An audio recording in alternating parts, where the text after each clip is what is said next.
Damn, it's kind of chilly, dude. What the hell? Hello, everybody. Hello, and welcome. We have a new contender for Game of the Year 2025, and that is, of course, whatever the hell Death Stranding 2 is. Package delivery sim, horror, e-game, movie, cutscene simulator. I have no idea. It's been a while since I've streamed a console game. I think the last console game I streamed was Astrobot. So it's been quite a while. Hopefully there's no catastrophic technical difficulties. That's what I'm hoping. There might be, but hopefully there's not. So feel free to let me know if anything is awry. I have had a bajillion issues in the past with console streaming. So, hopefully it's fine. But yeah, Death Stranding 2. Here we go. I probably will have to adjust the audio levels for you guys, but let's go. Console gaming. Can't wait to see this glorious 30 FPS, smooth cinematic 30.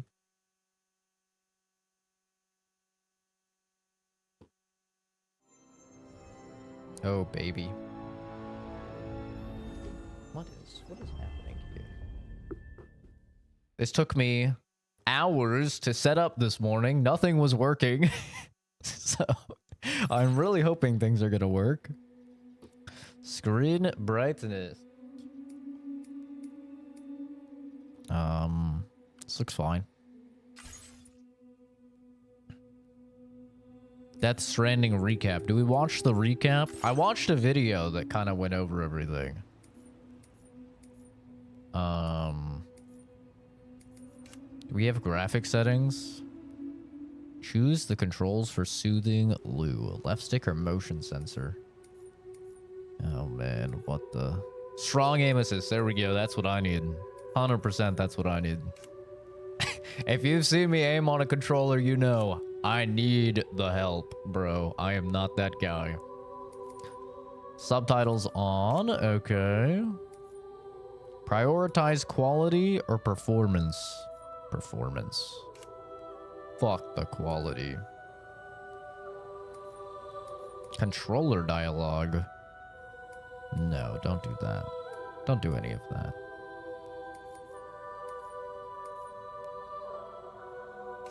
I'm probably gonna have to adjust the audio for you guys, but we'll see. I'm not gonna do the recap. I watched a recap video. God knows how long that is. We're just gonna go right in, baby. Game supports auto-saving. Okay. Oh, we've got a baby mode and super baby mode. Oh, hell yeah. Okay, normal mixes challenging gameplay with an enjoyable story. Recommended for those who are familiar with action games, want to experience everything this title has to offer. Gameplay remains relatively effortless, allowing you to enjoy the story. Recommended for those who want to enjoy a few moderate challenges along the way. Allows you to be a little baby and suck on your binky. Goo goo gaga. Little Timmy poopy in his diaper. Recommended for those who want a real challenge to accompany the story. Completing this game at this difficulty will test all of your skills and provide a true sense of accomplishment. Your reputation will be legendary, and your standing as a porter unmatched. I'm just gonna play normal. Yeah, I'm just gonna play normal. My birthday... Gameplay paused because I entered a block scene. Wrong. 10, 9. I don't know what this has to do, but with anything. Whilst dooms can afflict almost anyone, those born under constellations with a greater connection to the beach, including Cancer, Pisces, Cetus, and Delphinus, I don't know what any of that is, are said to be more susceptible to developing the condition. It's believed that such individuals are fated to walk a life path fraught with disquiet and turmoil. Am I a Cancer, Pisces, Cetus, or Delphinus? I don't know what those things... those are like star signs, right? I'm not a mentally ill woman, so I don't know. I don't know what those are. But, okay. Maybe I'm one of them.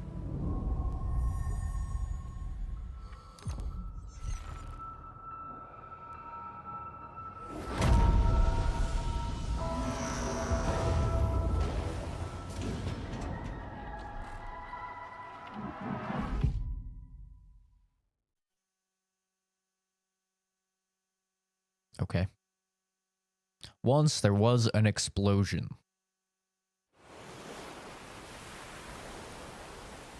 A lot of dead whales.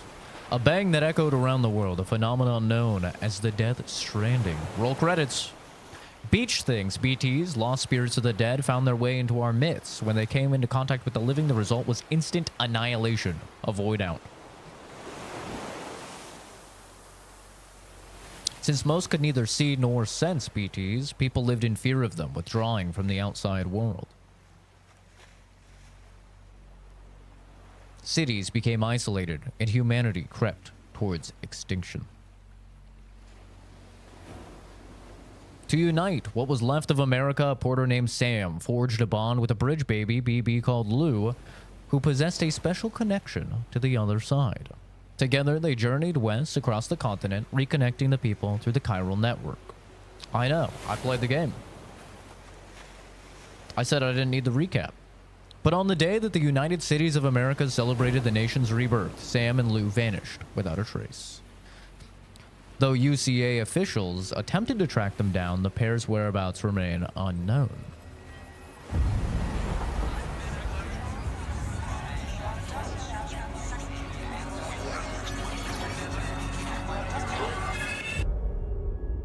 "11 months later."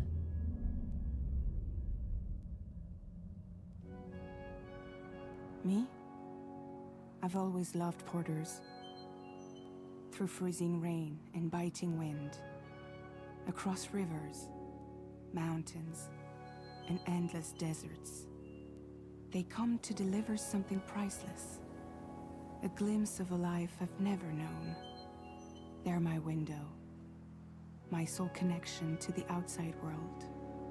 And I know they'll be back again today. -61. Oh, we're getting copyright struck right out the gate. Man, right out the gate. Now the crazy system's turned into traps and the fears switching. Is this game? Is this in game? Because this is fucking gorgeous. Worth of stock, but I still won't sleep at night. Is this in game? What is it that I've become? If this is in game, this is the most beautiful video game I've ever seen in my life. Now the There's no way. This has to be real. rises high in my cold paradise. This has to be real. And sit in circles and talk numbers I never really liked. Ew, are those bugs? Think Blah. of life as some kind of gamble and watch the city. Nah, this has to be a CG trailer. There's no way. Where is it that I belong?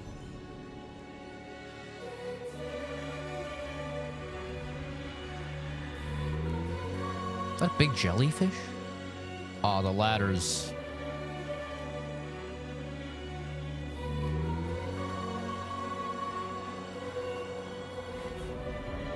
Yeah, just for full transparency, a very like story heavy game like this where a lot of the game is going to be cutscenes.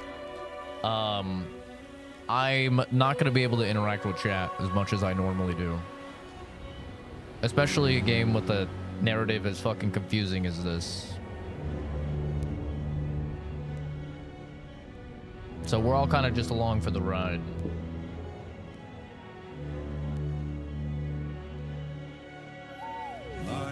-61. Now the wind cuts the leaves like a knife, and the sun's out of sight. Bubby. I see the world they build to lose at the trial. What is left and what is right? I made the worst mistake one can Holy make, fuck. pretending to claim. Ugh. There's no way it's about to cut to gameplay. There's no way. Ooh! Dude, this is the best looking game I've ever seen, running on a $500 machine with a 2070 Super in it. What is Kojima's alien technology capable of? What the fuck? Oh my god. This is insane. This shit looks better than my 5090. What the fuck? This is insane. Oh my god. Jesus Christ.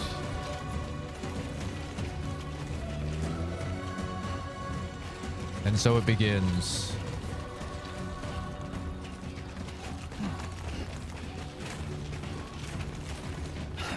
Dude, imagine how bad I'd feel if I fell on this little baby now.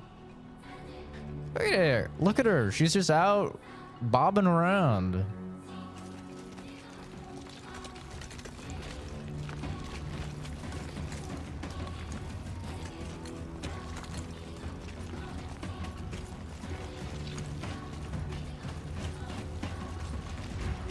We're back, baby. We're back.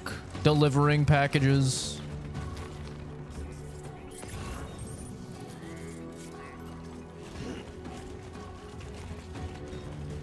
We're so back.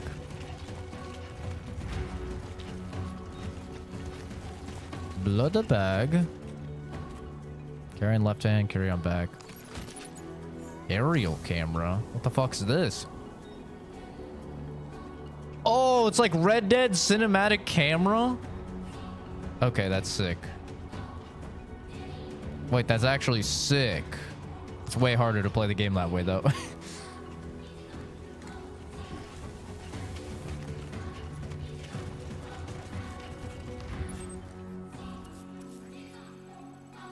It's so far.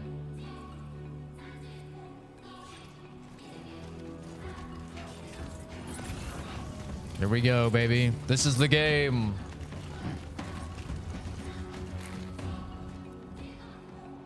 Yeah, I don't know. The only Kojima game I've ever played is Death Stranding 1. I've never played a Metal Gear. With the Snake Eater remake coming out in like a month, that'll be my first ever Metal Gear that I'll be playing. Which I am very excited for. This game is ridiculous how good looking it is. And it's running, by the way, at 60. This is not a 30 FPS game. I thought this game was going to be 30 FPS. I was prepared for my eyes to just have to adapt. But this is running at 60.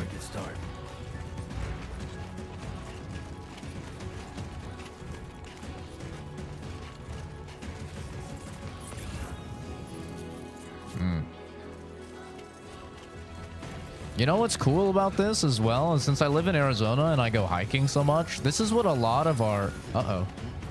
Potential gate quake. Uh-oh. The hell? Oh, look at the rocks falling down. 4 on the G scale has occurred. This is what a lot of my hikes look like. Oh, shit. Oh, shit. Is there gonna be like dynamic weather events and stuff that can happen too now? Gotta check on the baby. Gotta soothe the baby. It's okay, bubby. How do I gently rock up and down? All right. I'm not jerking it. I'm shaking my baby. Okay? I have to move the controller up and down and it's in my lap, all right? Let's go home and get you fed. Get you fed, you fat piece of shit.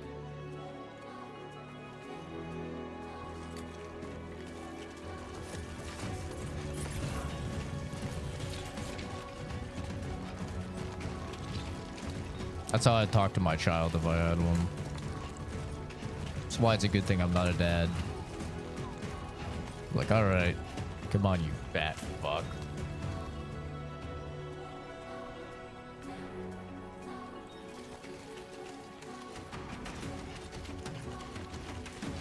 God damn. I'm still enamored by how good looking this game looks. How am I gonna get down here?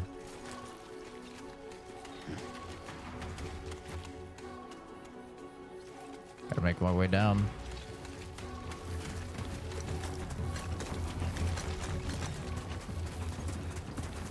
They're using motion blur in a really nice way here. Their motion blur, normally I'm a motion blur hater like most gamers, I'm sure, but they're actually using motion blur in a really clever way.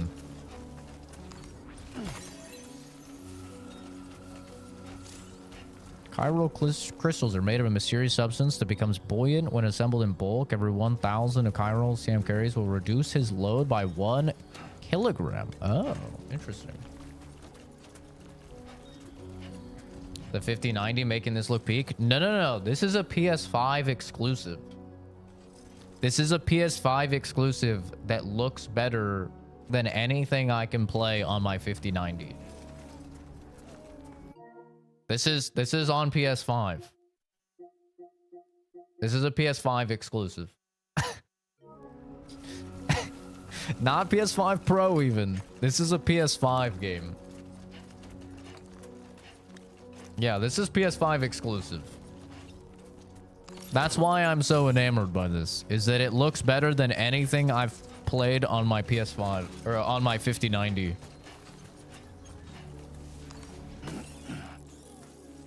It's actually insane. To eat a crypto buyout in your possession, hold to the right to open the weapons menu and eat it. Okay. Yes, this is a PS5 exclusive. Death Stranding 2 is only... You cannot buy Death Stranding 2 on PC, George.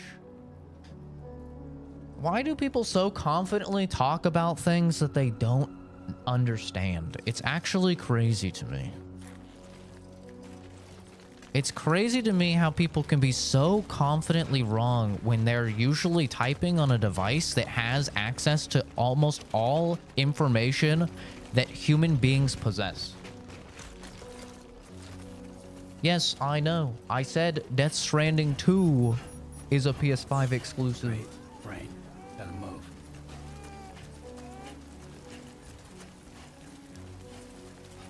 Two.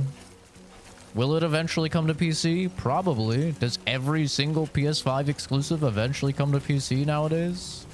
Yeah. Doesn't mean that they're not PS5 exclusives. They're just timed exclusives.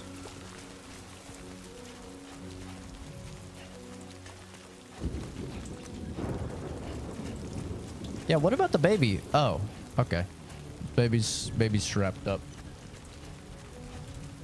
You can absolutely buy it on PC. It will just be a PlayStation game. I mean, you literally cannot buy this game on PC.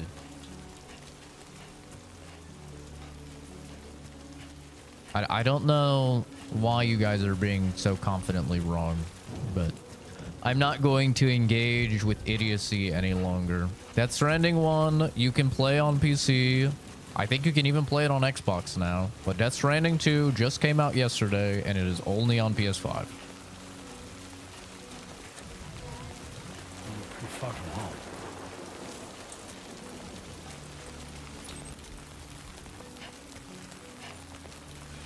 We're getting there. This game looks insanely good, dude. Holy hell. The rain and everything. Normally, I'm not a fan of like the dynamic PS5 controller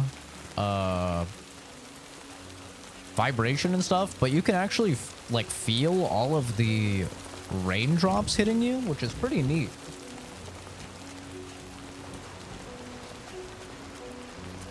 What's fun in a game like this? What's fun in House Flipper or Car Wash Simulator or Power Wash Simulator or Euro Truck Simulator, right?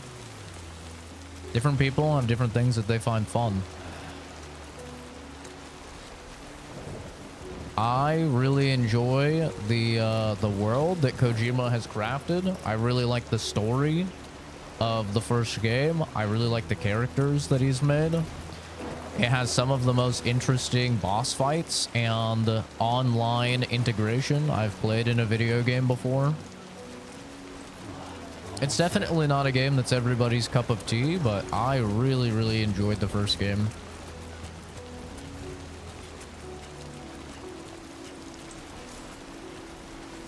Why isn't the rain aging you? Because we're under cover.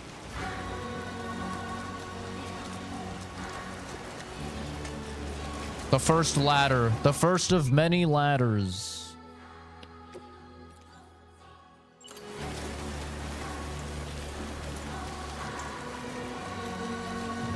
Oh, shit. This is not going to get me across. I'm going to have to put it over here.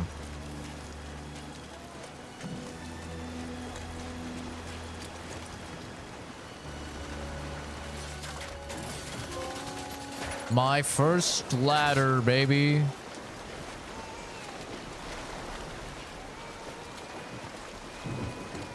Can't wait to start getting my thumbs up.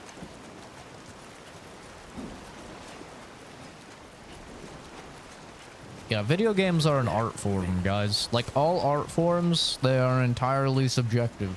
Some people will like some, others people won't. Some are more niche than others.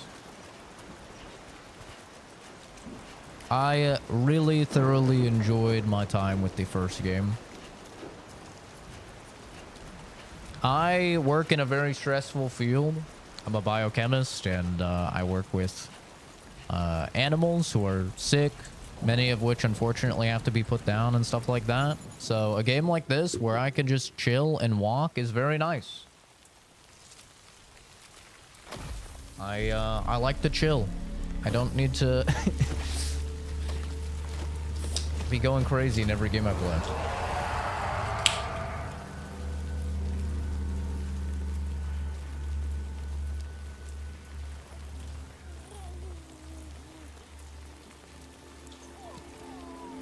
Sponsored by Monster.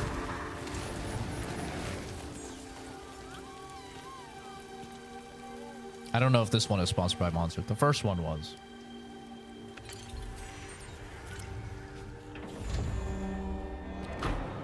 Oh, he's got a little hologram to scare people off. That's cool.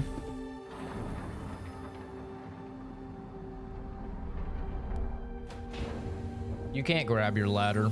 Once you place them, they're in the game forever for you and every other player. This game does online integration very, very uniquely, where everything that you do impacts other player worlds and vice versa. So you're all helping each other navigate the world.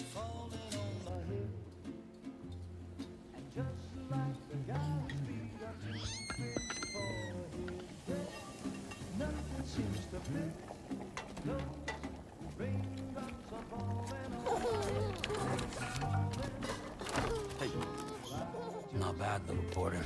Not bad at all.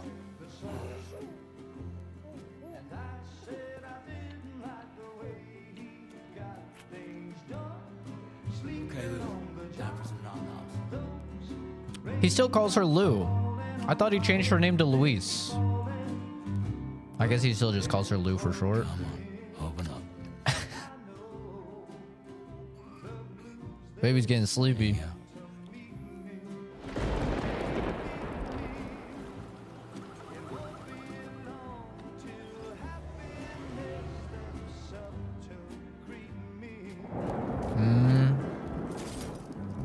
Oh. What's her name again? She's the teleporter girl with the old body.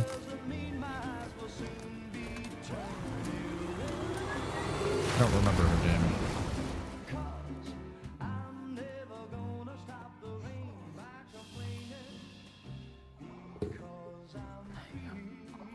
Correct, yes. If you play Death Stranding 1, it's way easier than release now. Once you set up the chiral network.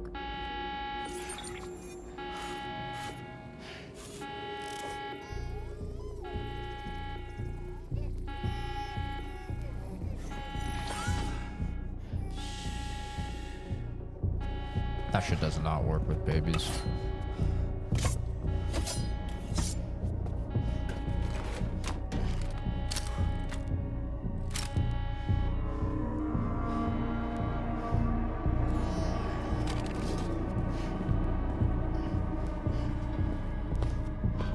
Why me? That's a good hat for him. Who's there?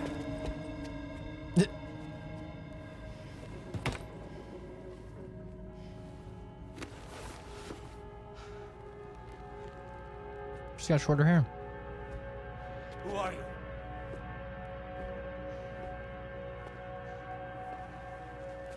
Fragile? Fragile, that's her Are name. you cooking? What are you doing here?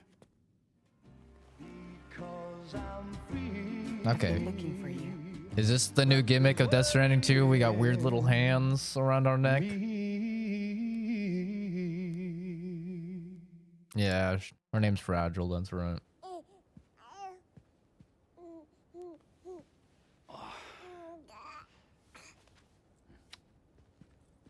Wow. Lou's growing up fast. You two look good. Like a happy family. Here's a gift. The finest Chiral printed diapers. Thank God. How'd you track us down? Your neighbor got hooked up to the Chiral network. Service now extends to the whole region. I let myself in with this. You can use Chiral printers now too. Guess it's time we thought about moving. Maybe further south. You know, I'm surprised you used the front door for once. My jumping days are behind me. Overdoing it left me with some kind of syndrome. They call it jump shock. You care for a drink? Thank you, but no. I should get straight to the point. Business, huh? I mean, for a moment there, I thought maybe you wanted to catch up. I have a job for you. Take it, and that whole mess over how you left bridges will be wiped from the record. You won't have to live in hiding anymore. What about Lou? That's a little more complicated. We're talking about a bridges asset. You'll have to work it out. I did play the first one, yeah. Sam, you brought America together. Helped it be reborn as the UCA.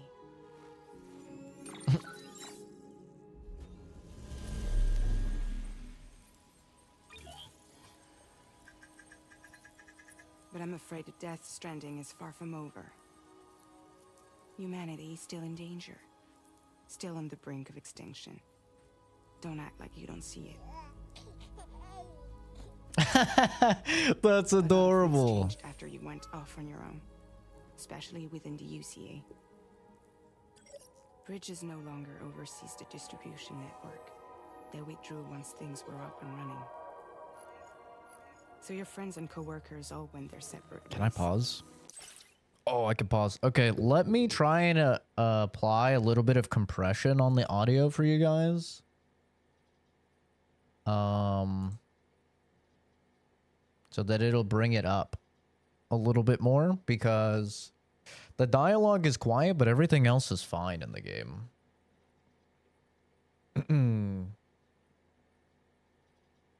So I'm gonna try and do this while this plays. And that's not all. Die Hard Man is not the president of the UCA anymore. In case you're wondering who's handling distribution now, A Pass 4000 has revolutionized the whole process. It utilizes the Chiral network to manage and carry out deliveries. Within network coverage, there's no need to rely on human porters anymore. And no need for Fragile Express, of course. So after I closed up shop, I went and started a new group. One that handles work in regions outside the UCA. We decided to call ourselves Drawbridge. And we still require the services of human porters that can work outside the network. Preferably ones with dooms who can sense BTs. Sam, I'm asking you to go to Mexico. I'm not in Mexico? Extend the Chiral network to the south. Just like you did when you went out west. You're asking, or is this coming from the UCA? Both. The UCA came to Drawbridge, and now I'm coming to you. So, what do you say? Oh shit, there's dialogue options now. Kojima innovating. It's the state. Chiralium contamination is severe. Some areas have it worse than anything you experienced back in the UCA. Uh-oh. The Timefall Storms are growing more intense as well. And, as you can imagine, everything in their path is subject to temporal acceleration. Objects and structures degrade rapidly, while animals and humans grow old and frail in the blink of an eye. Timefall often precedes the appearance of BTs there too. So you should do everything you can to stay out of it as much as possible. There are many other dangers though. The rivers can flood in an instant, and earthquakes happen daily. Wow, you're really selling me on this place. It sounds great. Yeah, let me just give up my happy, peaceful life with my child. Hell yeah. There's plenty of other porters out there, I'm sure. Seriously, why me? There are several reasons I thought of you for this job. Deadman, for one. He's currently working at a lab in southern Mexico. I don't know the details, but the research they're conducting there is important. Very important. And there are certain things he'd like to tell you. That's crazy, Paul. Who asked? Who asked? No one cares about your opinion on the game. Yeah, go ahead, Genzi. That was one reason. You got more? That's crazy. I do. And this one's serious. There is some BT territory near that lab I mentioned. They monitor the chiralium levels, and recently they've observed unusual activity. What goes through people's head where they think that unclear. that's like an okay way to act? They seem to think there's a good chance a massive BT is headed their way. And if they're right, then I want you there, ready to kill it before it kills them. Don't forget, Sam. No, You were the rolls first person in credits. the world to ever take out a BT. You goddamn right I was.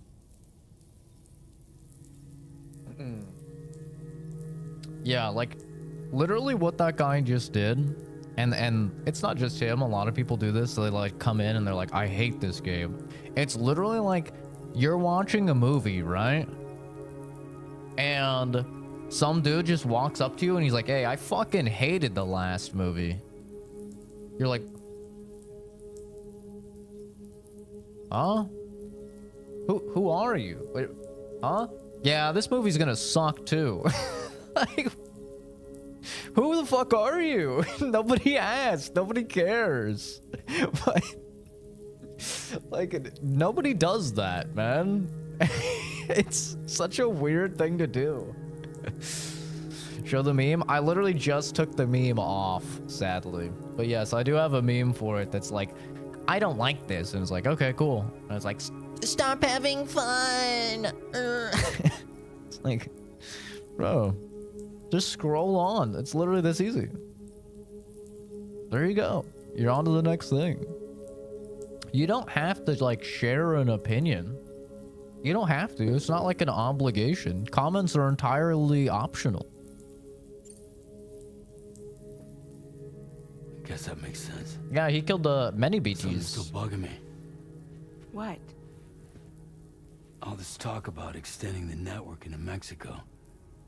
Isn't the UCA basically expanding their territory? Taking control? Claiming it for their own?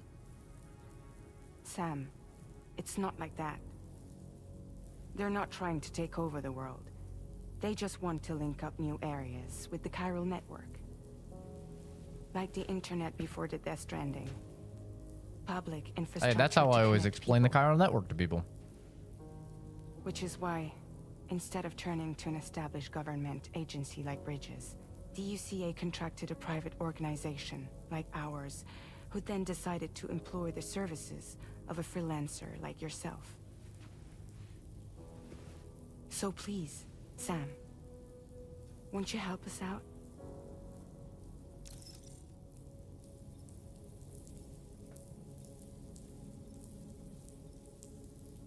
You can say I won't do it. You can actually say it. That's awesome. Mexico has no shortage of beached things. Spirits of the dead washed up from the other side were stranded there just like everywhere else. Any human corpse that hasn't been properly disposed of will become a BT. And any living human that comes into contact with a BT will get dragged into the depths of the tar.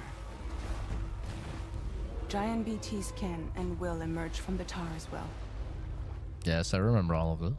And if they succeed in consuming a living human being, they'll trigger a void out, destroying everything nearby in a massive explosion. So this is their way of like recapping people that haven't played the Several first game, Mexican probably. cities were wiped off the map in this way. The survivors have since become divided and isolated. As most people cannot see BTs, they live in fear of them, and that fear has made them too terrified to venture outside.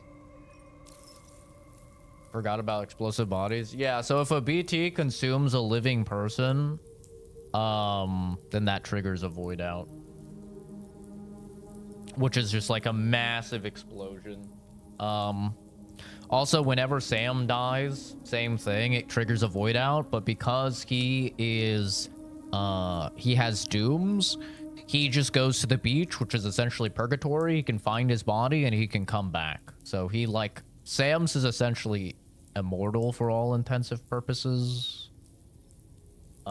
Which is why he's like the best person to do this. And for him killing BTs, yes, he killed BTs because he was pivotal in the advancement of the technology where they developed the knife. It kind of looks like a little karambit that can cut the birth cords of the BTs, which is the only way to actually make them move on. So, yeah, that's what she means by, like, you were the first one to kill a BT. Also, his blood is just unique, and it's one of the only ways to kill BTs as well, because, I mean, his lore is basically that he died as a baby, and then they took him, so his mother, which isn't his actual mother, but his mother, who was the president of the United States, killed him by shooting him as a baby, because she shot Mads Mikkelsen. The bullet went through Mads Mikkelsen and killed him when he was a baby. Mads Mikkelsen was his dad. She felt really bad about shooting a fucking baby in the head. So she took the baby, she went into the beach, and she brought the baby back to life.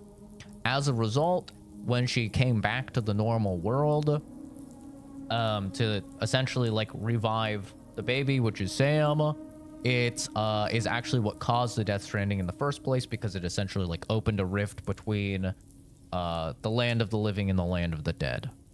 And now our mom is, last we knew, at least, she is our mom slash sister.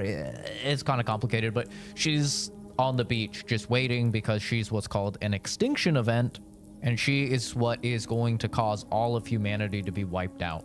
So we're essentially just all living on borrowed time right now, unless we can find a way to deal with her. But yes, and also to answer the question of, oh, is Death Stranding 1 easier now than it was at launch?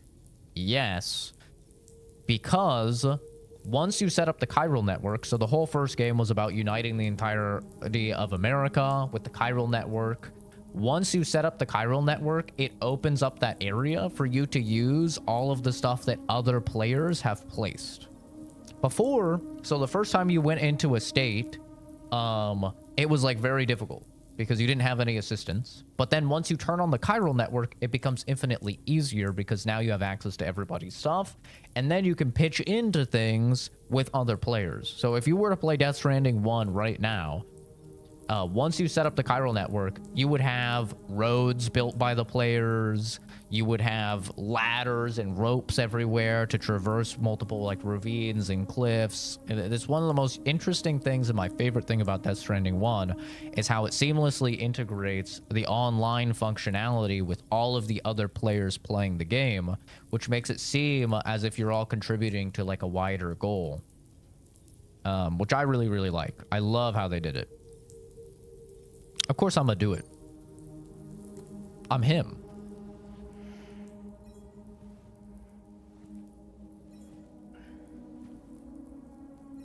Yeah, all right.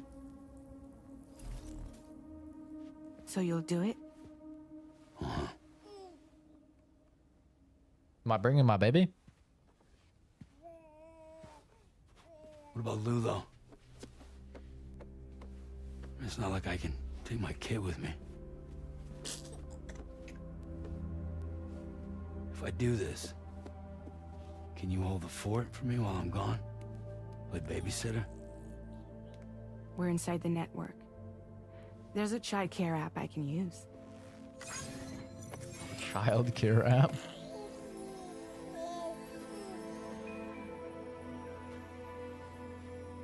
Just give her an It'll be iPod fine. or an The lab iPad. is only a few days away.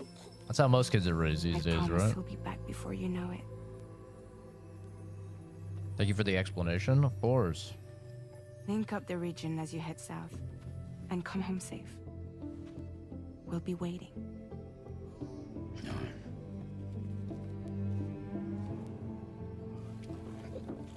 Fragile is interesting because she has the ability to instantly traverse anywhere, essentially teleport, because she can go into the beach, which is the purgatory, and then come back out willy-nilly. So she can teleport, but at the end of the game, she teleported everybody across all of the US, except you, obviously, because you had to walk across the entire US. So apparently, like she just said, she's suffering from a syndrome that lets her not teleport currently. Also, her entire body is old, and it's only her face that's pretty. Because Higgs, who is like the main bad of the series, forced her to walk in her undies through the rain that ages you through a time storm Go on. in order to save a city from a Slide it on bomb. your thumb. Like a ring?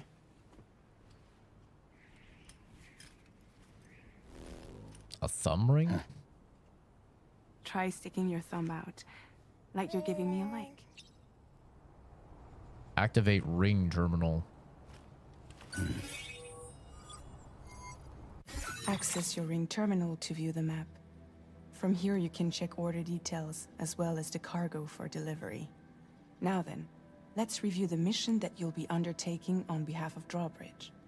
Your destination is a research lab in southern Mexico. That's so far. When you arrive, you'll need to use the Cupid to connect it to the chiral network. Chiral communication utilizes the beach, where time barely passes. Using the Cupid in conjunction with a delivery terminal will allow us to initiate a zero-time massive data transmission. But because of the distance, it's not feasible to head straight to the lab to establish a connection. Of course not. You'll need to use That'd be the too way easy. stations to extend network coverage until Dude, there's a you're whole close mountain enough to range get the there. lab What do you online. mean? Your first stop is C1, Ciudad Nuda del Norte. Bring them a delivery and Wow. welcome them into the She nailed network. that pronunciation. Improper corpse disposal remains a serious problem in Mexico. With every additional corpse that spawns a BT, the risk of a void out grows even higher. C1 in particular is struggling to handle this issue. But once they're online, we can give them the technology they need to address the situation. Why don't you take a Hey, look Joe. at the Thanks for cargo stopping you're by, dude. carrying by opening the menu? You can access useful information about your deliveries via your ring terminal. To review the cargo currently in your possession, select Cargo Management.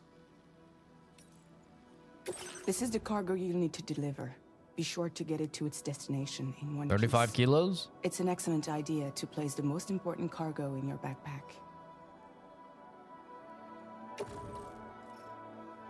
We've given you some additional equipment. It can be carried in pouches or in special hooks, just like cargo. All these weapons can be used to incapacitate humans without killing them. So there is no need to worry about causing a void out. Be sure to weigh your various options as you load up. Yeah. By the way, it's not only if somebody dies by a BT that they cause a void out, which is like essentially a massive nuclear explosion. It's also if anybody dies at all and you don't incinerate their body. So that's why basically all of the guns and equipment in the game is designed to not kill people. Because if you kill them, then you would have to get their body and incinerate their body. Or else they would just cause a massive fucking explosion. So we've got an AR that doesn't kill people. We've got a handgun. Looks like a taser. No noise when firing, making it well suited for covert operations where silent takedowns are necessary. We got some blood and a ladder. Okay.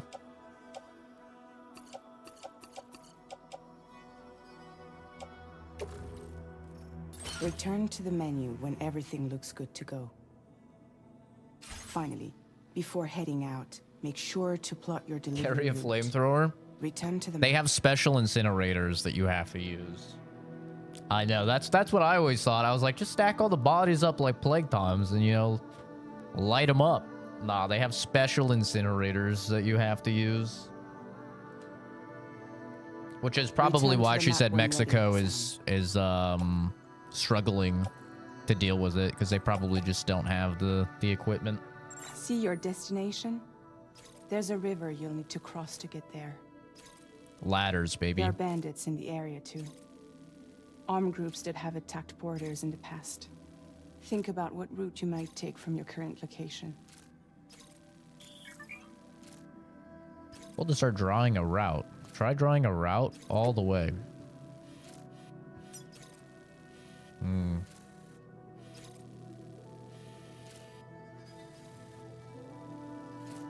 It's interesting.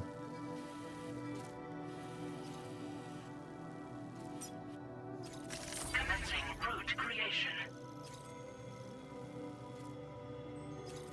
I'll try and we'll cross When early. you plot a route on the map, you'll see what hazards you may run into along the way. This is You can cool. face these challenges head on, or try to find a way around them. How you get to your destination is up to you, but think it over before getting underway. Why the special incinerator? Because Kojima. Probably so they would have a convenient reason to why you can't just like burn them and kill them. We'll try and go around and then we'll try and loop back in to take this bridge.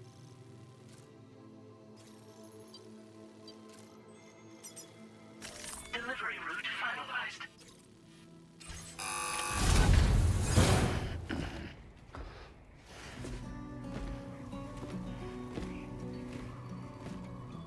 Latest model Cupid. You get Just cars and stuff completed. later. We But a lot of the decided to game put a is hold on carrying network stuff. expansion until it was ready to go. Like last time, you'll be using it to welcome people into a whole new world. If something is purposely contrived, then I just say because Kojima.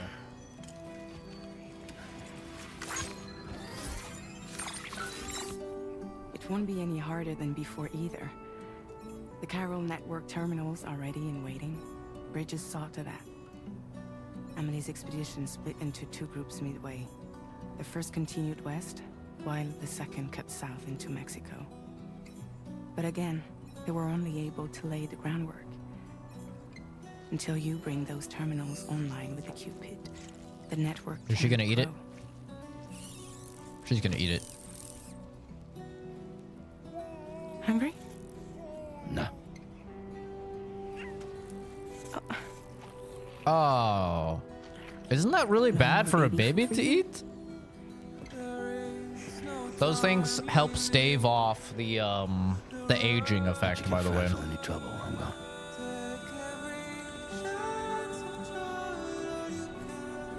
So Fragile eats them all the time because her body is aged because of the rain.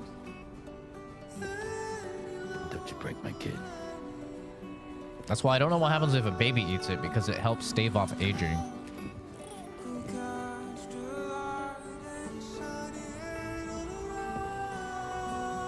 Now who wants to eat? So I'm just gonna accept that every stream I do of this game is gonna be terribly copyright stricken, striked. Who cares? You know what I'm trying to say. I'm gonna be gathering copyright strikes like they're fucking Pokemon or something. I gotta catch them all.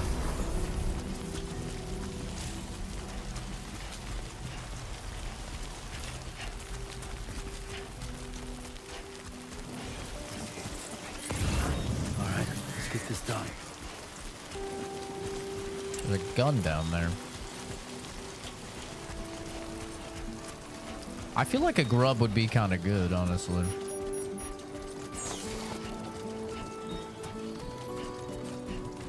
Well, I can use guns now.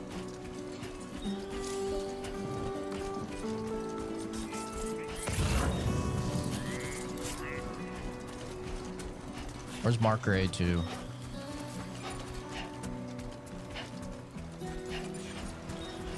I gotta cross this water. We have one ladder.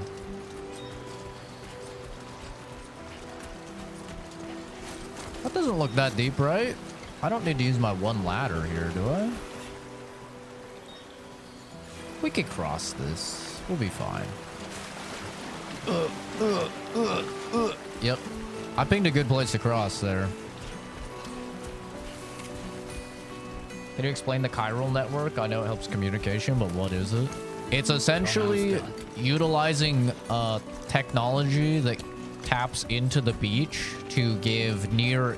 You can think of it like technology that utilizes the beach is essentially the same as, like, in physics, the theory of utilizing like a black hole in order to achieve faster than light travel.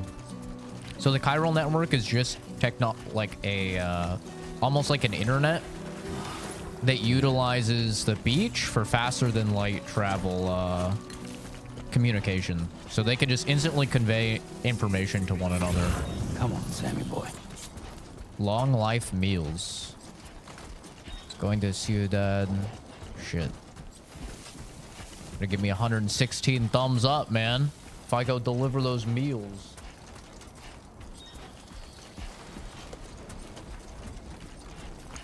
Is it on this side of the river? If it's on this side of the river, I might pick up the extra package, honestly.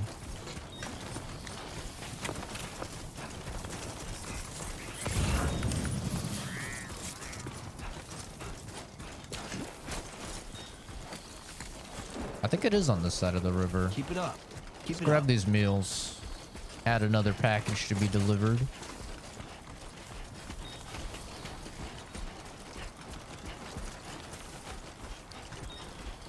Yeah, so where the game starts is you running everywhere.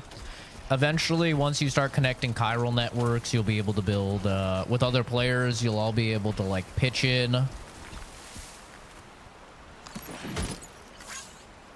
Okay, that is not how I want to distribute this cargo.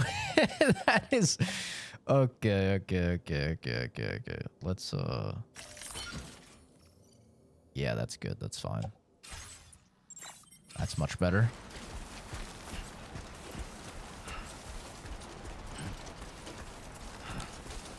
So, lost cargo. You can see right there, it says cargo will become lost on route to destination. You'll receive likes by way of thanks to the deliverer. So other porters, this can be other players, or it can just be other porters in the world and it's just been auto-generated.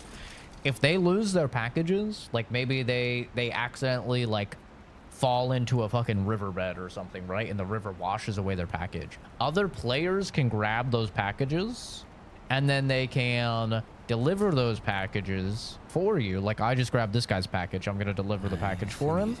And then I will get a bunch of likes. And the likes is essentially the currency in this game, because it shows like how much you're helping others. So like when I talk about like a lot of the online for this game being around cooperation and like helping your fellow man, this is the type of stuff that I mean. Like it's all just about like, oh, this guy, you know, couldn't carry his burden, I will help him.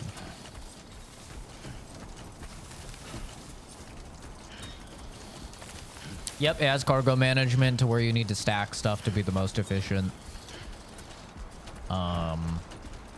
The best balance with the various sizes of cargo and stuff like that. Yep.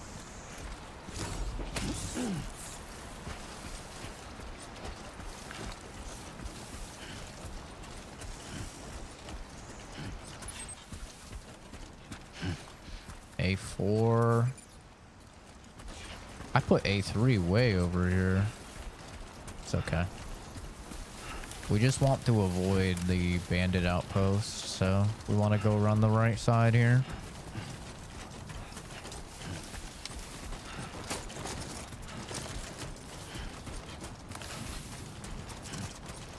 Yeah, I mean, gameplay-wise, this feels very similar to Death Stranding 1. Uh-oh. Uh-oh. Graphically, though, this game looks insane, dude. I can't even imagine what the PC version of this is gonna look like.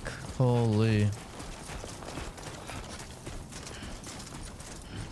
And this isn't even Unreal Engine 5 or anything either. I know there's always like people in chat that are like, all Unreal Engine slop looks the same. This isn't even Unreal Engine. This is the Kojima engine. This is Death Stranding 2, Reza. I kind of dislike the piss and poop throwables. I found them weird. Well, I mean, it kind of makes sense in the context of the world, because Sam's secretions and his fluids are the only ways to fight BTs. So it's like, yes, kind of gross. But also, like, it's not just his blood, you know, that affects BTs. It's also his pee. It's also his poo.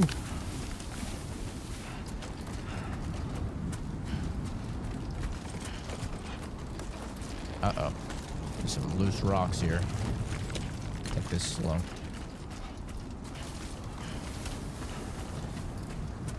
Is that a fucking sandstorm coming in?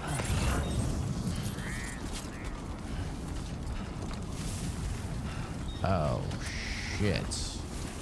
What the hell do you do in a sandstorm? That's not ideal. Have I watched The Office? I've seen some of The Office, not a lot of it. I tried to give it a go, but honestly, I didn't get it. This must be their territory. The bad guys are in there. We're gonna try just sneaking up. Is there a crouch?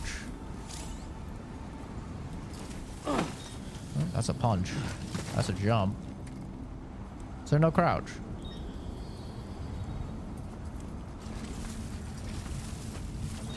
There's probably a crouch. I just don't know how to do it.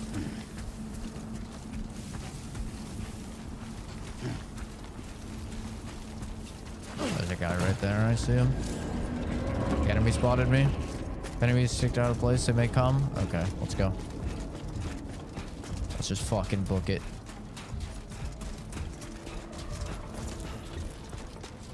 Take cover in tall grass.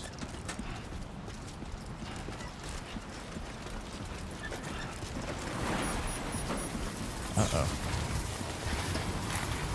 Oh, shit. Oh, god damn. This is some strong wind, brother. Now leaving chiral network coverage. A strong tailwind will speed you up. Moving around in periods of strong wind will also drive. Oh, shit. Ugh.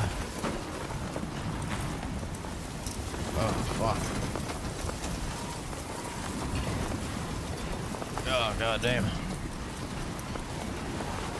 People, as people ask, they make fun of me. They go, "Oh, Zach, you never go outside."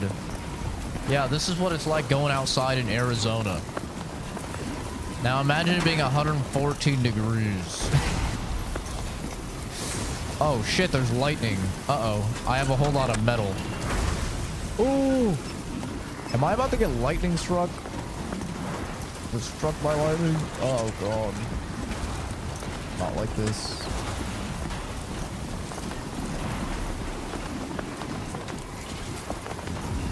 Oh. This shit is pushing me. Sheltering. Move up close to a wall or structure to take shelter from strong wind. Oh. God damn. My stamina.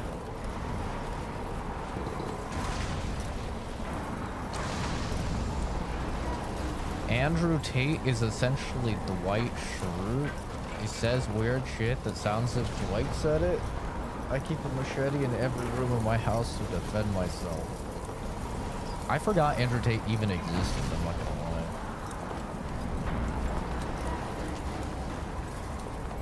Dude, look at me.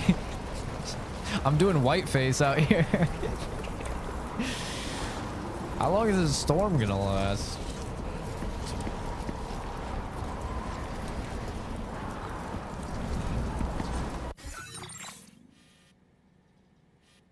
I still gotta head forward.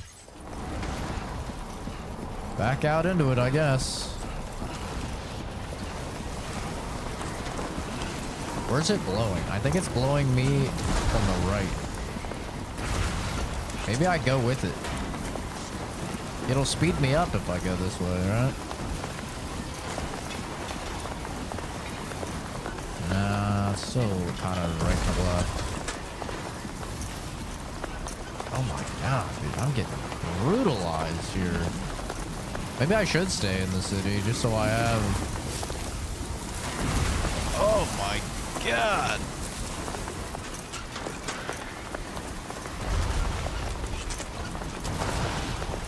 Holy shit.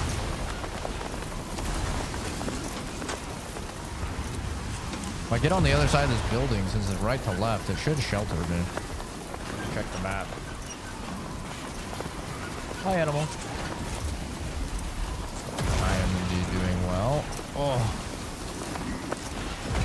How am I still getting blown here? Oh, fuck. Okay. I need to go to my right. There's gonna be another river. Where is it? Where's it the thinnest? It's the thinnest over here. I might be able to cross here.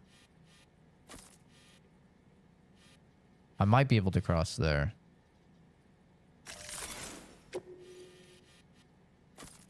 I don't know how thick that is. Hi, Brett.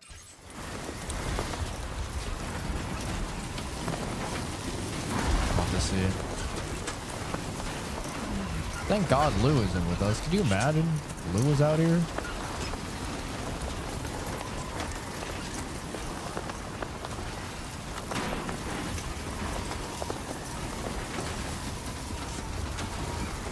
As long as it's blowing me from the back, pause. I don't need to hold on. When I start getting blown from the side, that I have to Do the light sections mean it's shallower water? Oh, it might. Pick up? What is that? Oh, chiral crystals? Hell yeah. Mind if I do? Uh-oh.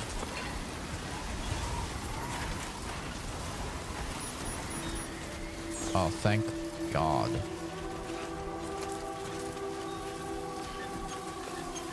God damn, dude. God damn, dude is right.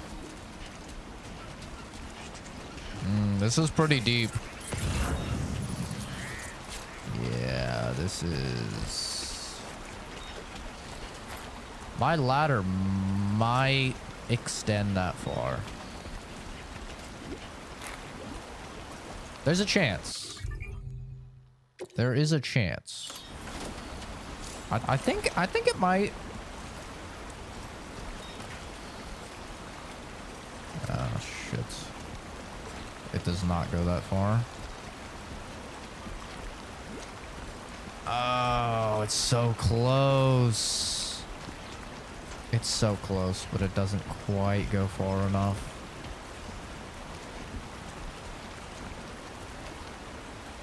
I could try and jump at the end. No, I think we just need to go up more north. Yeah, I don't think we can make it there. I don't know if the water goes shallower. This would be ideal. We could definitely cross here. This is... I mean, maybe down here, actually. Could try down here. There's some rocks and stuff down here. Let's try down here. This is closer.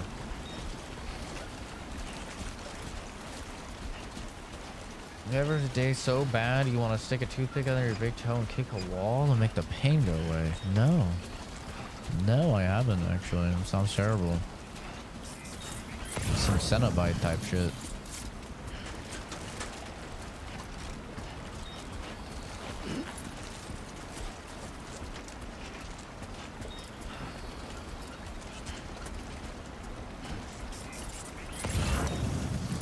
All of this is still too deep. You should have more faith in yourself. Are you talking to me?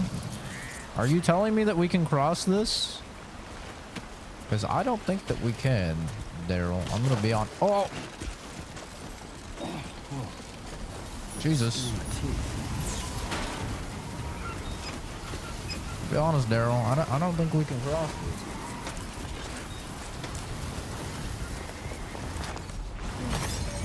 Now, I think maybe down here, even though we're back in the fucking storm, we might be able to cross here. Ooh, ooh, ooh, ooh, ooh. Oh, we can cross here. Yeah. That's a good place. As long as I don't get blown over by this fucking wind.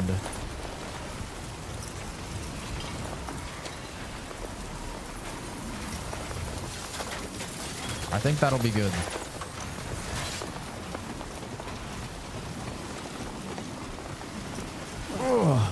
There we go, baby. Easy clap.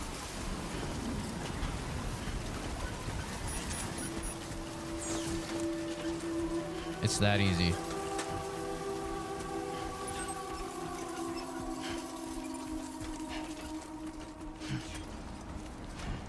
Ooh.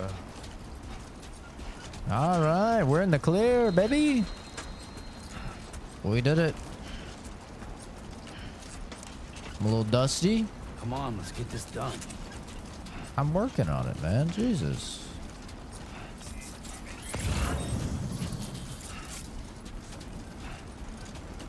This game as good as the first one? I mean, I'm only an hour in.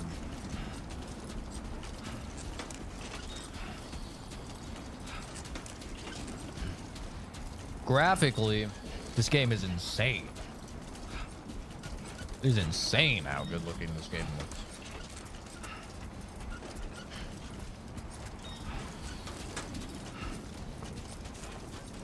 Don't worry, you got this.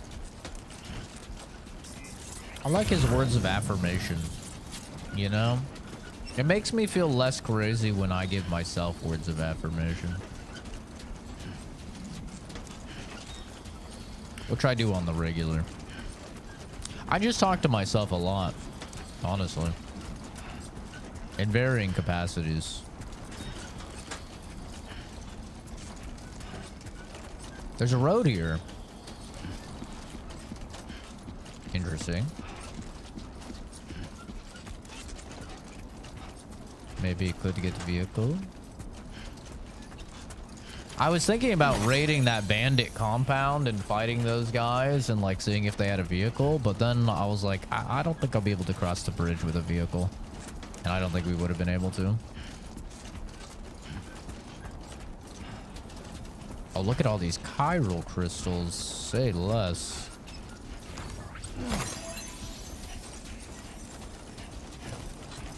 Once you hit a 1,000 CG of these chiral crystals, it will take 1 kilogram off of your load weight permanently. These are very good to grab if you see them. I'm grabbing all of them.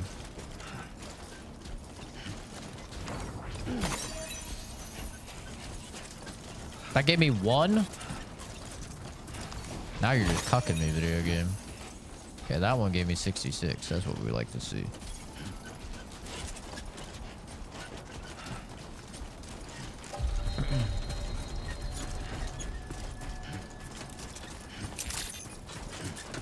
Buen dia, Sam.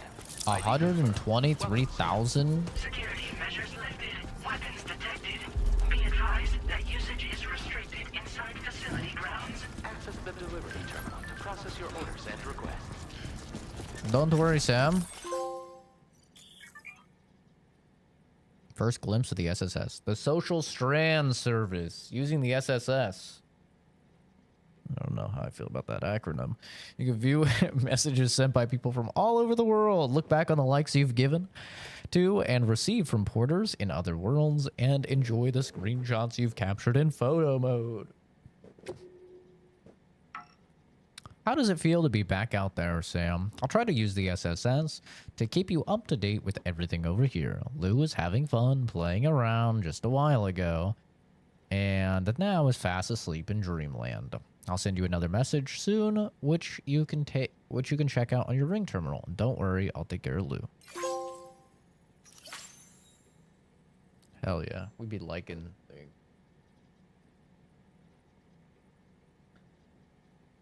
Had a mental breakdown in the kitchen and just made a sandwich bowl. Dude, I'm so excited to try my ice cream today.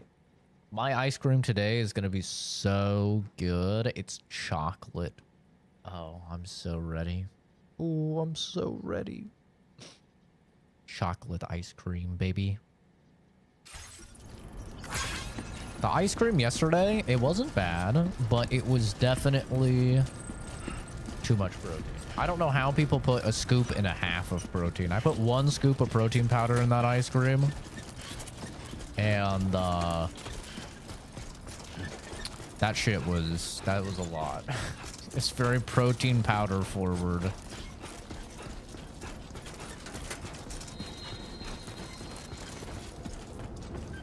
Which I suppose makes sense. I mean, it had almost 50 grams of protein in 1 pint of ice cream. Welcome, Sam.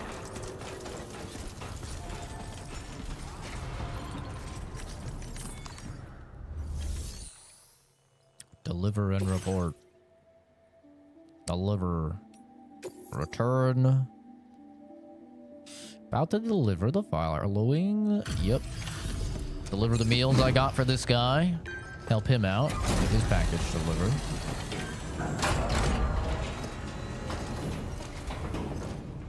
I need a fucking bath, bro. You must Shower. be Sam. It can't have been easy to come this far south. You're here to bring us onto the Chiral network, right? Ah, that's a relief. We'll be able to dispose of corpses properly once you've got us online. That'll be one less thing for our residents to worry about. Anyway, I believe you have some cargo for me, yes? Meals. Don't ask me why they need the internet to burn some corpses, guys. Don't ask me. That's Kojima. That's Kojima.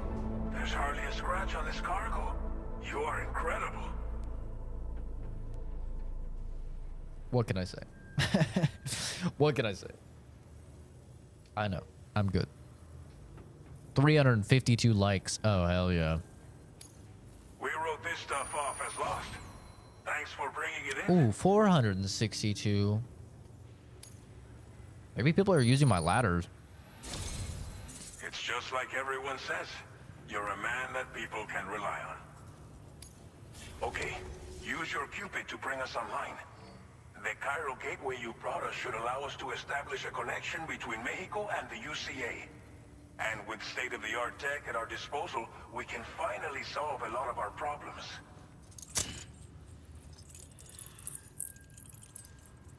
Oh, I totally forgot. When you're connected to the Chiral network, you get access to the Chiral printers, which are essentially like turbo 3D printers. So that's probably why.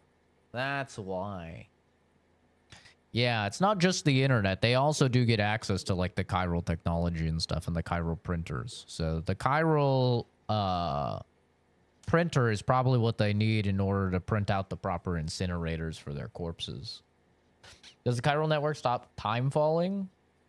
Why can they use robots now? Shouldn't they age or degrade? It only ages and degrades organics.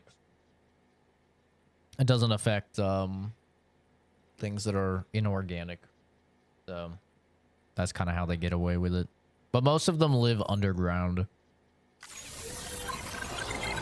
That's why they said this facility has 123,000 people in it, is because this whole facility is like underground.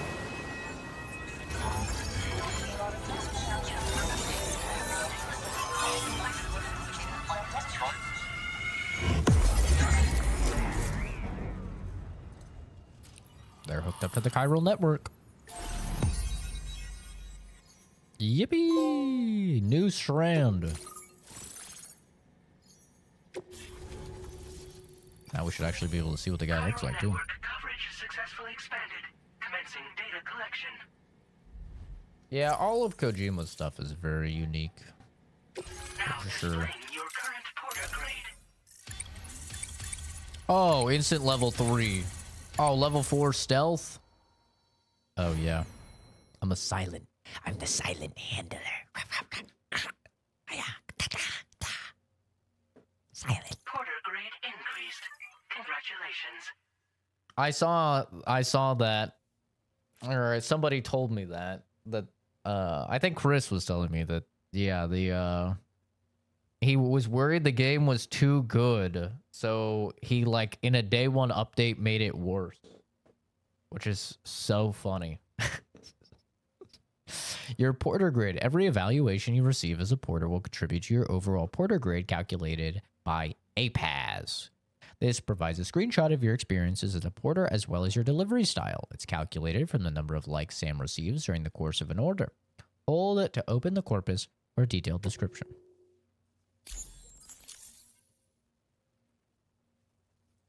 Okay. I'm him. Chiral network connection confirmed. Now we can see his beautiful and now face. we can begin fabricating the latest corpse disposal equipment. Yep, that's what it is. Until recently, we've been dealing with our dead by burying them in tar, but that solution was growing untenable. We should be okay moving forward. I really can't thank you enough. You must be exhausted after your long journey. Please give me a shower. We've prepared a private room for your exclusive use. There are countless dangers in these parts. You should rest until you're fully recovered. Don't push on until you're ready. Please, stay here before you set out again. I like that we can ask questions and stuff now. That's cool. As I mentioned before, we've been taking them to a nearby tar pit and dropping them in. Unfortunately, we took it too far. And it wasn't long before the whole pit turned into a BT area. In trying to prevent the emergence of BTs, we ended up facilitating their creation. And with the constant timefall in the vicinity, gyro contamination has only grown worse. All these problems have contributed to an increased suicide rate, which in turn has resulted in even more bodies that we've had no way to dispose of properly. Damn. But thanks to the chiral network, We can now fabricate the corpse disposal facilities that we lack. Everything's going to be all right. Well, our corpse disposal problem is no longer an issue thanks to you. But there's nothing we can do to get rid of the BT area we created. I could take him out. Fear of BTs and damage from Timefall and Chiralium exposure will continue to be a concern. And let's not forget about the bandits willing to attack travelers and facilities. But so long as we remain connected to the network, we'll have access to new tools and technologies to help combat these threats. You brought us more than a connection to the outside. You brought us hope. I think Kojima just says crazy shit. I think Kojima is a lot like Kanye West. I think that he just says crazy shit and does weird things in order to get attention and remain relevant. I'll be honest. I don't think there's any deeper meaning to it. I think they're both very similar of like geniuses in their class. Like, say whatever you will about Kanye, but Kanye's music is really good. I haven't listened to it in a very, very long time, but like the stuff I listened to over a decade ago was like very, very good. And most people considered him like an insanely talented musician. Same with Kojima. Very unique, very interesting games, but they're a little, you know, and then it doesn't help that you have their respective sources constantly glazing them. Right? Like all of the video games industry constantly glazes Kojima. In fact, fun fact, it came out that one of the core interview questions, if you wanted a job at Sony Santa Monica Studios, which is best known for God of War, one of the questions in their interview was, what are your thoughts on Kojima? And they said that was one of their most important questions that they had in their interview. Pretty crazy. Alana Pierce talked about that, about how she was asked that and how it's one of like the number one questions in their interview. So that just goes to show you how like prolific Kojima is in the industry, is that they find out if you're hireable in the games development industry based on your thoughts on Kojima. Which is very funny. And yeah, obviously Kanye was at the top of the music world for fucking ever. It's the thing about artists, right? Is that artists, a lot of the time they're a little bit wacky. A lot of the best artists in the world were a little kooky, whether it's Mozart or, you know, the guy, what was it, Da Vinci? The guy fucking, no, that wasn't Da Vinci. The guy that cut his ear off, Picasso. I think that was Picasso, right? Little psycho. There's some wacky people. For everything. I'll get started right away on preparing your next order for you. By the time you wake up, it should be good. Van Gogh. You'll Right, just that need was to Van Gogh. access That was the Van Gogh. delivery Picasso terminal was here. just like I hope I can schizophrenic count or on you. something, I think. Also wacky, but different wacky.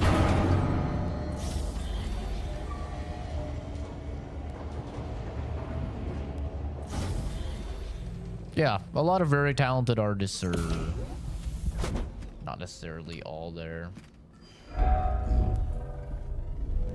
Same with actors. Look at like Heath Ledger, right? And enjoy your stay.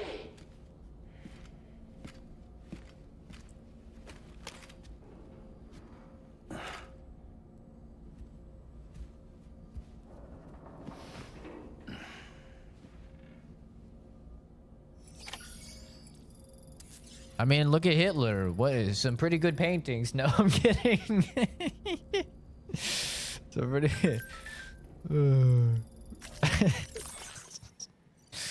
Our facilities, Sam. The shower and toilet are outside your private room. Chiral crystals will be recovered from any waste you produce, so go ahead and make use of the facilities. View the comments.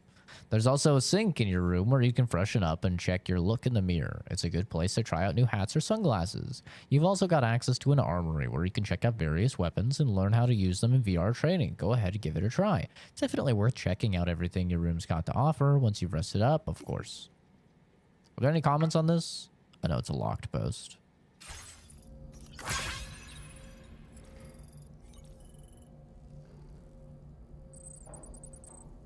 New weapons are available. All container repair spray. That shit is clutch. Receive 10 likes for liking a post? Oh, hell yeah. Can I get up? Oh, no. You just... Okay, you just spin around your... Well, let's take a fucking shower first, bro. We need a shower bad.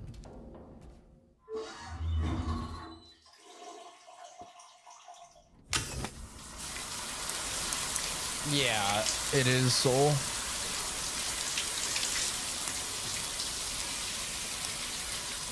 Look at all his little handprints on his body.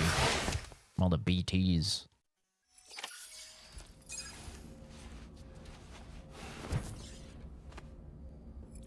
His sunburn is healed. I didn't even know I had a sunburn. That's interesting. I get fucking sunburned from being out. Oh.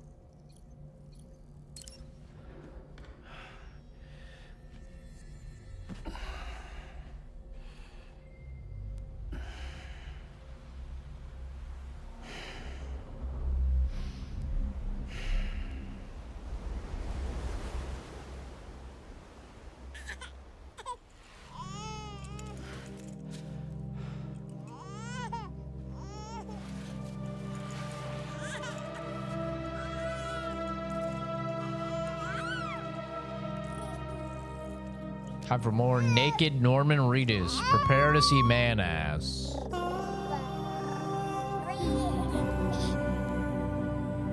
The soundtrack is fire in this game.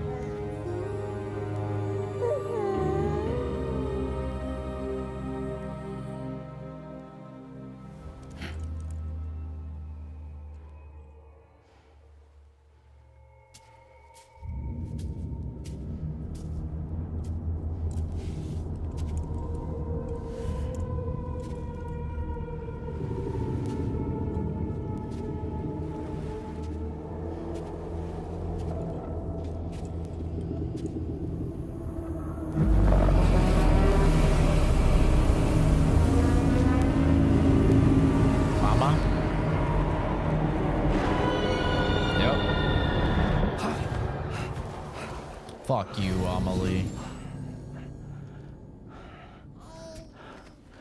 Lou. Are you alright? How did you get here? If you're worried about Lou, don't be. Oh, she's hologram. I'll admit, the stuff is pretty new to me, but the app has been a big help. Her Figuring body out looks why a normal. baby's crying, Not getting old. the milk just warm enough. It's had the perfect advice for every situation. Hi.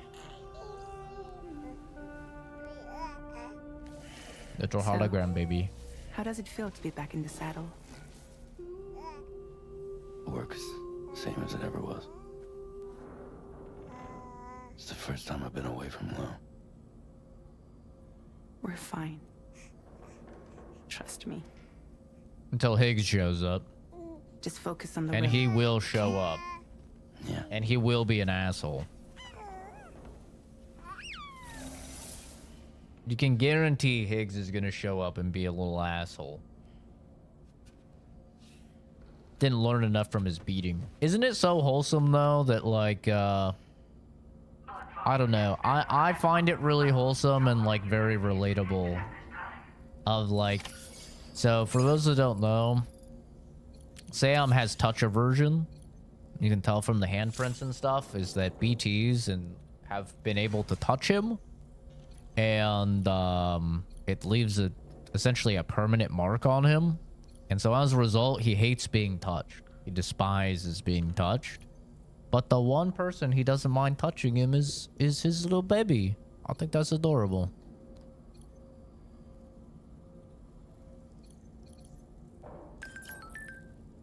It looks like they no longer have the They no longer have the monster sponsor. I got a monster for nothing.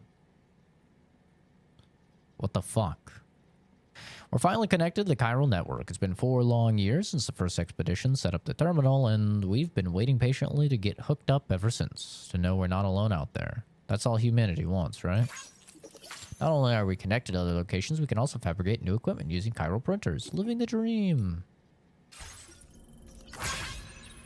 I can't believe they didn't get sponsored by Monster. Who are they sponsored by now? Chiral Tea? This is horseshit. I literally got a monster just for this fucking game. Where's the monster sponsor?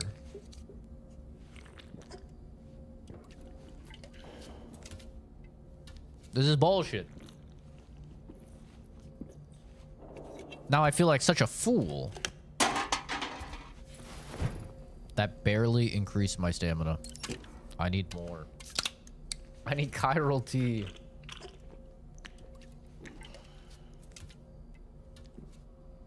This is bullshit. This is why the PC edition will be the definitive edition, because they'll have a mod that brings back Monster. I gotta drink it with him, man.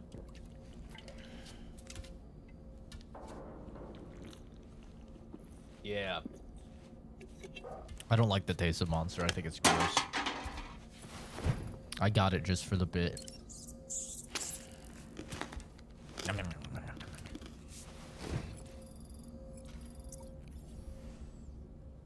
Sam's hunger somewhat satiated.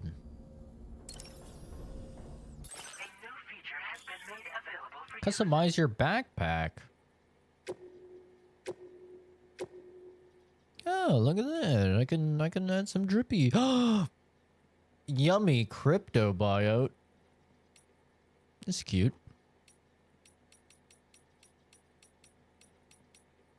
Booba. Oh, I have to use chiral crystals for it. You think I could spell out boob?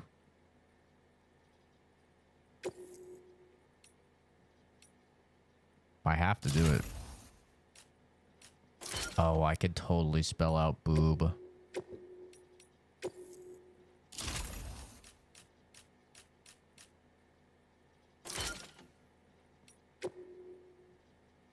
Oh, yeah.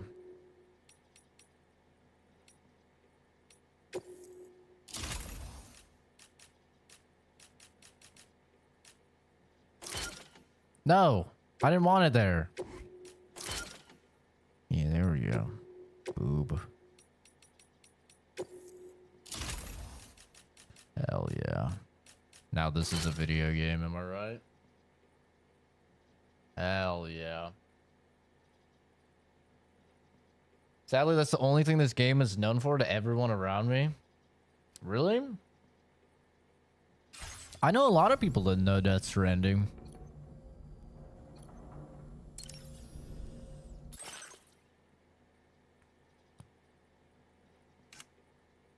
The why me hat is funny.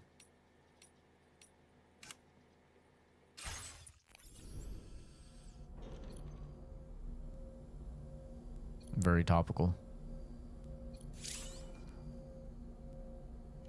I guess I could test the shooting. I feel like I can learn it on the go. We'll be fine.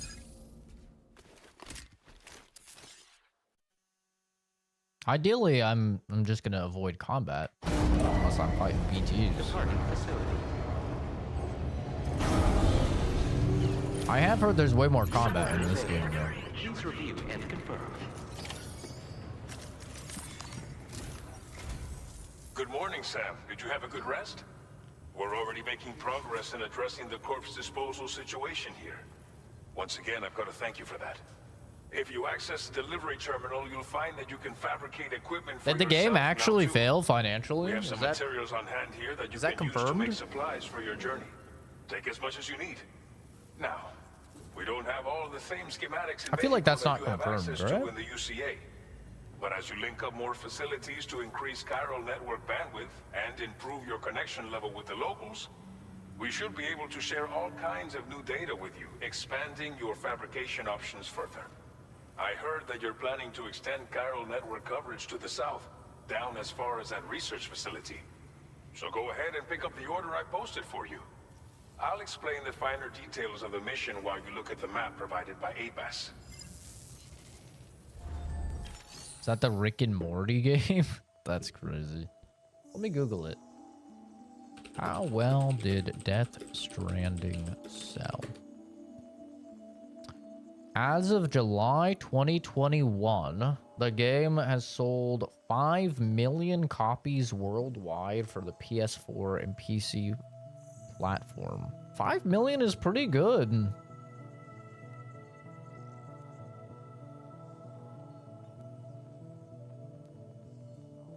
This Instant Gaming News said it sold over 19 million copies? What?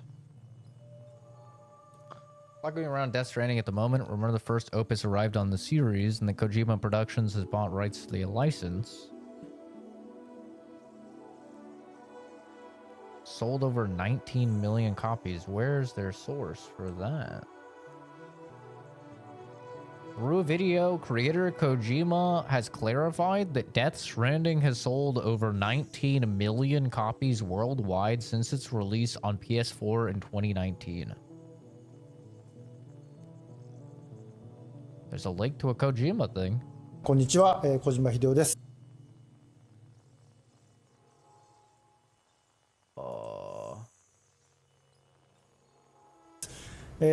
この11月8日でデストランディング発売5周年を迎えました。ありがとうございます。サムもありがとうございます。いろんなプラットフォームで展開しておりまして、現在、ポーターの方がなんと世界で1900万人を超えたということで、非常にありがたいです。So not necessarily sale. Was this ever on Game Pass or anything?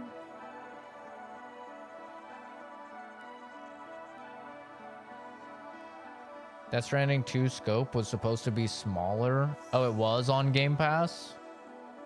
Alright. Well, that inflates things for sure. Game Pass numbers.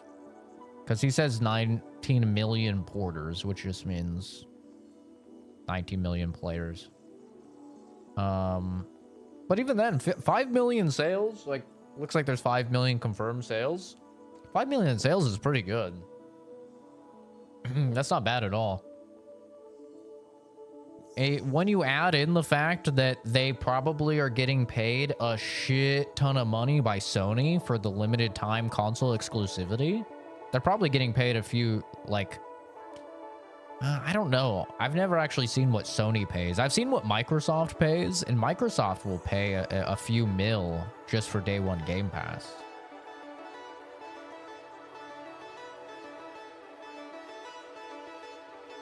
Not for AAA standards. Remember, Death Stranding 2 scope was supposed to be smaller because Kojima went over budget for one and did not sell as much as expected.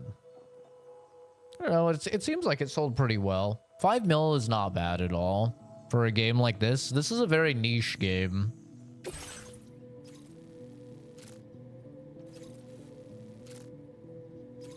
Your next destination is Villa Libre. The people there don't have enough medical equipment to meet their needs. If you bring them this delivery, you'll be sure to earn their trust. And once you've done that, you'll have an easier time convincing them to become part of the chiral network. Timefall is coming down hard in this area. Cargo containers that are exposed to Timefall will begin to degrade. If you carry container repair spray with you, you can use it to mitigate these effects before. I guess it does affect Keep an eye out for inanimate the rivers and bandit objects. camps in the Probably area just too. slower. Hazards like these can make your life much harder. On your way to Villa Libre, you might pass a post box we built. We left behind some spare equipment in its shared locker. If you see it, take a look inside. Everything is yours to use as you deem fit. There should be materials in there too, enough to fabricate something if you like. Also, if you have any extra equipment, you can use the box to donate it to other people. With a moment's generosity, you can make another porter's day. Finally, each postbox has a private locker which can be used to store equipment for later use. and a recycle feature that will turn any unneeded items into materials. So what do you think? Have enough information to plan your journey to Villa Libre? Take your time to finalize your route. Yeah, I think that, like, numbers get scaled up. We talked about this the other stream, but numbers have really started to get scaled up in terms of, like, how much devs are putting into games, how much devs are telling publishers games are gonna sell. And I think that just in general, it pays to have a smaller production budget and to give your publisher very realistic, like, quotas for your sales, because a lot of games fail from that. Think the equals ban meta is dead? It's definitely not.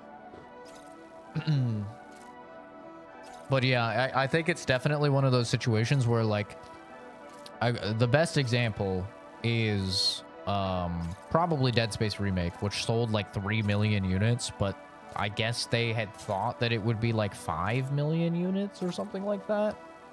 And so they considered it a failure, but like 3 million units is still quite good, especially for like a horror game. And honestly, I think a horror game is actually less niche than Death Stranding. Like, truly, I think Death Stranding is like a turbo niche game. Look how many people like have came into the stream and been like, dude, how is this fun? This looks so boring, right? It's like, this is a very niche game for sure. All right, what do we have here? We have armed hostiles, deep river, climbing anchor, post box.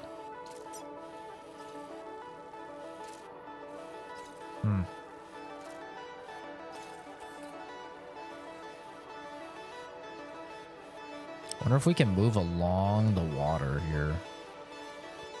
I think that's the play. I think we cross here. Where are we? I think we try and find somewhere here to cross. Commencing route creation. And then we just try to stay until we can cross. So we're gonna need at least one ladder. I think we go through here.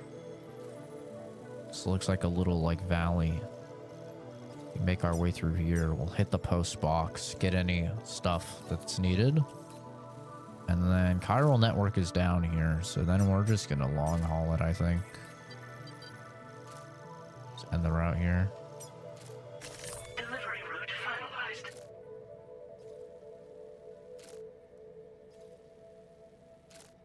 Can I say a car for an edit? Car. Budget on Dead Space Remake was 65 million. The game on launch only made 57 million. That's why that's a failure. That's what I'm talking about, though, when it comes to, like, budgets, right? That's exactly what I'm saying.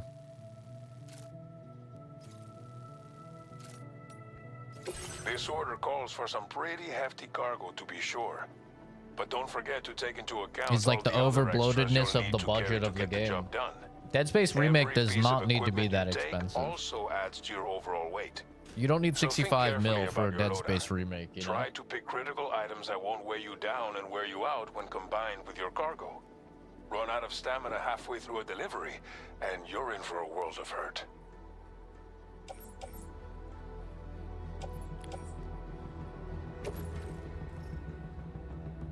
Oh, these are big packages. Make all necessary preparations for your delivery. Okay. Please select an item to fabricate. We need definitely one ladder. We need probably 2 container repairs, just in case. Like, you could never have enough container repairs. So we'll take 2 container repairs. Do I even pack a gun? I don't think I pack a gun. We need at least 1 ladder. I'm not gonna pack a gun. and fabricate this.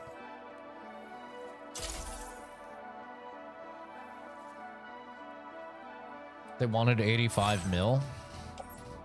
Yeah, it's just things like, look at Expedition 33. There's no reason why these games need to be as expensive as they are.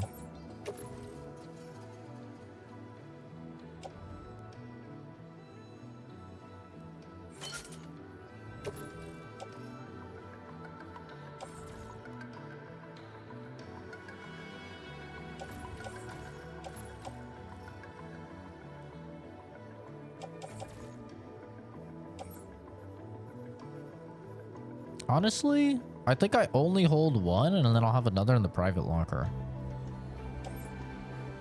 Might be good. I mean, it's only 1 kilogram. Fuck it.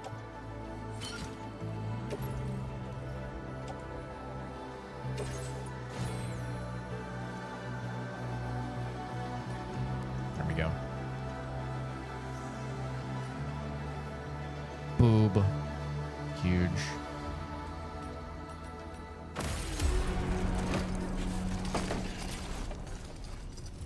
I think Dead Space should remain in the past. I disagree. I think the remake was really, really good. Thought they did a really good job. Safety first. Sign detected nearby. Remember to rest. These guys can all have some likes. Damn, these guys are already at 24,000 likes. Holy shit.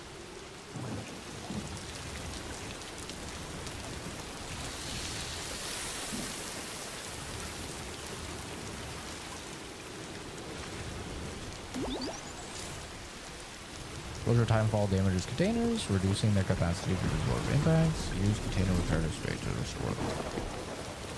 Best of luck to you.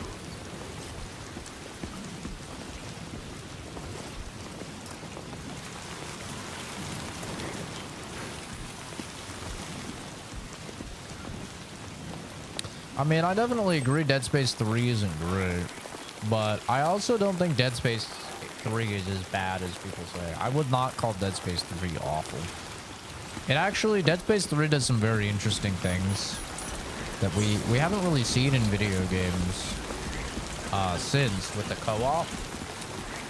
Both players saying different things. Was a very, very unique mechanic, actually.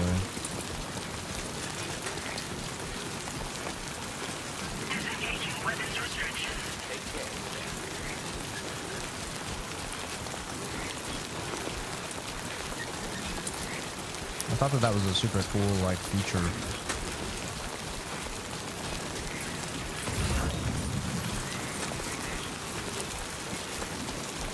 Long life meals. Are we going to Villa Libra? Honestly, I think we're just gonna be fine with this.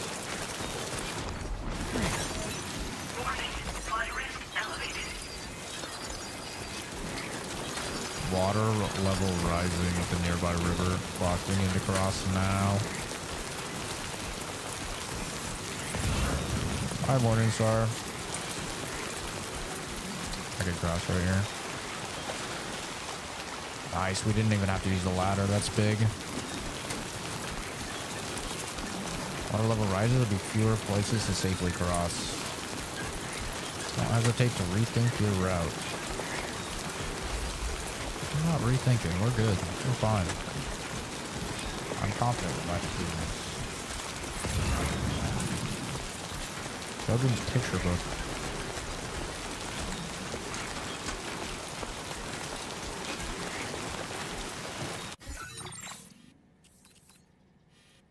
Shit, I'm gonna encroach in their territory a little bit here.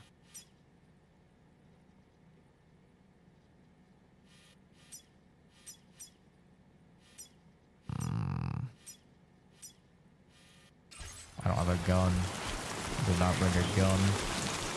Hopefully we just don't get spotted. It's like RE8.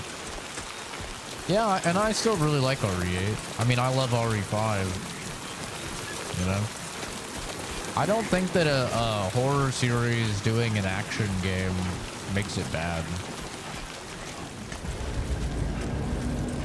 Especially when you're doing co-op. Uh-oh. Uh-oh. Run. We need to run.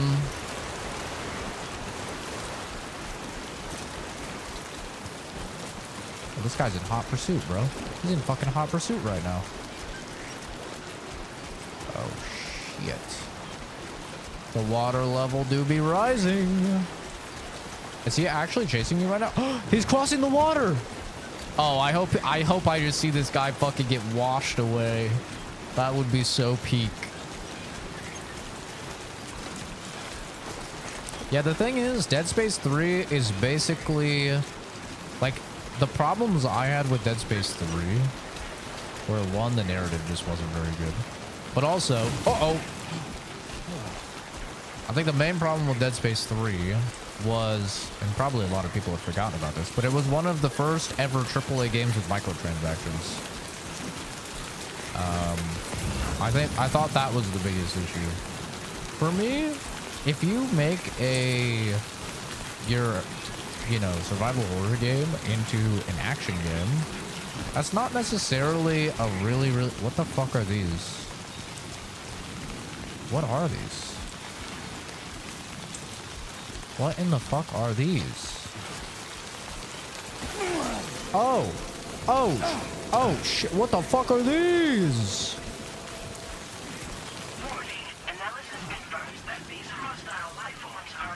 Oh, thank you for letting me know. Chiral creatures, got it.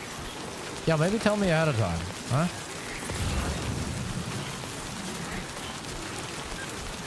But yeah, like, I think a really good example is,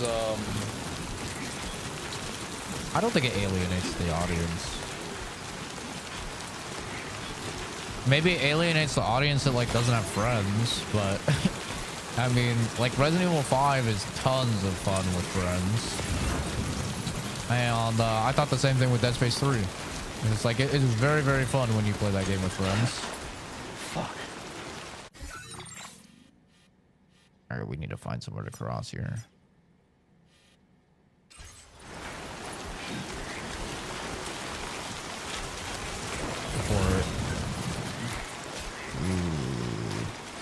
Do I use a ladder for this?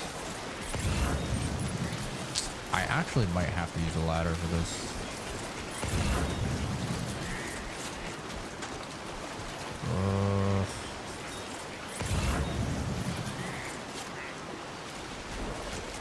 Fuck it, we ball. I'm using the ladder. I'm playing it safe. I don't want to get washed away here.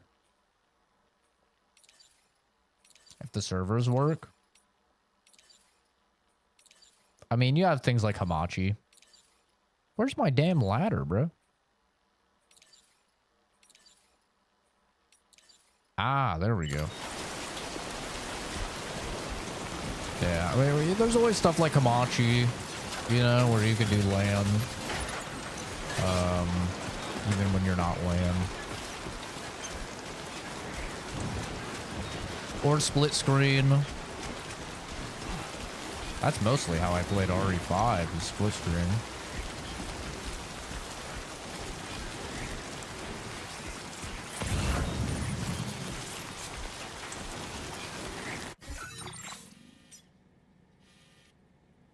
There's a lot of chiral crystals down here.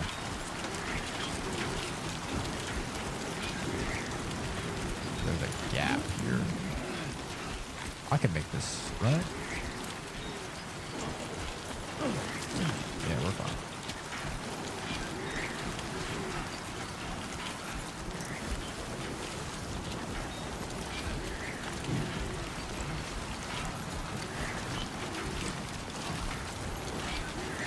I don't know what.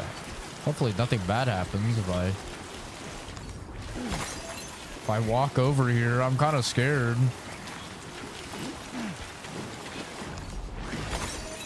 What is that? I mean, obviously it's tar, but like...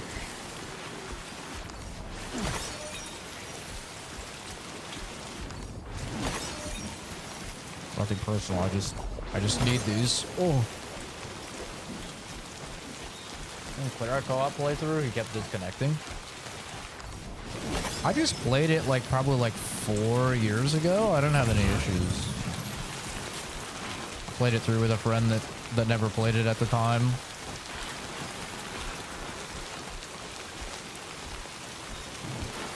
Yeah, we had a really good time playing through it. Soft tissues. Game changer.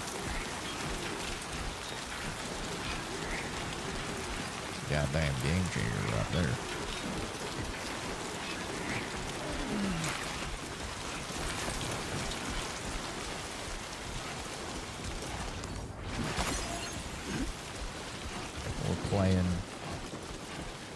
We're playing with these guys.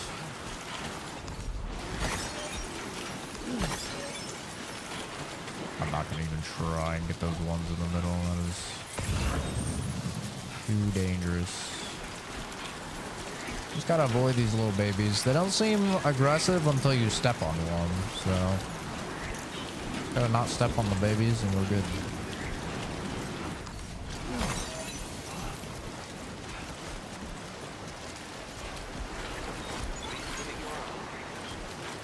Game girl.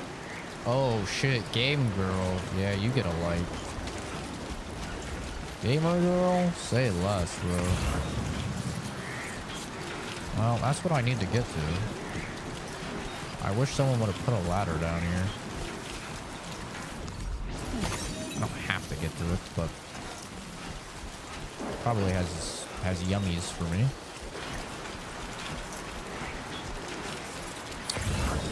I used my fucking ladder, man. There's no way I could reverse this. There's no way. This flooding was not part of the plan, man. There was not supposed to be flooding here. Fuck.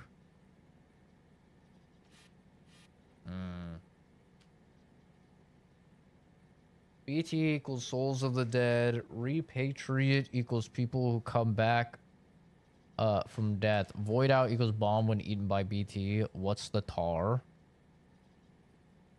The tar is how if they can't incinerate bodies, they cover them with tar.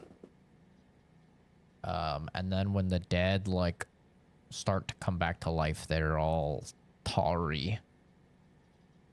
Covered in tar and stuff like that.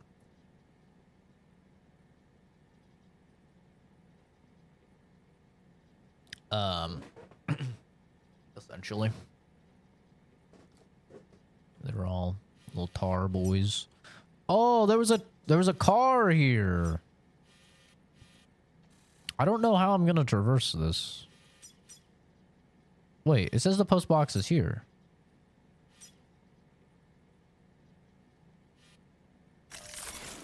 Wait, is the post box here? The post box is here. But there's also a post box here. A fully upgraded post box.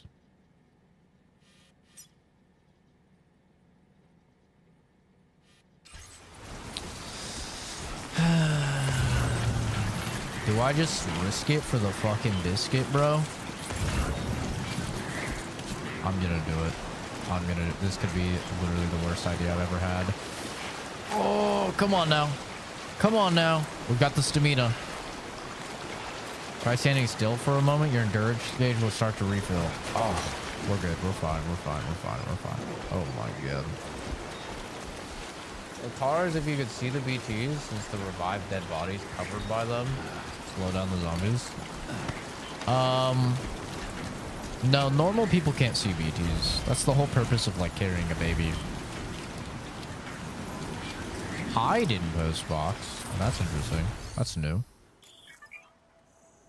Variety of features. Store cargo and trust cargo to other porters or fabricate equipment in order to increase the stocks of materials that can be used for fabrication. You can store your own materials or recycle equipment you no longer need.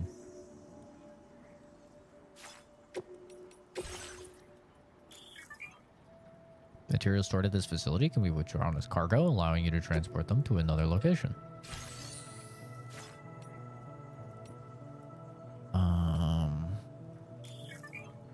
Structures can be upgraded by providing them with the necessary materials. Upgrading structures makes them more durable and able to withstand longer periods of timefall. In some cases, upgrading structures unlocks new features for you to use. You can also upgrade structures built by other porters. It's at 98% durability. It's not bad.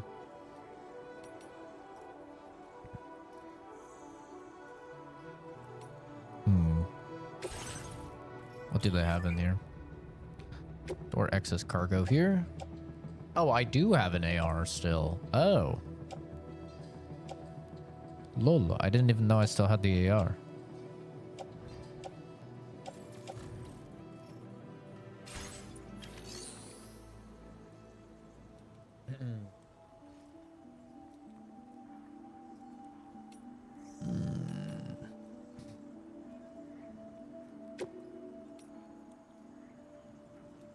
Cycle equipment to increase the stock of materials that can be used at this location. I have no materials to contribute. But it makes it so it has increased cargo storage, increased material storage, and increased durability. Okay. There's not really anything here for me to use. I mean, I could withdraw some of the materials. That's about it. I could try and fabricate repair spray. But I have to. When you use the structures they've built, the more lights you change, the more things will be shared between your worlds.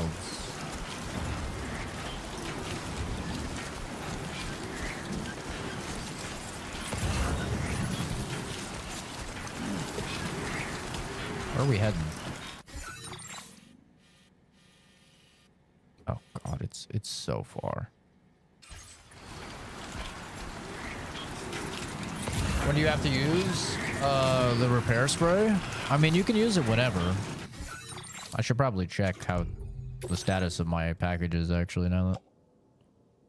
Container damage 86%. Oof. Yeah, we should probably use this now, actually.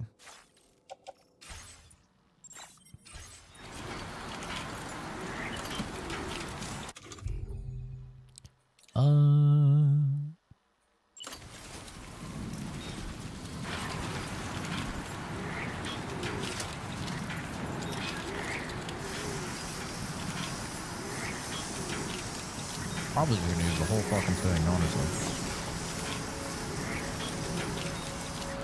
There we go.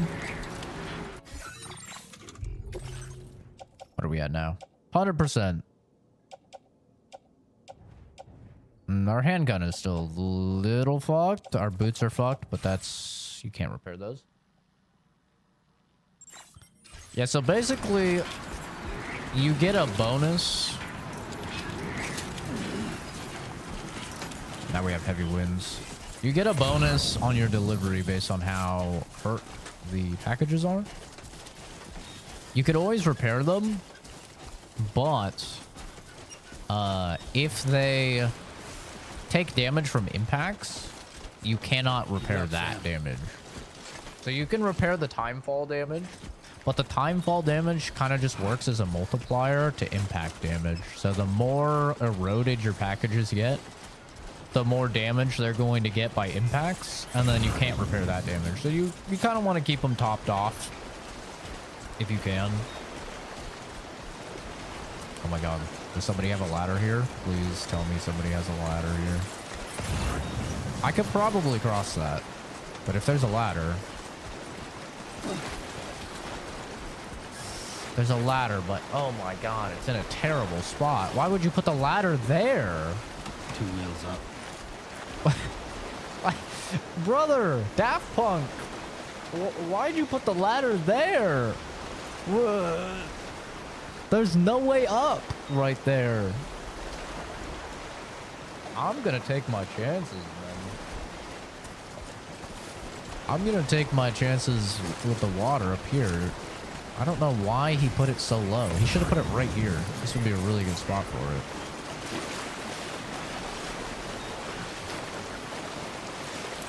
Ooh. We'll be okay, we'll be okay. Ooh, we'll be fine, we'll be fine. Thank God for those Monster Energy drinks. Been bad. This that dude from Walking Dead that be racist with the crossbow? Is Daryl racist? He wasn't racist in the comics. I don't know if he's racist in the show.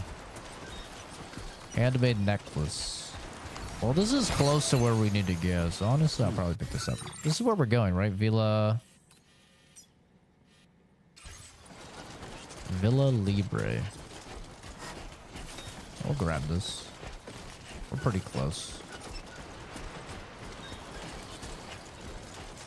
Yeah, it is Daryl Dixon, though.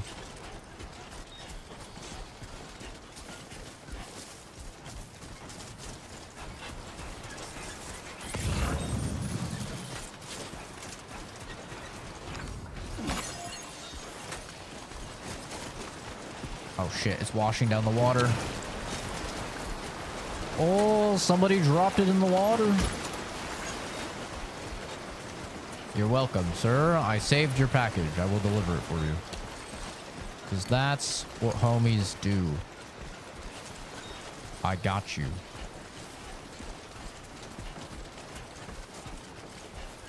He's not racist, at least not after season 1.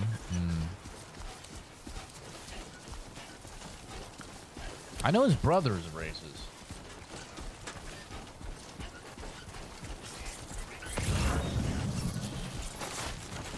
But also, I feel like I don't even know what racist means anymore because so many people say so many things are racist, and I'm just like, is it though? Because like me, I grew up around neo-Nazis. Those motherfuckers were racist. Like, that is real racism. Not a joke about a stereotype that a race has or something like that, you know? Like, that. I grew up around some real racism. So I feel like I don't even, like, really know what people mean anymore when they say such racist.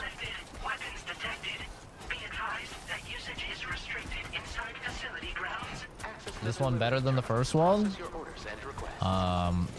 I am only 2 hours into the game. If you didn't like the gameplay of the first one, you will not like the gameplay of this one. I feel like most people probably assumed it would be the case. Oh, wait. I unchecked them.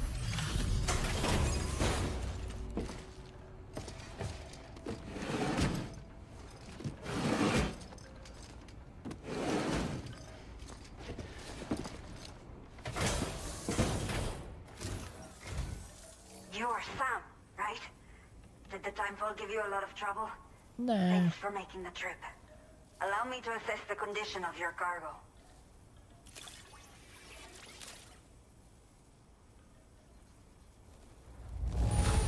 Yippee! Salvaste la vida.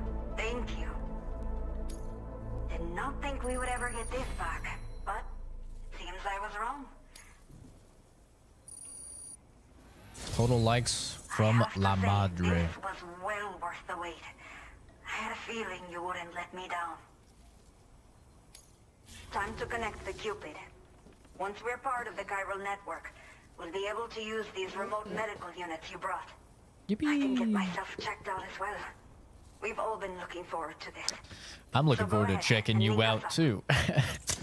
Let's clear up this interference. Get an HD peek at you.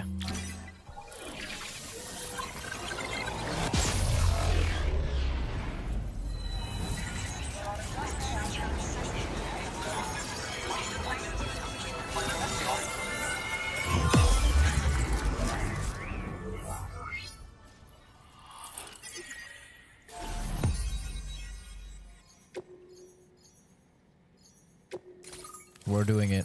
We're uniting Mexico. We're really doing it. Ooh. Some trees, it looks like. Chiral network coverage has expanded, granting access to the following.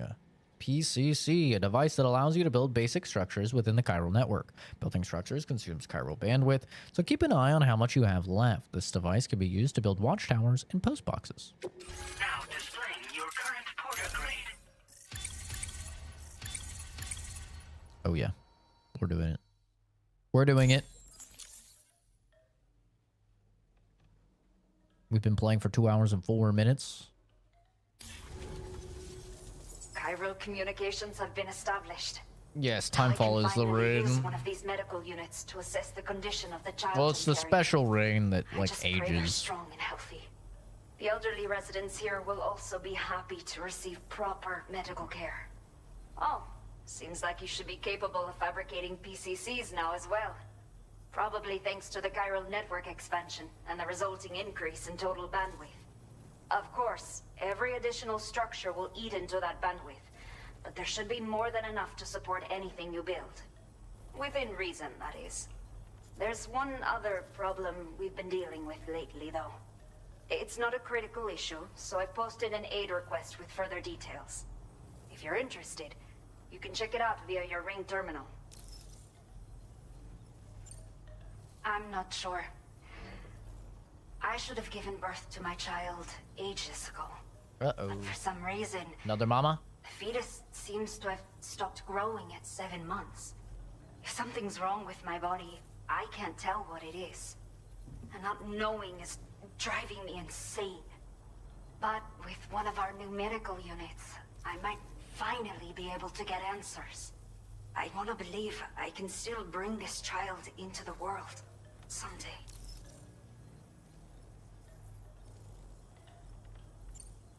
Some of the cargo we had stored here Hi, Drake. was washed away. I don't remember during if a it said hi. massive Hi. flood. The water carried it into Bandit Territory, so we're in no position to reclaim it ourselves. I know this isn't the sort of thing a porter like you normally does, but if you're willing and able, please check the aid request. You're All lucky. of the relevant details should be available for review. I'm on about that Ring baby terminal life you're wearing. now. You can use it to confirm the cargo's location. So, if your travels happen to take you out that way, we'd really appreciate the help. How's it going? It's going good, dude. It's going good. It was a pain in the ass to get console streaming working. I haven't streamed any console games since Astrobot, so that's been quite a while. So it was a pain in the ass to get console streaming working, but it seems to be going all right. Hopefully. I don't know. I've had a lot of issues with this capture card. This is the Razer capture card in the past, so with like the audio, as the stream would go on, the audio would get more and more out of sync, which was a pain in the ass. I'd have to just like constantly reset the capture card. So nobody said anything about that. Hopefully that's not happening. We also used to have issues with the audio, just like completely not being the right levels, being like very quiet. So hopefully that's not an issue. And then it would periodically just freeze. So that was annoying as well. I should really just buy a better capture card, but I'm a stingy dude. I don't like buying new stuff. So I don't know. Seems to be working fine, but yeah. I really like Death Stranding, so I'm happy to be playing Death Stranding too. I know the game's not for a lot of people, which is totally fine. It's probably not going to make the greatest stream game. I played most of the first one off stream for that very reason, because I didn't think it was too much of a stream game that people enjoyed watching. But honestly, I think I'm just going to stream it anyway, because this is going to be a really long game. So it would be like me playing 100 hours of a game off stream, which is just like not ideal for the channel. So I'm just going to stream it anyway. I understand it's not going to be for a lot of people, and that's totally fine. Hopefully the next game will be for people.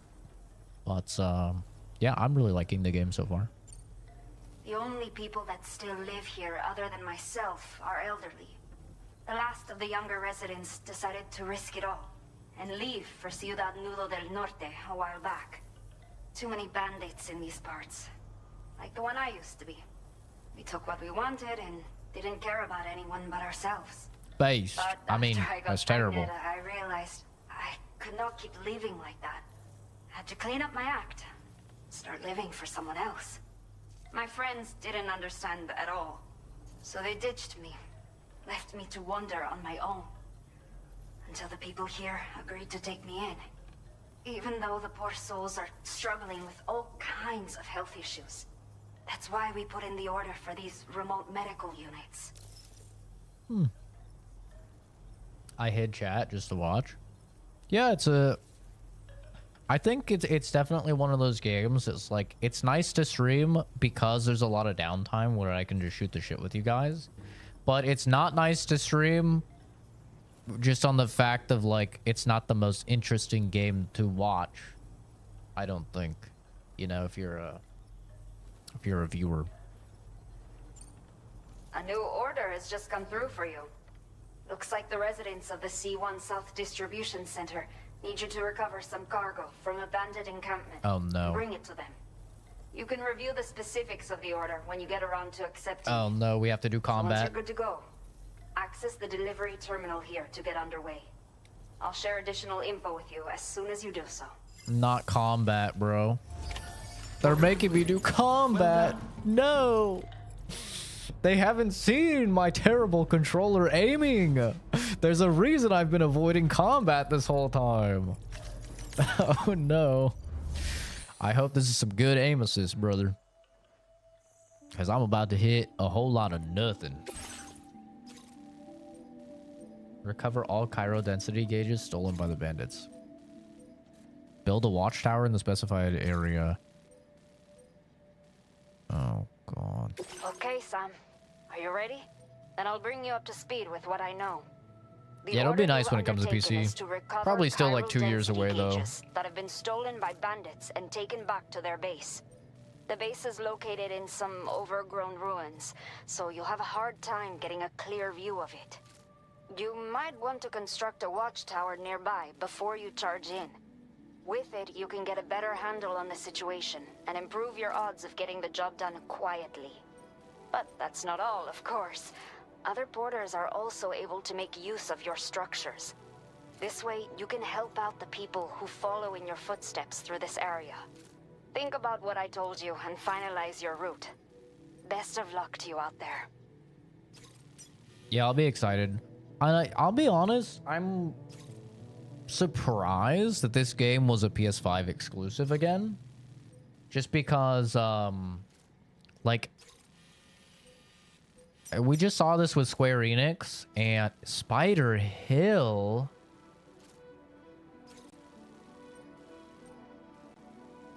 The hill takes its name from the mysterious spider-like creatures that many people have reported seeing in the area. Well, guys, that's Death Stranding 2. I'm gonna return the game. Not the spiders, dude. Oh, no. But, yeah, with Final Fantasy 16, you know, Square Enix kind of came out and said, yo, we're done doing the timed exclusivity on console because it really, really hurts sales. So I was kind of expecting more and more like game devs to do that. It doesn't seem like Kojima's doing that though. Like Kojima is still very adamant about his timed exclusivity, which means PlayStation must be giving them a whole lot of money. I mean, they must be giving them millions and millions of dollars for that timed exclusivity.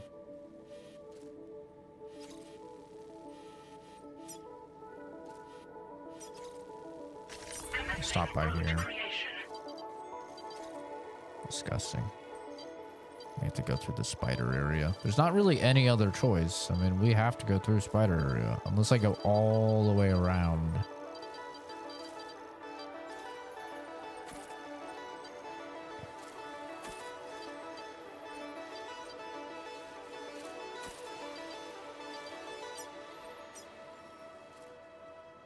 Delivery route finalized.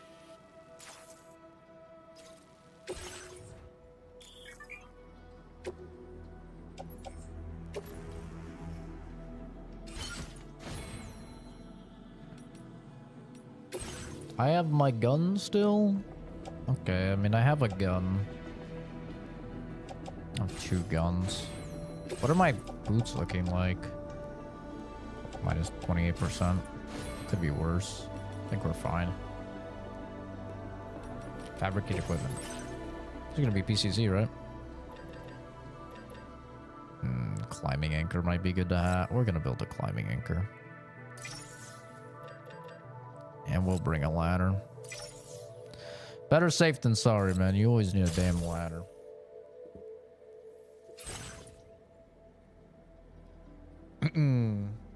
Much more enjoyable to watch than Baldur's Gate 3.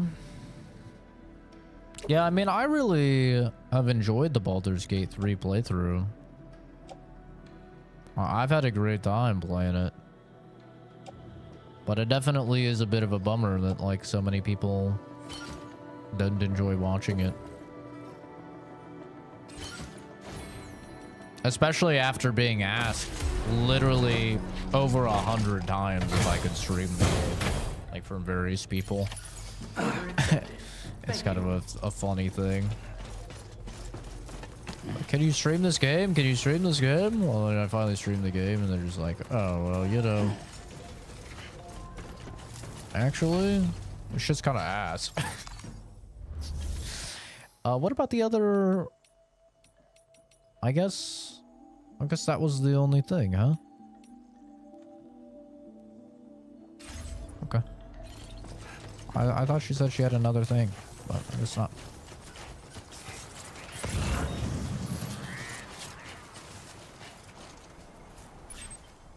Travel barefoot and have a debuff? Yeah, you have much less traction and it uses way more stamina. Your boots get destroyed. And there's various different types of boots as well. Take care, Sam. How do I put down those things? I wanna get some fucking likes. Use the signs menu. You've got this. Right. Putting that down right here. You've got this, gamers. Farm likes.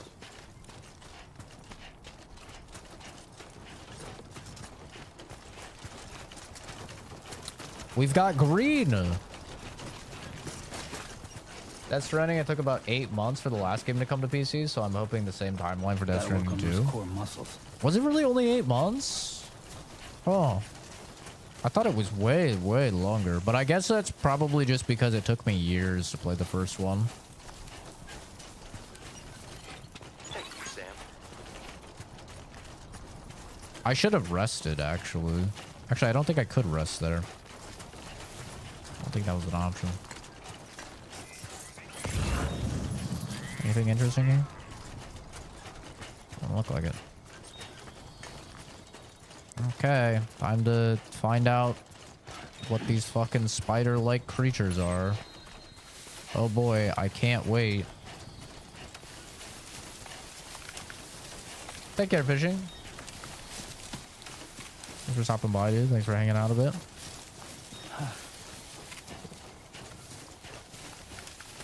No way I can climb that. It was way too steep. I've got to cut left and go up.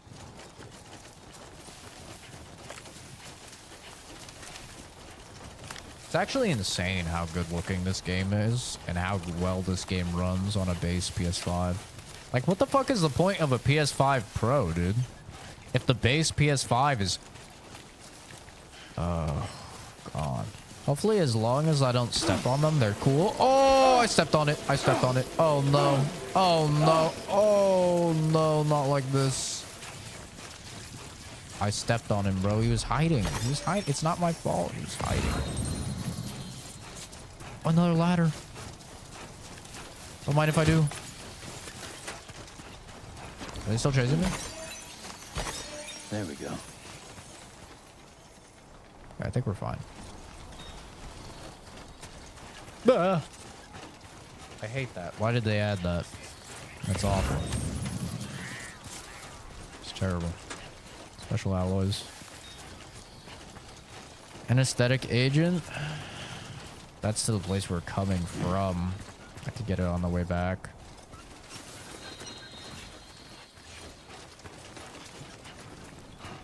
I'll get it on the way back. be weighed down when I'm beefing.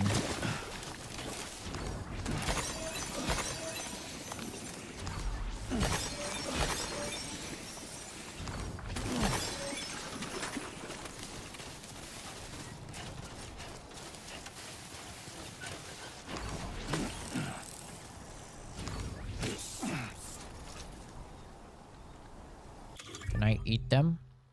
Cargo management. Not what I'm trying to do. Can I eat them? Blood levels are at maximum. Oh, my blood's already up. Okay. Oh, Ghost of Yote? Yeah. Very excited for Ghost of Yote. Also very excited for that action game, which I thought was going to be a PS5 exclusive, but I guess it's coming to PC. Comes out, I think, at the end of this month, or... Oh, no. Not again. Oh, God. Oh, God. Disgusting.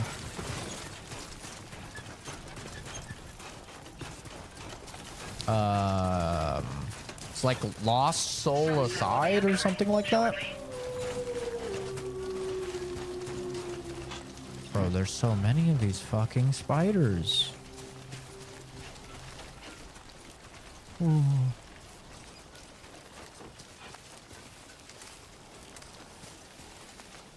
Ah! Oh my God, I thought it jumped on my head. Oh, I hate this. Ah! Why? Why? Why? Why did they have to be spiders? Please.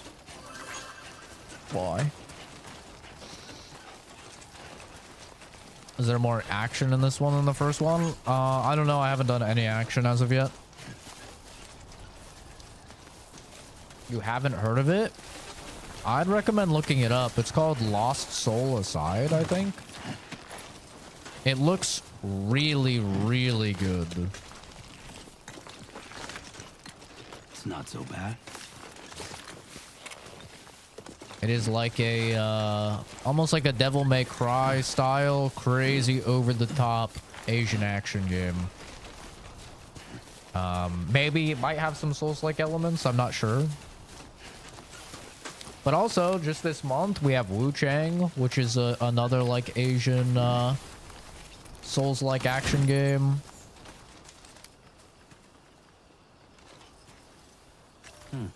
We've got all sorts of stuff, man.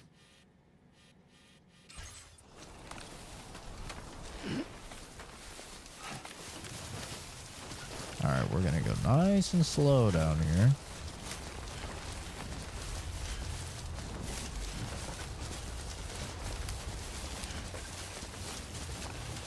But yeah, Lost Soul Aside looks really good. Easier to lose your footing and fall over. You're fucking shitting me. I have to turn on lights. Was this a thing in the first game? I don't remember having to turn on my light.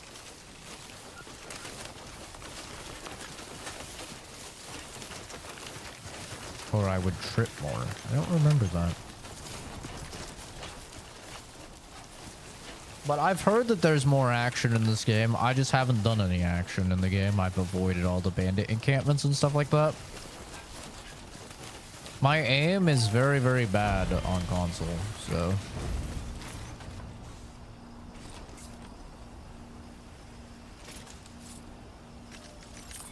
I kind of try and avoid combat.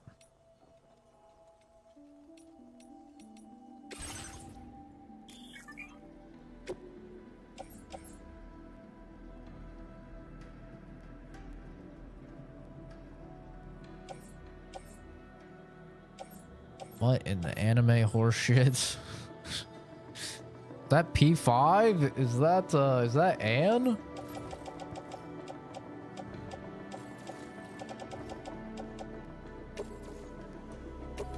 Thank we'll donate this to other for your players. Cooperation.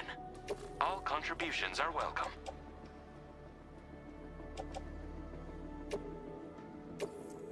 Thank you for your cooperation. All contributions are welcome. These spiders are not cute. What's wrong with you? Alright, let's go back and grab that other PCC. I just donated this one.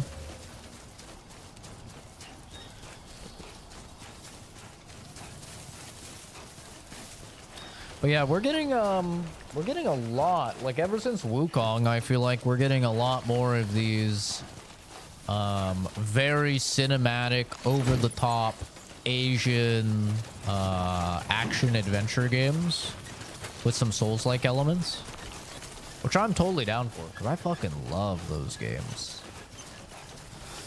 Like we've got this one coming out, which is Wu Chang. Then we've got Lost Soul Aside coming out, which looks really good. And then we've got oh man, what is that? Phantom Zero, I think it's called. Okay. Phantom Zero. Like we're getting a lot of these types of games. They look really good.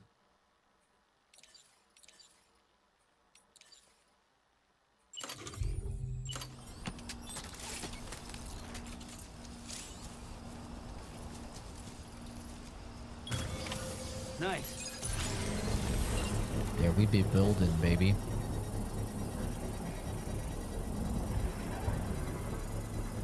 We're about to have to go action mode.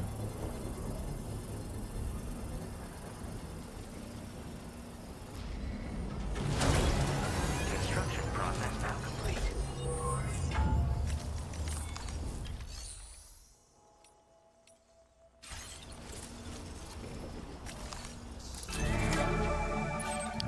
Let's take a look.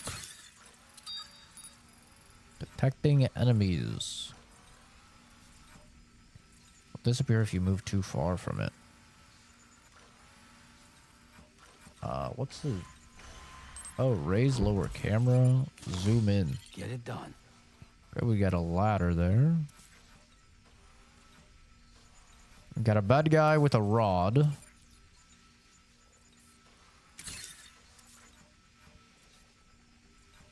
Like bad guy over there. He's got some repair spray. That might be nice. Got a bad guy here. Looks like 3 bad guys. 4 bad guys. We can take out 4 bad guys.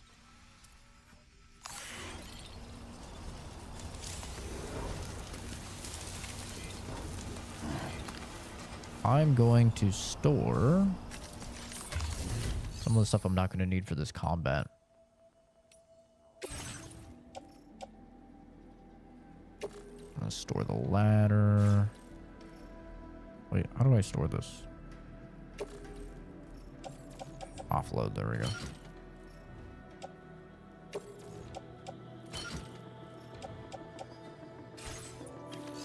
Okay. Wait. Why are they on the ground? Thought I could put them in here.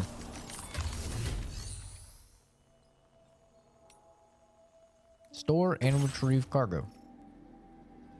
Okay.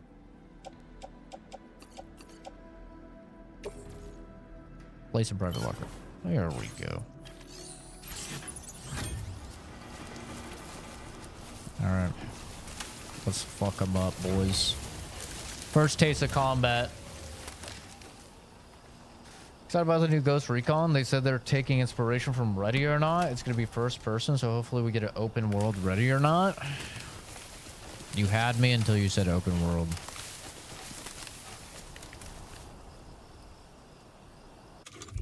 I was so in. I prefer like for Ghost Recon, I prefer like Vegas type of recon. Yeah, they will see your light. Oh, do I have to pee? Oh, I don't have to pee. I'm trying to remember how I turn off my light. Oh, right, it's left. I mean, they're gonna hear the gat. We'll try and just hit them with the taser. Definitely not alone.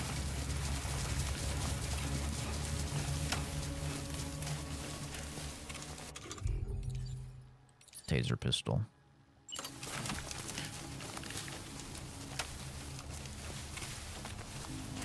Here we go, gamers.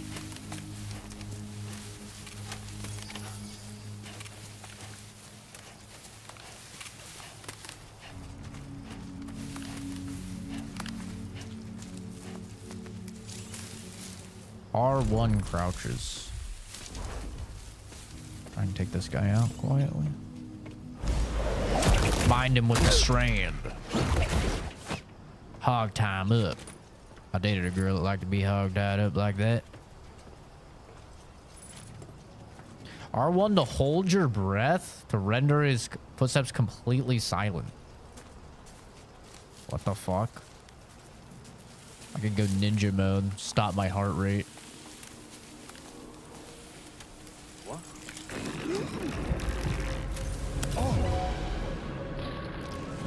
What? Shoot! Oh! Fuck! Why won't it shoot?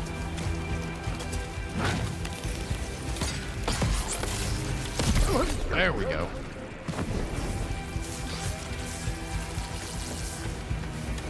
Somebody threw something at me.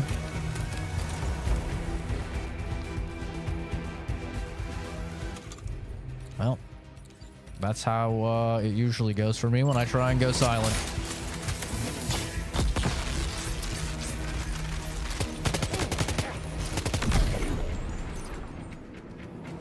You did.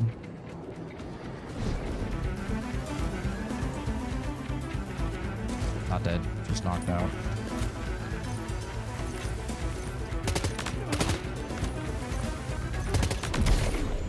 You down?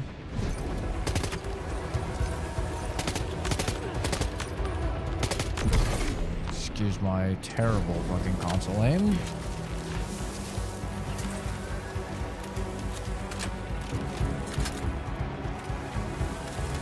Oh, I can switch it to semi.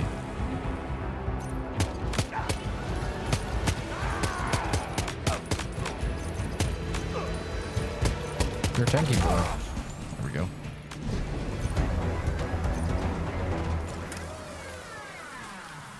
Okay. Their benefit to not smoking them? You cannot kill them. You cannot kill them. In the Death Stranding lore, any dead bodies will cause a nuke to be set off. You cannot kill people. There you go, Speed Demon. If you die, you cause a nuke to be set off. It destroys everything in the area. Any dead bodies you have to properly dispose of by incinerating them in specially built incinerators. Which is why all of the guns and everything are non-lethal.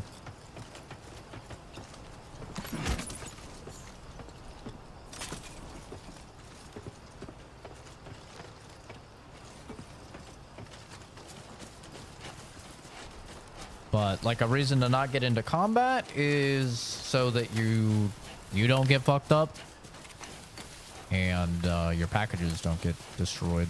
Your gear doesn't get destroyed.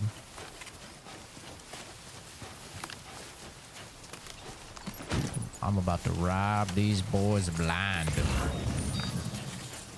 Ain't gonna be nothing left when I'm done with them.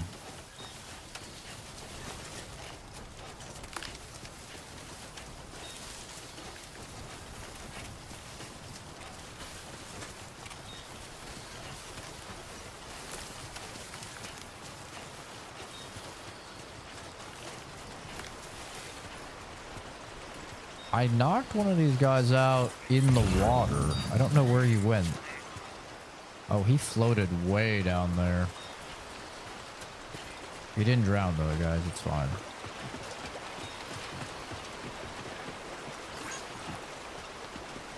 Now leaving chiral network coverage.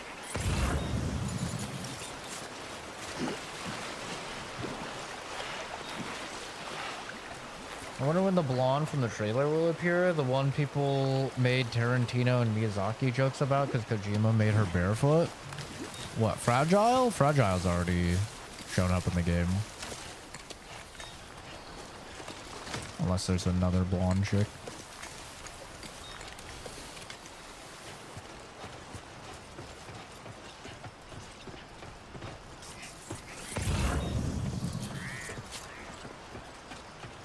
You got a nice little couch there, man.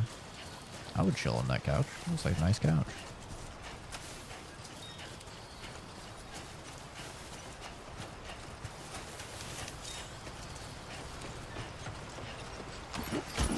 All designated cargo successfully recovered. Proceed to delivery destination for processing.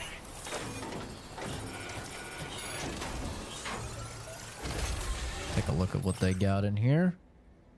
A blood bag, ladder, 120 special alloy. Don't mind if I do. The blood bag wouldn't be bad either, actually.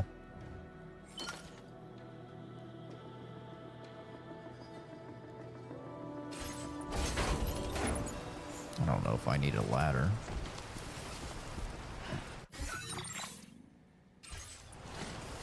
Actually, if I just do this and then new. Oh, aid request. Oh, this is where you see it. Oh, I should have looked here. Oopsie.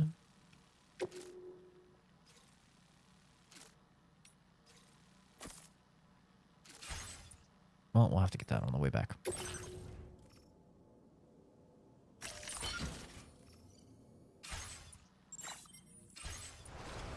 Her name is Tomorrow, and her face and mocap is Ella Fanning. Beautiful model who is responsible for RE4 Ashley.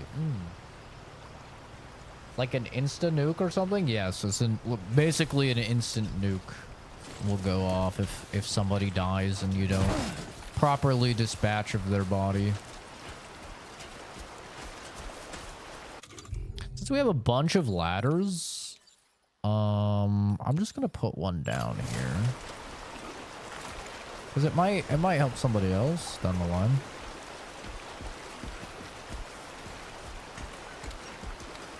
So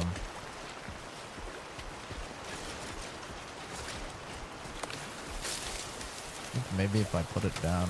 Oh, here's the guy that floated off.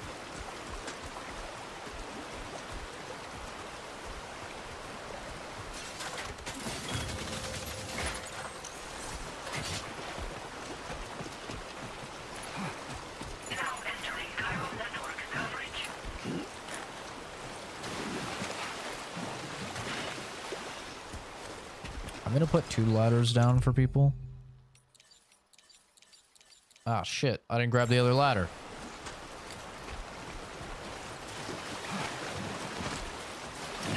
Oh, shit. I didn't even get on the ladder. Oh, dude. Is a void out only when a BT touches the body who dies, tries to touch the body, or is it any BT at all? Also, second question, does the Death Stranding now mean that all who die will never get to rest? Correct, other than the BTs that you pass on, which is why it was such a big deal that you were the first one to kill a BT, which was Mama's unborn baby. It was such a big deal because you literally assisted them in finally passing on to the afterlife, which nobody could do previously.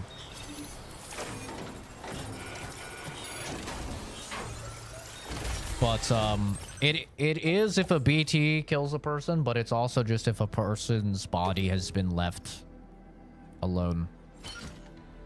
It's not just if a BT touches a person. If a BT touches a person, though, then yes, it does create a void out. But it is also just at all if somebody dies and they're not, like, properly disposed of.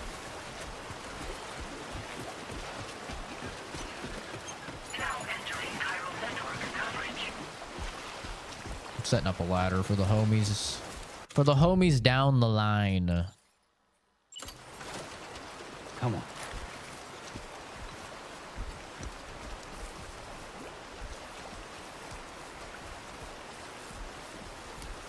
There we go. Look at that. Oh, surely that's gonna give me a lot of likes, right? This has got to give me a lot of likes. Look at this. That's beautiful. They gotta give me some likes for that one. The void out is just because someone died. I assume because somebody died and BT touched a dead body. Nope, it's just because somebody died. A BT touching somebody will instantly cause a void out, but if they die and they aren't taken care of properly, then yes. They can sort of remedy it for a little while by coating them in tar because it stops like the decomposition of the body. But it's just like a natural thing as the body decomposes. Now entering Chiral network coverage. Like literally the first mission in Death Stranding 1, literally the first mission in the entire game, is you helping these dudes incinerate a body. And like the guy in Mexico, right? He just said, oh yeah, people are really stressed out and they're killing themselves. And so that's causing like more chances of void outs. Because people are underground, they live underground, and then they're getting stressed out, they're killing themselves. And then because they're killing themselves, like they're finding the bodies late. It's like, oh shit.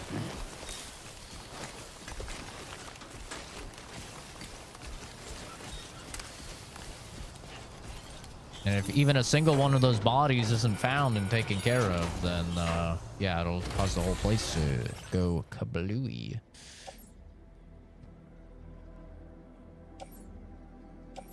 Ceramics, PCC.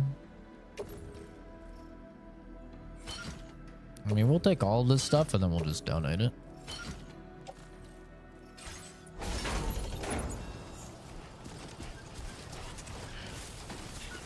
Now we head on up.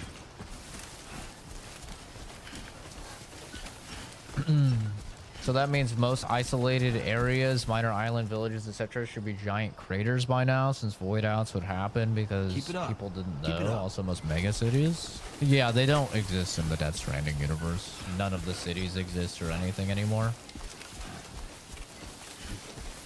That's why they're all in these very highly monitored, highly surveilled locations underground.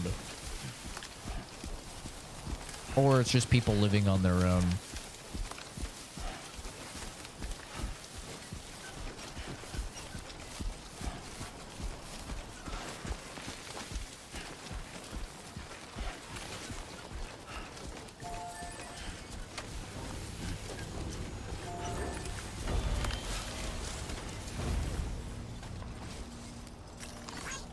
Came in handy.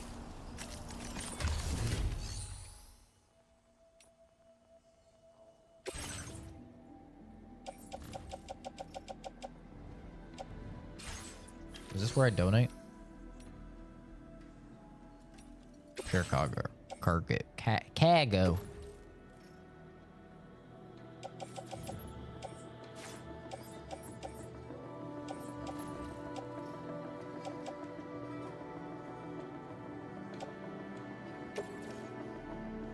Donate. Thank you for your cooperation. All contributions are welcome. What's the difference here? MP bullets effective against any target. Rifle also equips with light and has 2 modes of fire. Oh, so this can fuck up vehicles. This one cannot. Okay. Thank you for your cooperation. All contributions are welcome. Thank you for your cooperation. All contributions are welcome. I'm gonna take one of the ladders.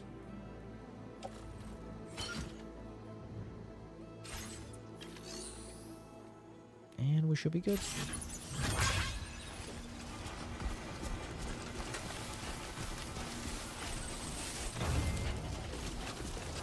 What causes the explosions?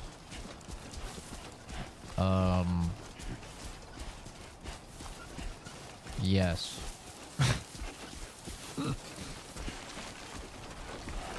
Kojima.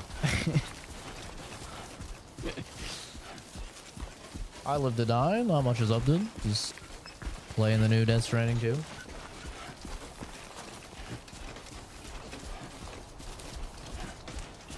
No, so the real answer is that the afterlife is fucked because this is... I can't answer the question without severely spoiling Death Stranding 1. So I'm gonna severely spoil Death Stranding 1. Okay. People can't properly die because your mother shot you when you were a baby and killed you when you were a baby. She felt bad about it, and she had the ability, she had the very rare ability to traverse onto the beach, which is essentially purgatory. So she felt bad about shooting you when you were a baby because she accidentally shot you when you were a baby. So she grabbed your body, your dead baby body, and she took you into the beach, which was a purgatory. And she brought you back to life, which is a big no-no. Then she brought you back into the real world. Well, by doing that, she created a bridge into the real world of the living and the world of the dead. And specifically to the beach, which is purgatory, which made it so now nobody could die. Like, people could die, but they couldn't move on to the actual afterlife, be that heaven or hell. They were stuck in purgatory. And when they're in purgatory, it is a completely separate dimension that is linked to the world of the living. So because of that, it causes all sorts of essentially like dimensional rifts, you can think of it. And that's essentially what a void out is that when somebody dies, they cannot pass on properly. And so because they're essentially in like two realms at the same time, it just causes a fucking massive like deletion, essentially. It's not even really an explosion. It's called a void out because it's literally like a void. It's just like feeling good. The area just gets deleted because it's this person trying to be torn in between two different dimensions of reality. So yeah. Oh, Jesus Christ, we're zooming.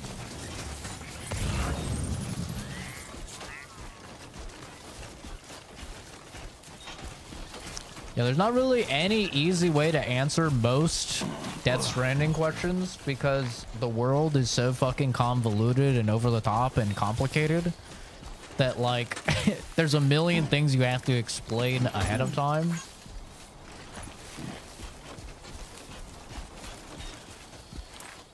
How far in the game am I? I am 2 hours and 50 minutes into the game. Hi, Weenie. Is this the game you were excited for? Yes. The implosion, like two realities collapse in at one point and annihilate whatever existed there. Yeah, essentially. Like it's not really an explosion.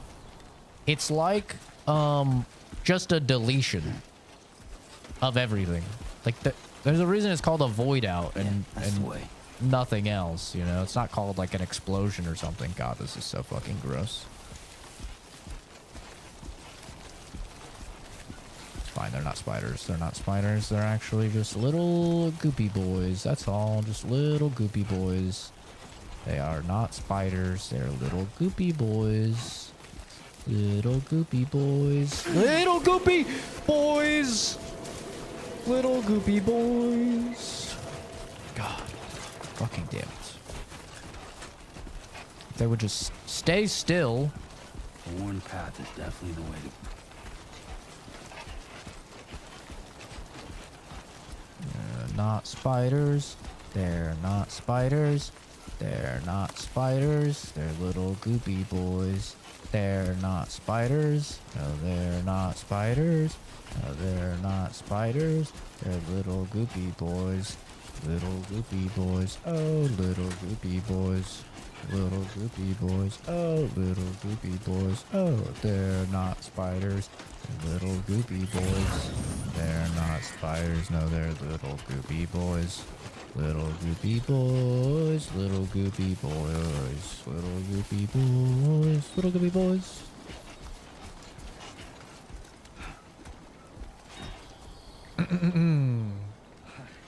If you unplug a USB stick in the middle of downloading.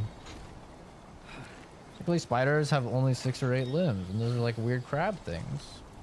Finally watched the Minecraft movie earlier, and I was surprised I actually enjoyed the movie, given I've never really been into the game. I only know it from the memes. La la la lava. Chicken. Deep lava chicken that tasty as hell. Ooh, mama sita, yeah, we're ringing the bell. Deep lava chicken that tasty as hell. Mama sita, yeah, we're ringing the bell.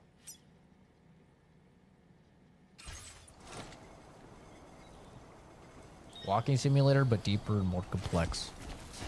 It's a walking simulator. Okay, here's Death Stranding. Death Stranding is 30% cutscenes,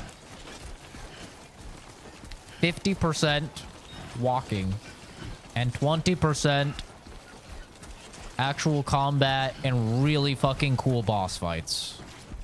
That's Death Stranding for you.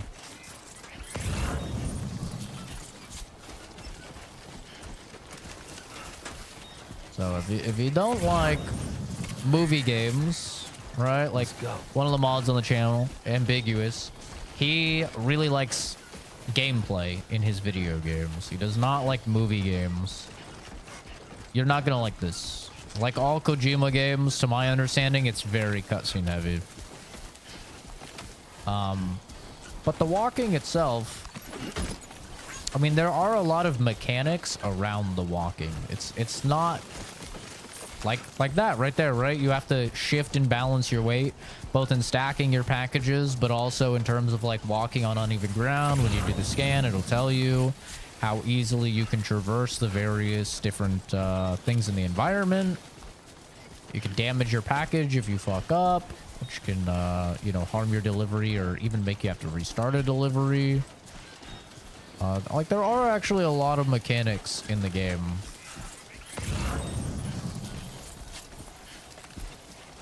Please tell me I don't step on a goopy boy. On top of that, I think the game does the most interesting co-op multiplayer I've ever seen in a video game. It's very, very fascinating how they do the multiplayer.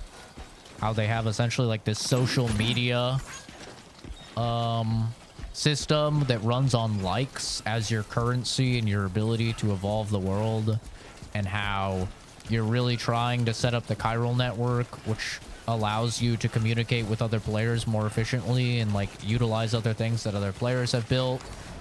The drive to constantly make things to help other people playing the game, like stuff like that. I feel like the Dark Souls games have always tried to do, and Death Stranding just does it way, way better. Like, I've always felt like Dark Souls tries to do this type of emergent gameplay through anonymous co-op, through like their messaging system that they use, but they just never do it very well. And Death Stranding just nails it. There are vehicles, but where's the road that you're gonna drive on? Right? Which ties directly into the multiplayer, because as more and more players play the game, we can all start to pool our resources together, and we can start to make roads. Which is the very interesting thing about Death Stranding 1, is that if you were to play Death Stranding 1 right now, it would be infinitely easier than people who played Death Stranding 1 the day it came out, or the week it came out. Because more players have came together and built more roads, and they've built more ladders, and they've built more giant zip lines and stuff that help you traverse the areas. And it's just very fascinating. Like, there'll be more paths because Death Stranding logs the footstep of every single player online. And as more and more players walk the same paths, it will naturally erode the grass and it will naturally create trails and paths for future players to walk across, just like real life. You should have more faith in yourself.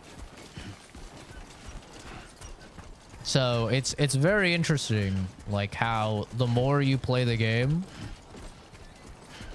the more it's like the more people that play the game, the easier the game will be. It's a very unique system. Good morning to you.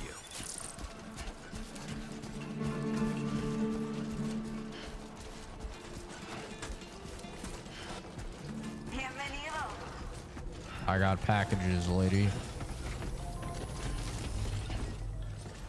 Actually, let me, before I turn these in, give them the old spray down.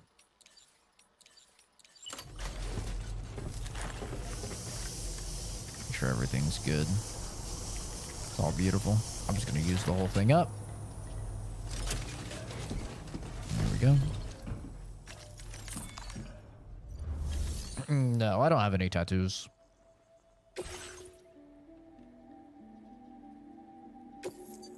Everything's 100%. Oh, baby. Correct, yes. If you play the game a year down the line, it will be easier.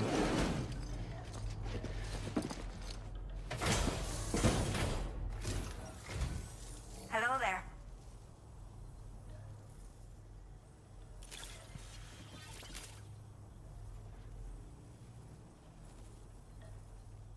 I will never know how you managed to track death down, but I am grateful to have it back.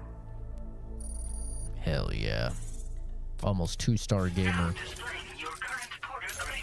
I had to do combat for the first time. Surely my combat will level.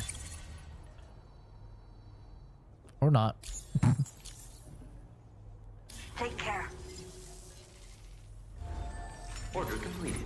Well done.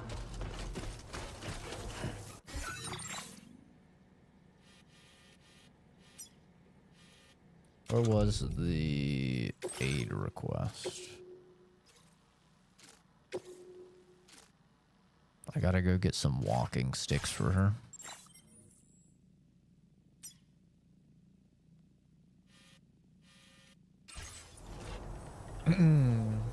It sounds lonely time though. If you have to beg people to play a game, it doesn't sound fun. It reminds me of Metal Gear 5. What do you mean if you have to beg people?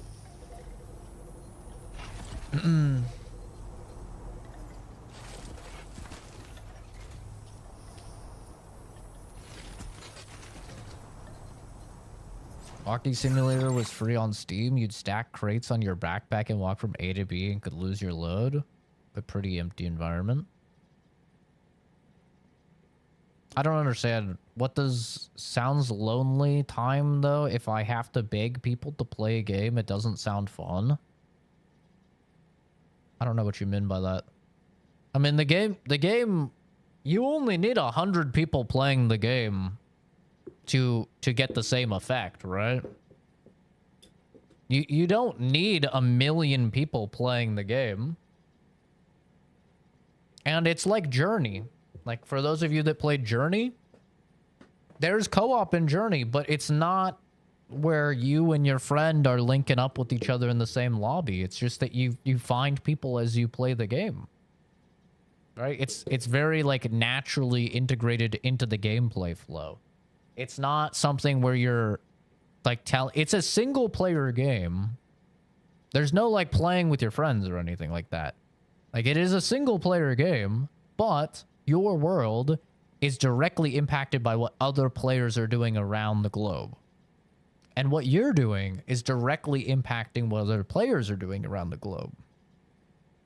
And that's kind of the beauty of it, is that it has a grander, like, scheme, right? There's a grander message, which is that, you know, once you traverse an area the first time without any help, because how the system works is that you don't see anything from any other players unless you're in a chiral network. Well, the whole story of the first game is connecting the United States with the chiral network. So the first time you travel into, let's say, Arizona, you have nothing from other players because they're not hooked up to the chiral network. So it is the hardest place, like it's the hardest your first time through, right? Because it's just you and yourself and traversing the environment, and it's very difficult. But then once you hook up the chiral network in Arizona, now you have access to everybody else's stuff. And then your way through Arizona is way easier. And it's kind of saying that, like, it shows you, see, if you were to walk this path alone, whether that's life or in the game, whether you're to go something alone, it's the hardest way to do it. But once we start relying on each other and we start helping each other, now all of a sudden, things become much, much easier because we're connecting, you know, all of America in the first game. That's the point of the game, is that through this multiplayer integration that's all in the background, you are more inclined to help your fellow man, because as you help your fellow man, whether through placing things in the environment or leaving like little messages that people like, that's like cheering them on or whatever, or warning them about something, people will give you likes.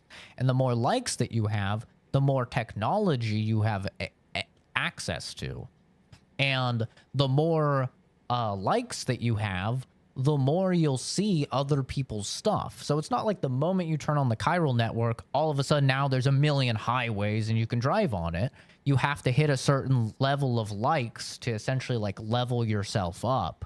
But you're more inclined to help your fellow man because you know that you're going to get likes for doing that, which is going to give you more access to stuff that other players have put stuff in, which is going to allow you to have more technology at your disposal and chip into more things. Like a highway, no single player can build a highway in the game. But once everybody gets that level of likes to where they have access to chip into the highway, that's where everybody starts putting their money into the highway, and then boom, you get the highway built, right? And now it's so much easier for all the people at that threshold. So it is the whole point of Death Stranding is that monkey together strong. Monkey alone weak. It is always the hardest to traverse any of the areas. And it's the same thing in the second game, you know, so far.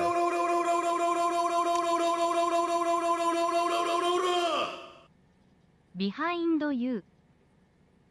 Thank you, Kurt. Thank you for the super chat. Very nice of you. So it is the same in the second game of like the first time you go through an area, it is hell. It is torturous. But then every single subsequent time you go through, it's significantly easier because we're all helping each other. It's not a tall order for a player because it's executed in a way to where it benefits both parties to help your fellow man. That's the genius of Kojima's game design with Death Stranding, is that it is in your best interest and my best interest for you to do something that helps me. It's in my best interest and your best interest for me to do something that helps you. That's the beauty of the game design. It's like, for anybody that's played Escape from Tarkov, it's the beauty of scav karma in Escape from Tarkov. Once they added that, it changed the entire game of Escape from Tarkov, because previously people would just do their scav run and it's like, okay, I spawn in as a random NPC, I kill everything in sight, and I get all the loot and I leave, right? That was a very unhealthy gameplay. But then they add scav karma. So now you spawn in as, you know, random AI, but you're penalized for killing your other friendly AI. And you're rewarded and incentivized for working with them. And it gets you new and better things. And so as a result, it created things like the Scav Army, where everybody's banding together and they're hunting down, you know, PMCs, which are the enemy faction, or they're trying to work with the PMCs to do a co-op extract and stuff, right? Because it gives you rewards. The key to getting people to work together is to benefit both parties. If only one side benefits, then you will almost never get people to work together, because then only people that are doing it out of the kindness of their heart will actually do it. And some people will do that. Just like Dark Souls, right? Every now and then, some dude will leave just a genuinely helpful message in Dark Souls. But also you have the dudes that are like, yo, there's an invisible floor here off a ledge, and then, you know, you go off and you die, right? Because that player doesn't benefit. But now if the player got souls every time that somebody liked his message, now you would have an incentive for people to leave helpful messages, and you would have an incentive for people to listen to each other and like the messages and stuff like that. The people who don't play the game benefit the most? I don't understand. So yeah, it's genius game design. In my opinion, it is the greatest integration of multiplayer into a single player game I have ever seen in my life. I think it is absolutely genius, and I think that it is a testament to why Kojima is regarded as positively as he is. I've never seen multiplayer integrated into a single player game in a better way. It's everything that Miyazaki has been trying to do forever with the Souls games, but just better. I love it.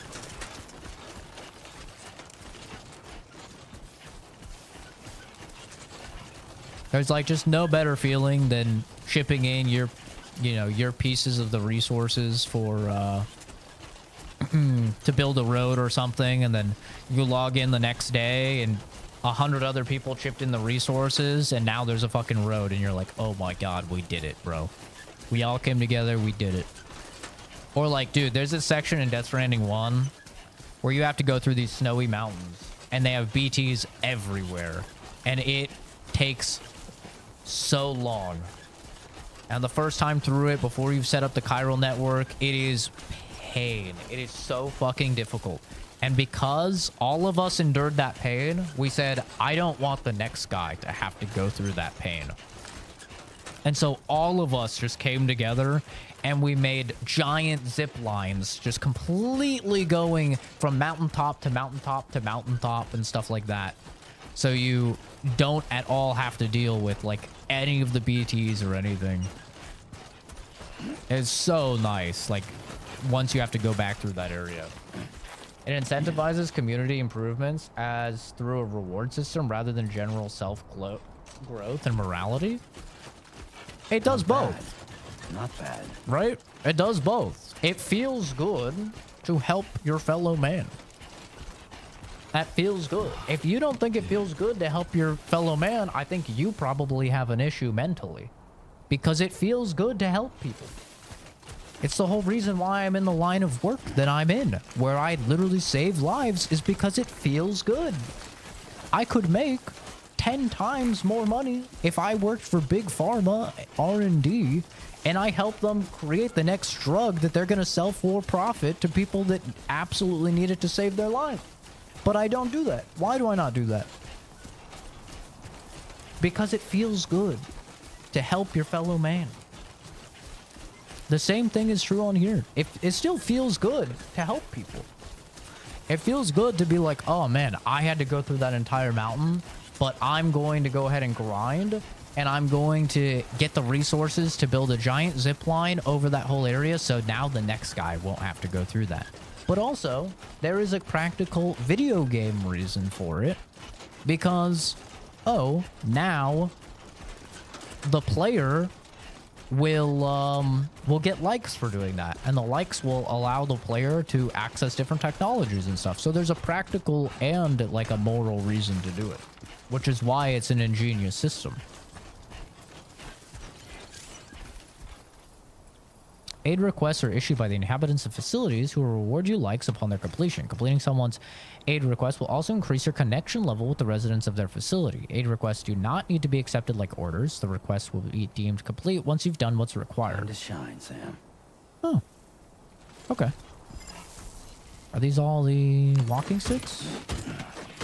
They are. Oh my god, that is not how I want to balance these. That is balanced so poorly. There we go. Still not balanced great. I'm a heavy boy, but let's take these back to her. Honestly, the real world could use a similar system. It could, yeah. I mean, imagine if we just did it with money and the people that really benefited their societies were, and their communities were actually paid appropriate values. Wouldn't that be crazy? A very foreign system.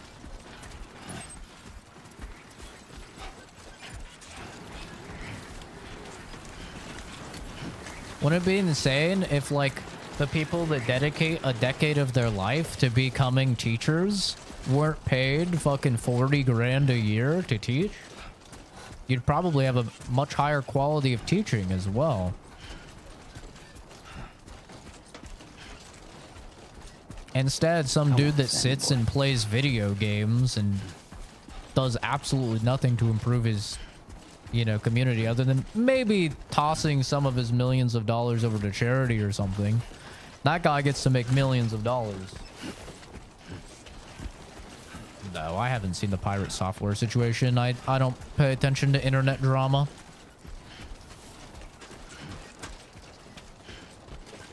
I don't really know anything about pirate software other than people say that I look like him or talk like him or act like him or something. See, like somebody put a rope here. Did they have to put a rope here? No, but they did. And they've received 227 thumbs up because of it. And it's going to help me now traverse this with this heavy package safely. And that guy has helped me.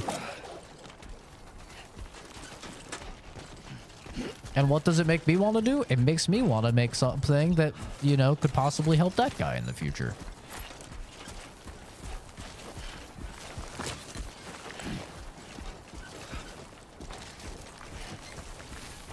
It's just a very, like, well done multiplayer system. It's unobtrusive. It's not like it, like, impedes your experience at all. I don't know how the game plays offline. I don't know how that works, but I think it just, like, auto-generates random shit, I think, if you play offline. I'm not 100% positive, though.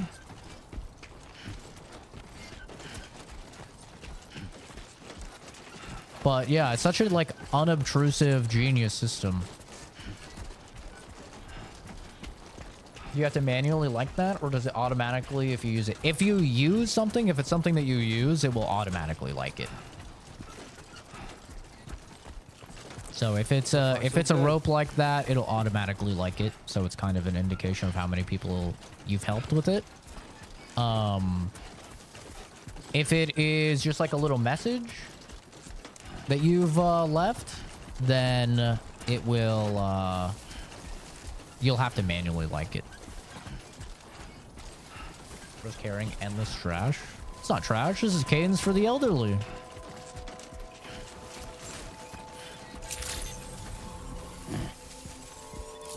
Oh hell yeah. And we're leveling up. KO resistance level 4. Carry capacity level 3, okay.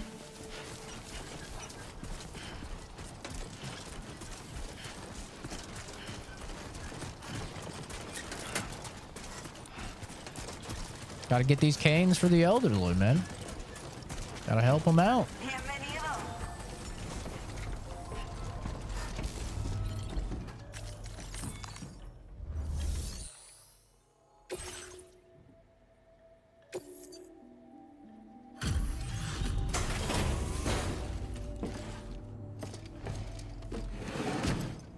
Daryl Dixon.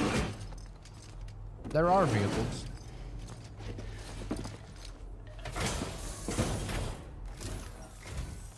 There you are. Checking your order data now.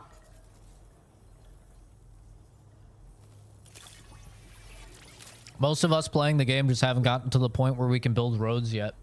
So vehicles are not very useful right now. But seems I was wrong. Thank you so much for bringing it in. 488 likes for that. Hell yeah. Ooh, damn. That was a big one. Let me repay the favor with some local data of ours. Maybe you'll find something of interest you can use. Now I can craft a custom electric rod, a melee weapon that extends telescopically. when swung, delivering electric shocks that can stun enemies. Can also be used to block melee attacks or thrown like a spear to administer an electric shock to a distant target. However, once it's thrown, it cannot be recovered. Oh. That's cool. Firmware update, bandwidth increase. More resources for you to use. Nice. I hope it helps. Now displaying your current porter grade.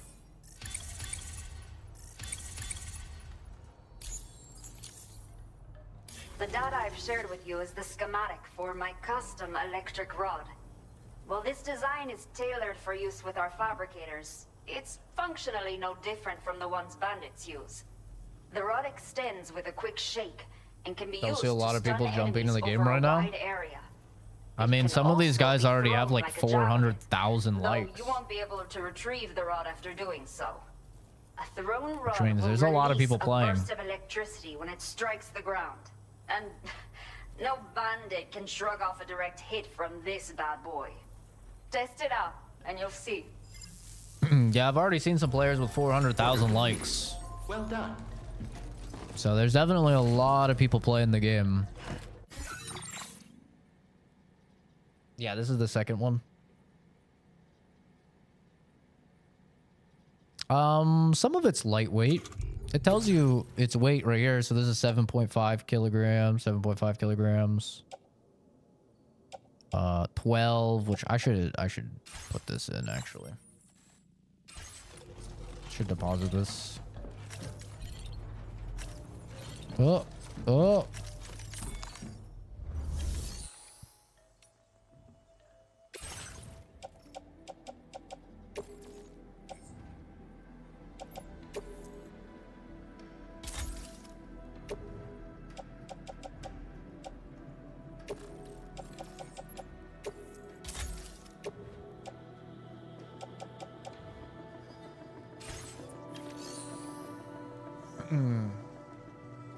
This game is Death Stranding 2. I want to try the game for my Twitch, but it looks very long. Complicated storyline. It is a very long and complicated storyline, yeah. It definitely is. I mean, for the first one, I can't really speak for the second one. I'm not too far into it. I'm 3 hours in, which is like nothing for a game like this. All right, where we gotta head? Oh, shit. We have to head over there. Oh, god damn it. Oh, god damn it. We gotta go back through the forest. Oh, no.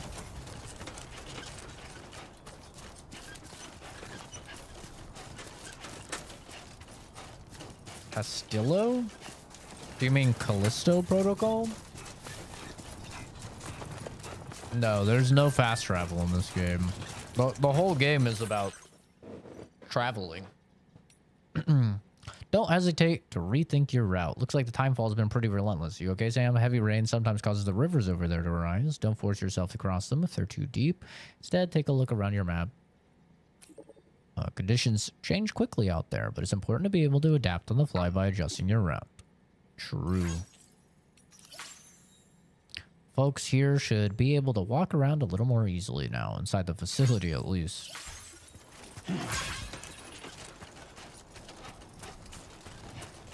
Yeah, there's all sorts of vehicles that you can get. Usually you have to like clear out a mule camp. The mules are essentially like bandits. You usually clear out a mule camp and then you get to take all their stuff. And a lot of times they have they'll have vehicles. Thank you, Sam. But yeah, there's no fast travel in this game. The whole point of the game is to travel manually.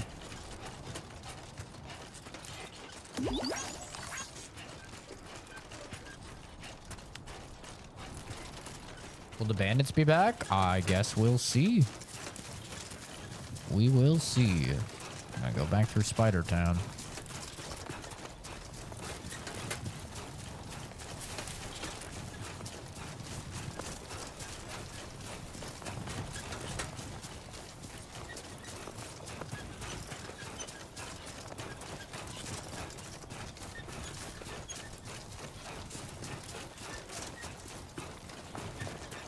I probably should have made new boots, thinking about it now, but...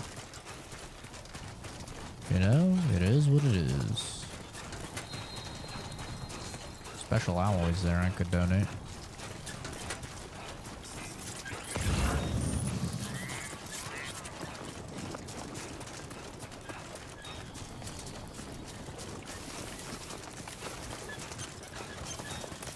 I'll take the ladder.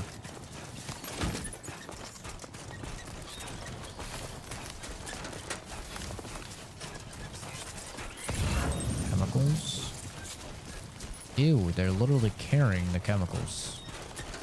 Disgusting. Does donating gives you likes? Yes, it does. You can either recycle stuff for materials, or you can donate it to other players. That'll get you likes as well. Uh-oh. Uh-oh. Oh! Oh! I will always support you.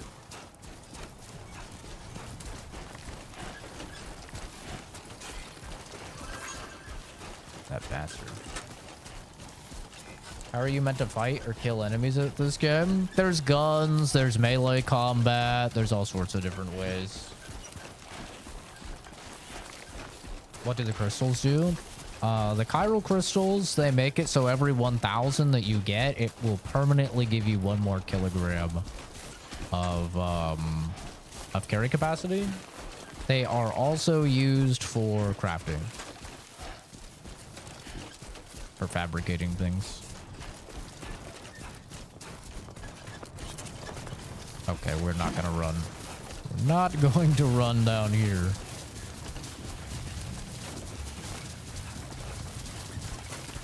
The baby pods keep the enemies away.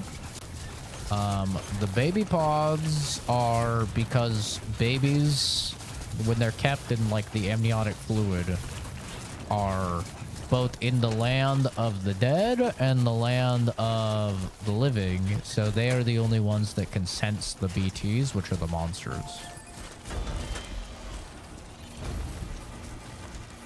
That's the purpose of the baby pods, is to sense the monsters, which are BTs.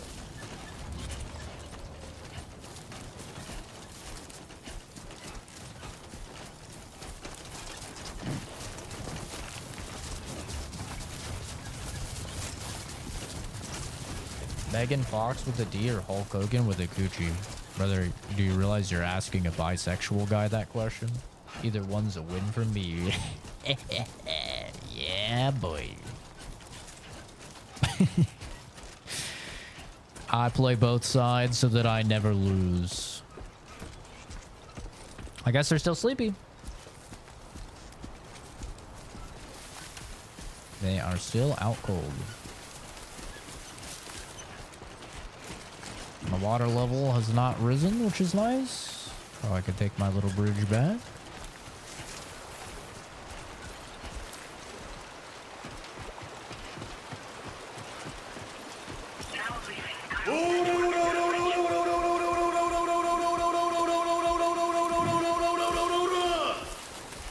Thanks for your patience answering my questions. Oh, no problem, dude. Thank you for the super chat. Very nice of you. Very unnecessary. I try and respond to all of the comments in chat. Uh-oh. Sun's beginning to set.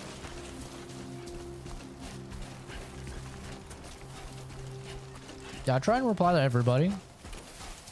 I always think it's very sad when you have like streamers that don't reply to chat, or like people feel like they have to donate money or like be a member or something like that in order to get responses. It's always a bit of a bummer to see.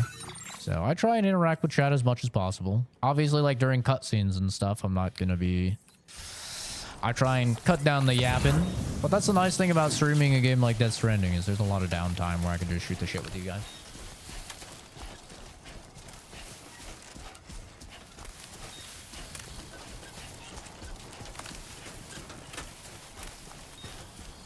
This game is just so pretty, man. It's crazy that this is running on a PS5. Like, that's just so insane to me, man. Like, I've really, like, put my PC through its paces playing, like, a lot of the prettiest games out there. Dude, this game might be the new best-looking game I've played. Genuinely. And it's on a base PS5. BT encounters an omnipresent threat. I have not seen a single BT so far in the second game.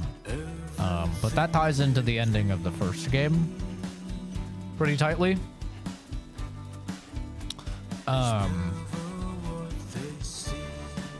So it's not as much of a threat right now. But I'm only 3.5 hours in, which is kind of the tutorial, honestly. So I'm sure BTs will be back.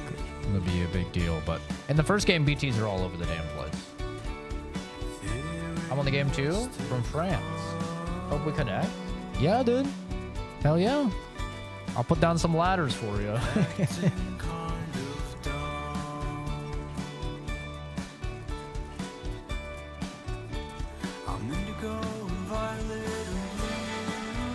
See, this game is just such a mood, man.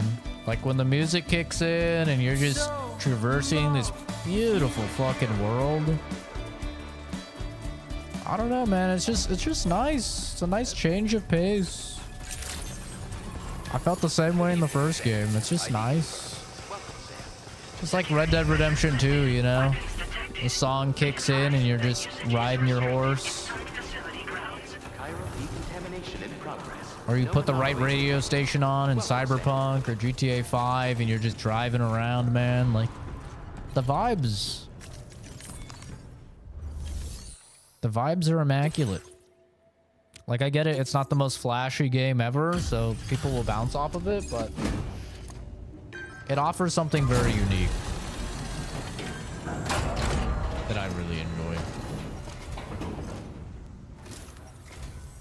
Hola, you're Sam, right? I assume you're here to drop off that stolen cargo of ours? With those chiral density gauges in our possession, we'll be able to determine where BTs are likely to appear in the future.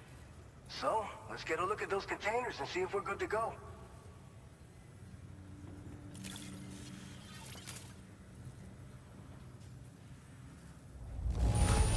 Yippee! Go on, you sure know how to take care of your cargo. What could I say? I'm Sam, I just have to say fucking that you're an Porter. absolutely incredible port. Looks like our chiral density gauges are just about good to go. Yeah, I'm at the start of the game, Let's see exactly. what that Cupid of yours can do. It's a long game. I'm gonna be playing it for a while.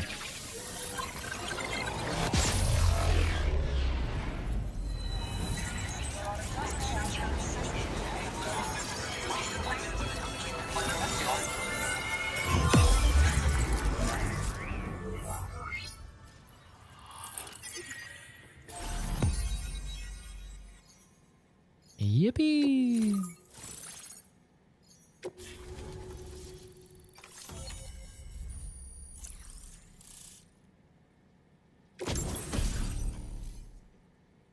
Blood grenade. A grenade that expels a cloud of blood on impact, damaging BTs. The blood cloud lingers in the air, causing continuous damage and obscuring enemy vision. Can be stored in the grenade pouch. Anti-BT stuff. We might be fighting BTs. Safe place to rest during periods of timefall. Container repair spray will be deployed when you approach the shelter, repairing your cargo containers. Timefall shelters are also fitted with deterrents to drive away BTs. Your canteen will be refilled whenever you enter a shelter. Cool. Now displaying your current porter grade.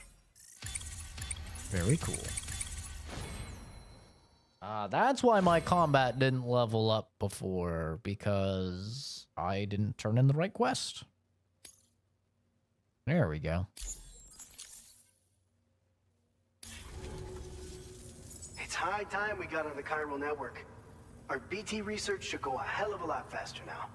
We just shared some data with you that'll let you fabricate blood grenades, a kind of anti-BT weapon, and build timefall shelters too. I think you'll find both very useful. Yeah, I played Death Stranding 1, so integrated into our systems. I kind of have the gist of things. Distribution center operations and get back to business as usual. I practically 100% the first game. Be safe thanks to you.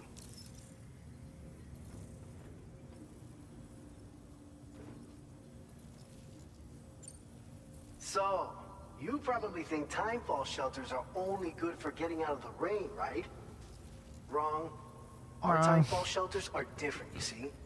After extensive research and development, we were able to outfit them with a system that disperses a BT repellent fluid. So if you've got one on your tail and it's I thought my fluids were the only anti-BT fluids. Only downside is that the repellent has a limited supply, so make sure you don't run low. It has other perks too. The shelter can purify Timefall and convert it into drinkable water, allowing you to top up your canteen on the go. We've posted an aid request so you can fabricate a shelter to see how it works. Researchers at other facilities are also in the process of looking into how various structures might be improved. As you expand chiral network coverage, we'll be able to share information and coordinate our efforts more effectively. And I'm sure we will all make even faster progress as a result. So keep on doing what you do and linking up cooperation, baby. This whole area is a chiralium-rich environment, so there's a much higher risk of BTs showing up. We've been coordinating with the research lab nearby, sharing data, etc. All to help develop BT avoidance and elimination solutions. One of the largest void outs ever recorded happened down south, don't forget, giving rise to a massive tar belt. So massive that it completely cut us off from the land beyond. We can't afford to let that kind of tragedy repeat itself here. But between the cargo you've delivered to us and our new connection to the chiral network, I think we got a shot. We're gonna make it through this. By the way, you're planning to visit the research lab, yeah? You'll have to pass through some dangerous territory then. We'll do a quick survey of the chiral density, so you might not want to leave right away. Yeah, I need to rest. You just tackled one of our toughest orders on record. Tell you what, we got a nice private room here that you can use to catch your breath. Yippee! We'll get started on prepping the cargo for your next run in the meantime. Sounds good to me. I gotta pee IRL.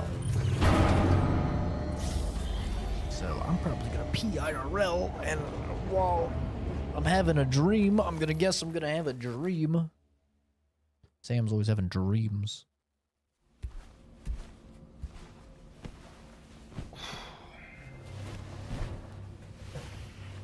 Oh, he's just going right to sleep. Okay, perfect.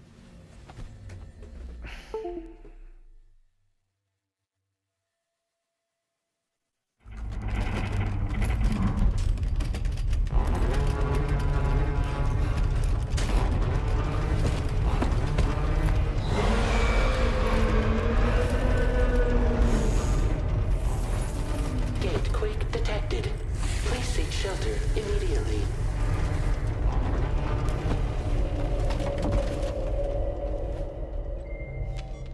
Sam, are you okay? I'm fine. You guys? The facility's intact, but the research lab might have taken a hit. The local chiralium levels appear to be rising. Better hurry over there, Sam.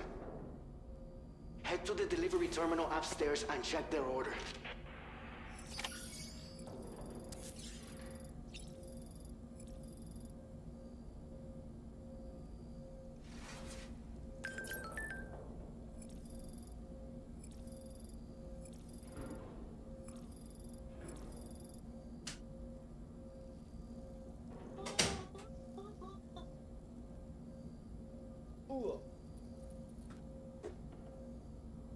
Man, we got earthquakes and shit to worry about now. It's always something.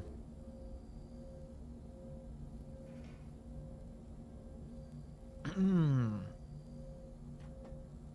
about to make my ice cream soon, too, here. Oh, baby, I'm excited. I'm excited to try that chocolate.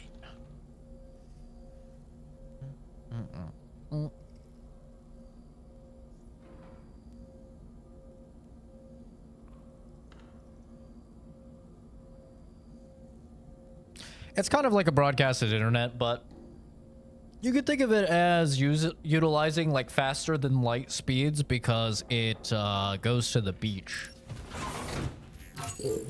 Goes like, sends stuff through the beach.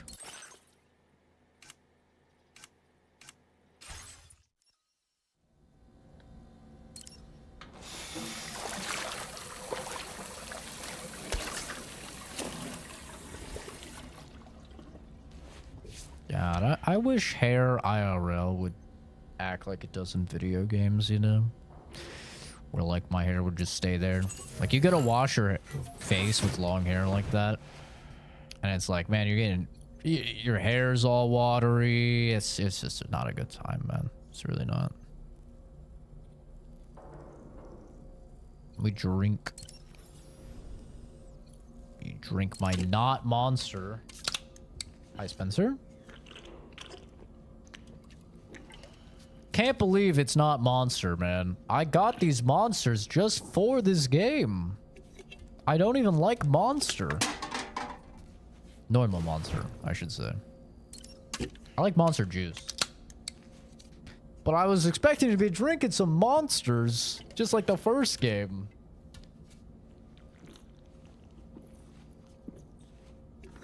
I've been betrayed.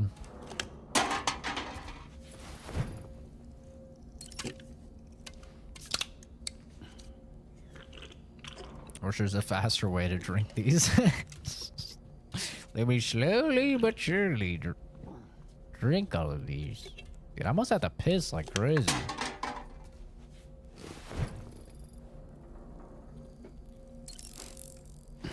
Eat a little boy. Nom, nom, nom, nom, nom. Delicioso.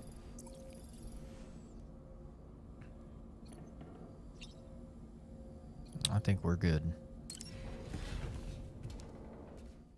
We're Gucci. The first game doesn't have monster in it anymore? What? They took the monster out of the first game? Dude, just give it some time. People are gonna start saying it's Mandela effect or something, and there was never any monster in the game. They're not gonna get me. Sam, we've got a situation. The delivery for the research lab is ready for transport, but the chiral density is higher than anticipated. This may be due to the gatequake just now, but we've identified a new... It's just engagement bait, Parkside. However, we have no BB pods on hand. I know you've got dooms, but without a pod, you're gonna struggle to determine exactly where the BTs are. Don't worry, if I can get close enough, I should be able to see them. Seems like my dooms level or whatever went up at some point. Steer me in the right direction. I can take care of the rest. Oh yeah? That's awesome. By the way, we finished a preliminary assessment of the Just gets you guys to BTs click and comment. detected in the research That's lab. all. It's the whole point of the engagement that bait. should be effective against them. You're a pro. I know you can handle this.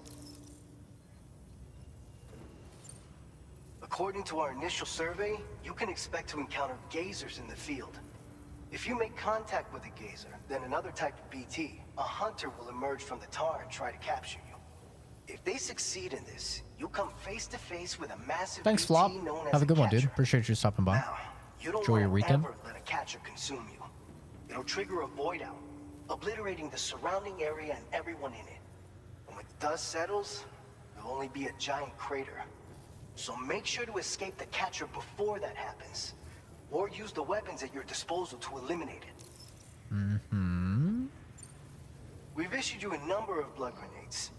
They use an active agent based on compounds derived from the blood and bodily fluids of Doom sufferers, making them highly effective against BTs. You can practice using them in VR training. If you'd like to try them out, just access the delivery terminal to get started. Your other weapons won't do any damage to BTs. Shoot them all you like. They won't die. Make sure you're well prepared. All right. Go How ahead big and is a pick up your void next out? main It's order. pretty fucking big. I'll brief you on the details while you check your map. It's pretty big, man. I would say it's probably like a mile radius. It's a big circle. I don't know. Let's Google it. Let's see. Big is a void out. Death Stranding. The depending on the size and type of the BT, as well as whether the devoured person is a repatriate. General scale.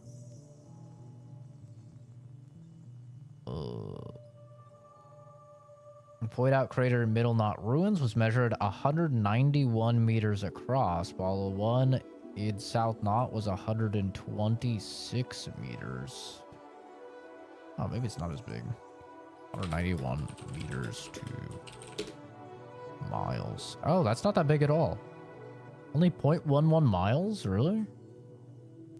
It's not that big. That doesn't seem right.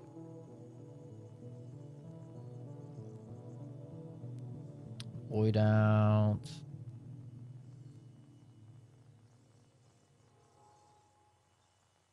Tar handprint at the center, which can be seen both in gameplay and on the map. Because a void out can render an area completely inaccessible, they cannot be triggered in plot critical locations to prevent players from being locked out of the story progression.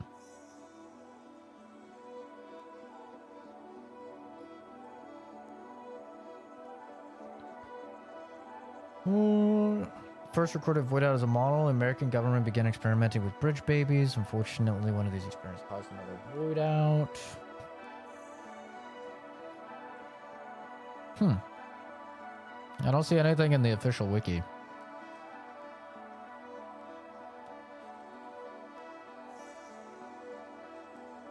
I don't see anything official. I mean, there's some people on Reddit talking, but... For a new crater with a route plotting tool is 191 meters across. Then I went towards South Knot, got myself swallowed by the lion. That thing is a cat through and through, loves to play with its food, then measured the crater. I think it was 126 meters across.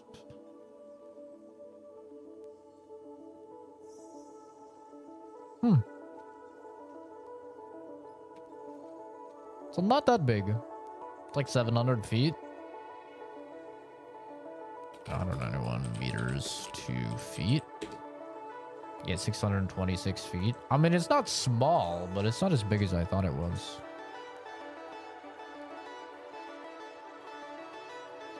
I keep thinking I need to click over, but it's on PlayStation. I don't. Defeat the BTs. All right, Sam. You good to go? The new BT area we've identified is located in these ruins. If we don't do anything about it, eventually someone's gonna trigger a void out. So to prevent that, we need to neutralize all the BTs in this area. There's no shortage of collapsed buildings and hiding spots there, and the Timefall isn't letting up anytime soon either. Since you'll also have cargo for the research lab with you, take care not to let it get damaged by the Timefall or in any fights with BTs. Easier said than done. A request for a Timefall shelter was registered in that vicinity. If you build one near that spot, you can use it to escape any BTs that may be pursuing you. And if you stash your backpack in a Timefall shelter, you can rest easy knowing your cargo's safe from the rain and devote your full attention to dealing with any threats. So if you got room to carry a little extra, consider requisitioning a PCC and taking it along with you so you can fabricate a shelter for added peace of mind. You're the only one we can count on. Don't let us down. No pressure. You're the only one that we can count on, you piece of shit. Don't even think about letting us down. Guess I'll make a PCC.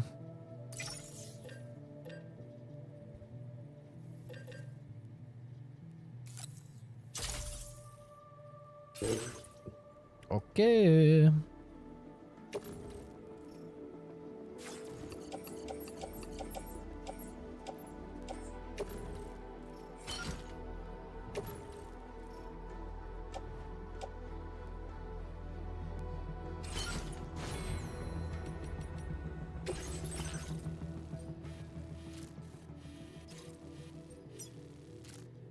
Warning, cliff. There's a path here, a ladder here, a post box here. Can we go here? Commencing route creation. Up to here, over here, and to here, and then finish it off in here. Delivery route finalized. Should take 3 minutes. Yeah, my ass. It'll take 3 minutes. Yeah, fucking right. 3 minutes. Good Order one. accepted. Thank you. Well, we're delivering the bullets that will help us fight B2s.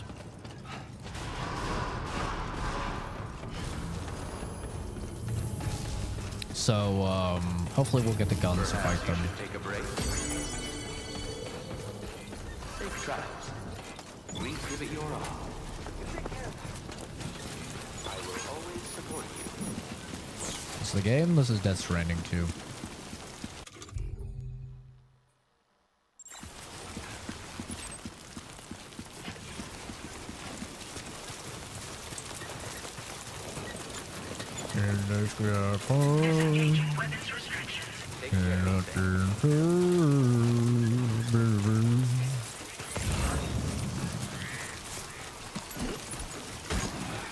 That's a big boy I just picked up.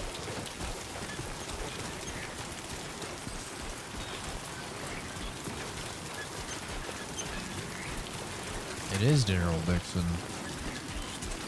Norman Reedus, really, but, you know.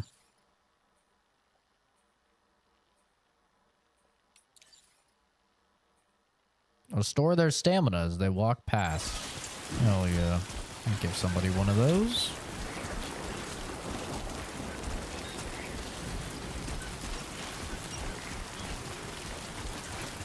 Yes, it's open world online.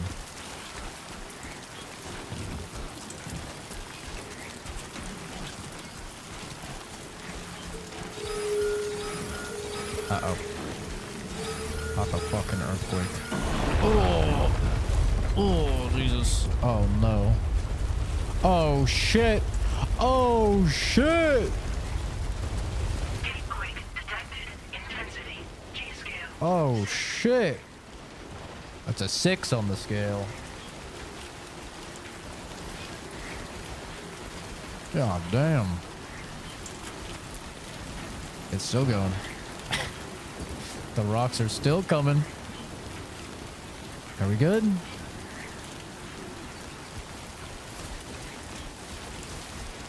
Man, that was something.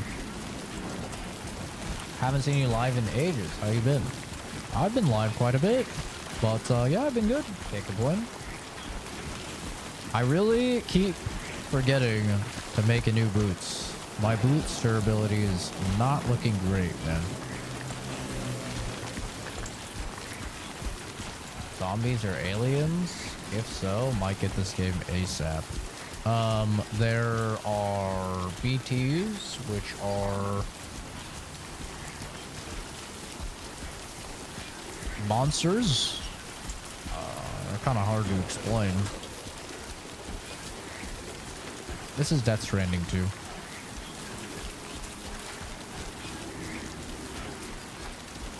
I would recommend playing Death Stranding 1 and seeing how you feel about it. It's a very niche game. A lot of people do not like it. So I would recommend playing through Death Stranding 1 and seeing if you like it before touching 2. You could probably get 1 for like ridiculously cheap these days. But emergency support by repairing damaged structures and keep them standing. Make your life as a porter easier. Marked with an icon. Oh, okay. You'll receive more likes than usual for repairing these structures. Oh, cool. Anti-timefall clothing. That would be nice.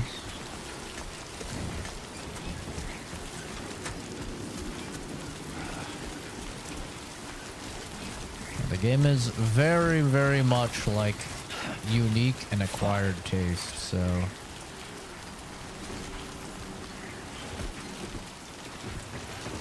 Oh god.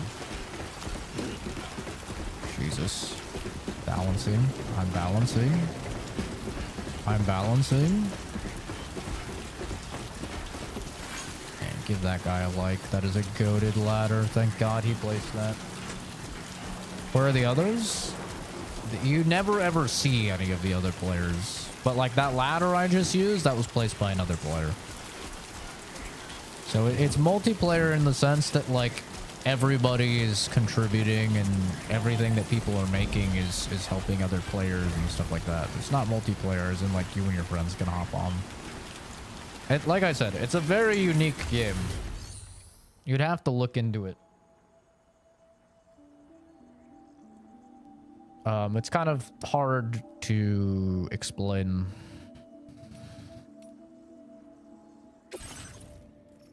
I'm gonna entrust people to this. Such as lost cargo can be entrusted to other porters. Should you be lucky enough for another porter to carry the cargo for you, it will wind up in storage at its destination. It's then up to you to complete the order and deliver it to the facility. Important cargo cannot be entrusted to other players. Let me repair this cargo first. I'm gonna repair it.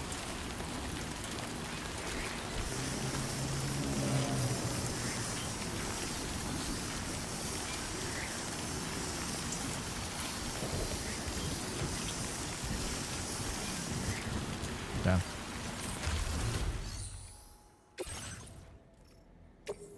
And trust this to somebody. I believe in somebody else doing this. Upgrade, repair. I'll repair this for this guy.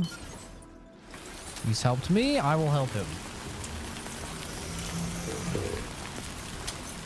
How many people fall for the bait usually get banned in one of your streams? I think on average we probably time out probably about 7,000 to 9,000 individual users every single week. So probably about 7,000 to 9,000 people fall for it every week. I mean, some people get timed out for other reasons, but it's definitely like the number one reason people get timed out is because they say behind you. Which, to put that into context, we get about probably about 15,000 total comments every single week. So it's a big majority of the comments that are left on the channel. Maybe not majority, it's probably about 40 or 50% of the comments are like behind you and stuff that's leading directly to a timeout.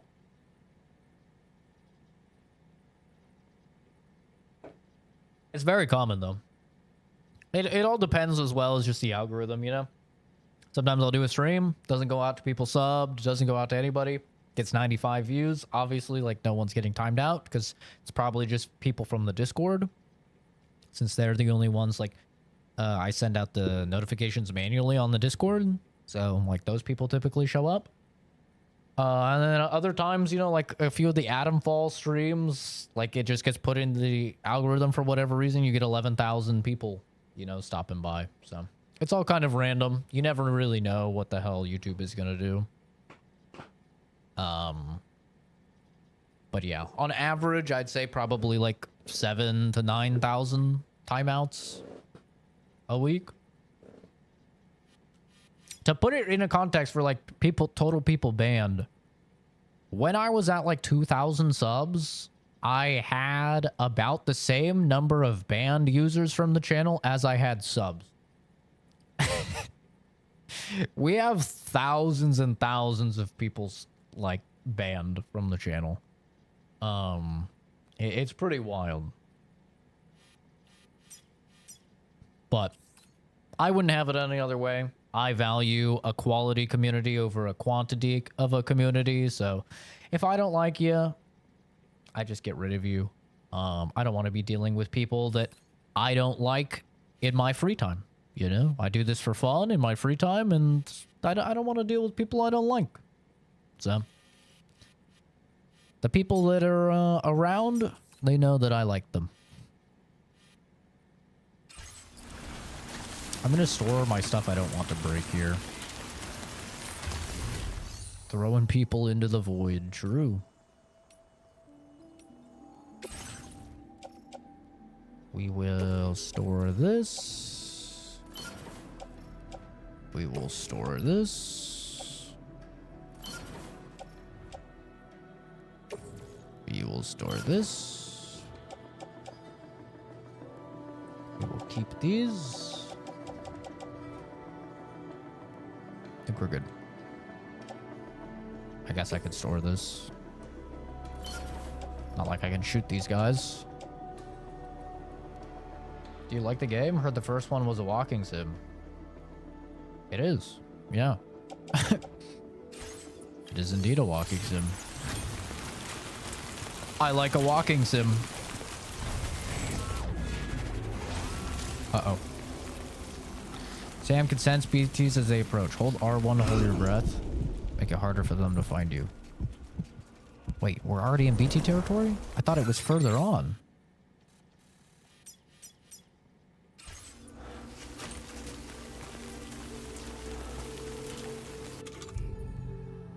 Shit, I need to put on the grenades, I guess.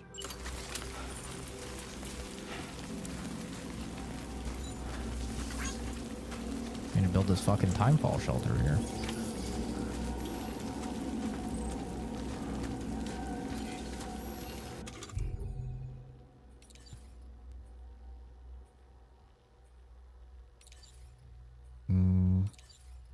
Do I have to pee yet? Ooh, I almost have to pee. Okay.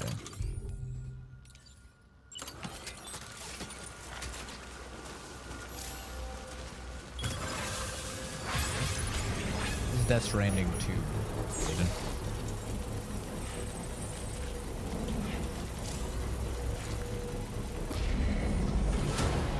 Construction process now complete.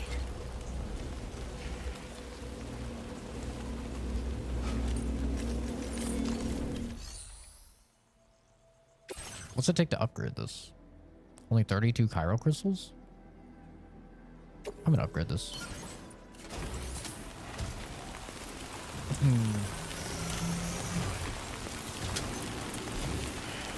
That's raining? No. Death Stranding. Death Stranding 2.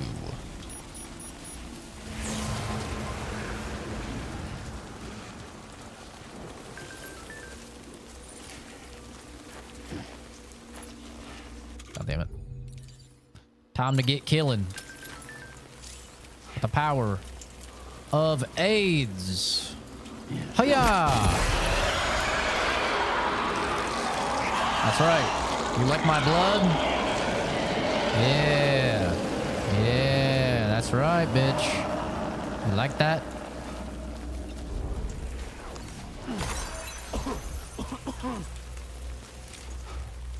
Uh-oh. You want some too? I got enough blood for all of you. Eat up. No, no, no, no, no, no, no, no, no. What is your...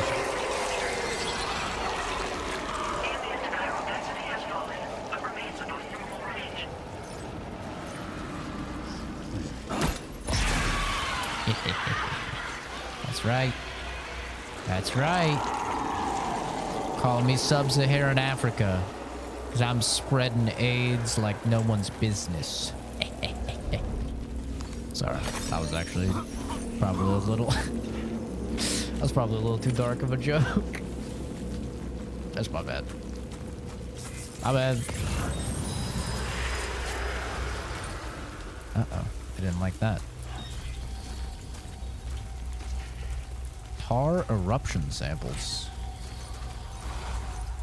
Uh-oh.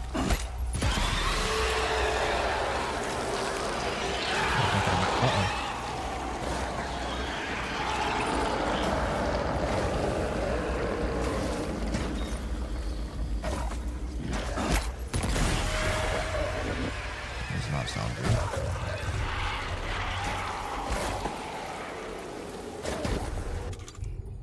Jesus. It is an epidemic, though. Definitely. Oh, shit. Get away from me!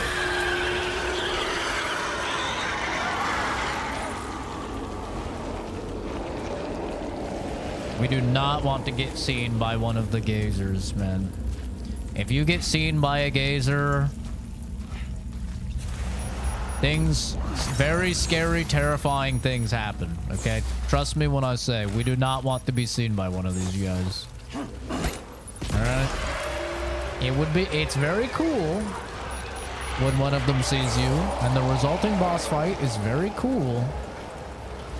But we do not want to get put in that position. sorry. Even though it'd be great for content. There will be boss fights in the game.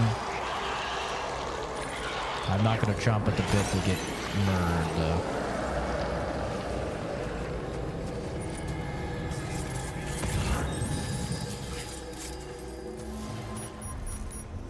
Is that all of them? Oh, we did it. Within normal. Please deliver your cargo to the research lab. Hell yeah. What happens when you die? You are too far away from your cargo. Well, Sam is called a repatriate, so he cannot die. That is why Sam is unique. Sam cannot die. So what happens when Sam dies, or when he would die, is that he goes to the beach, which is essentially, you know, purgatory, and he just has to find his body. So it's like a little mini game where you like see all the people that are dead or dying, and you have to find your body. You find your body, you put your soul back into your body, and then you wake up, you're fucking naked, and obviously since you died, there's a void out because you died to a BT. So there's a void out, and so you just wake up naked in a giant crater. That's what happens when you die. And then your packages are definitely destroyed. You gotta probably go get some new packages and stuff and redeliver them. Sometimes if it's like, depending on the quest, like there's one of the quests in the first game where you're delivering like a fucking bomb. If you died when you had that, it would actually give you like a game over screen. But most of the time you don't get a game over screen. Like if you die, you just, you know, have to play the little mini game where you find your body again, you come back, and then everything around you is destroyed. And that crater, that actually goes into other people's worlds as well, which is really neat. Is that like the crater that you create from the void out when you die, which will also delete buildings. Like if you're in an area where there's buildings and stuff, it will completely delete all of the buildings and everything in the area. All of that will be for other players as well, which is really neat.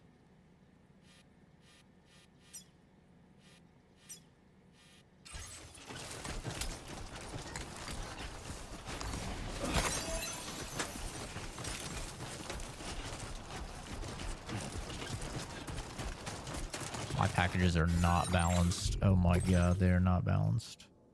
There we go. Thank god the auto range is so good.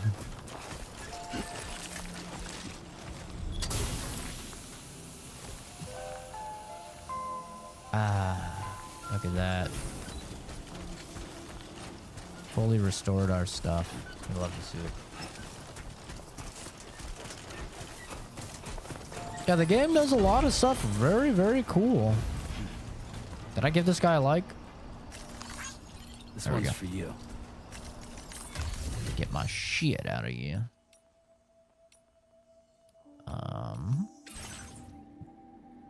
Take that. I will take that. I will take that. I will take that.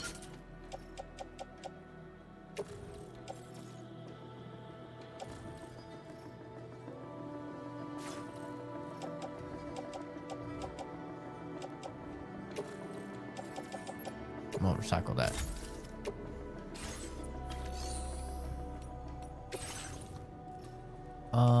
Doesn't look like anybody's really donated anything here. I'll recycle this. Oh, transporter, boots. I need boots. I need boots. I need to make boots. I keep forgetting to make boots. I am making boots. Boots made. Put. Oh, I have a boot clip. Oh, that's nice. Okay, I'll use these boots until they die. Until they die. Okay. We did it.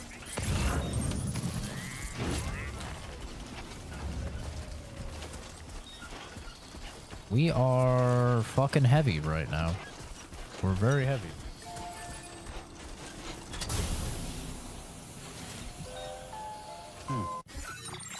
Where do we need to deliver this? We have to deliver this up to here. Okay, let's remove all of our markers. We'll put a marker there. Point of interest. Remains of an old crater. It's unclear when or how it was formed. Pieces of cargo are believed to have become stranded are often found in the area. That's neat. Alright. Well, away we go. Not the way. Do I grab this? Oh, I'm heavy, bro. What's my weight? What is my weight? I'm at 42% capacity. I can hold more. We can do more. We need more likes. We need more likes, man. We ain't no bitch.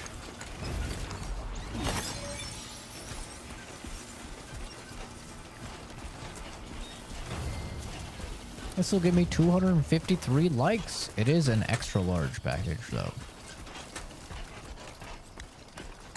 It's not ideal, but...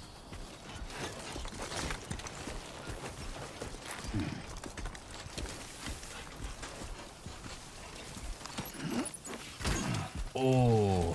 Uh-oh, uh-oh, uh-oh, dreidel. Oh, God.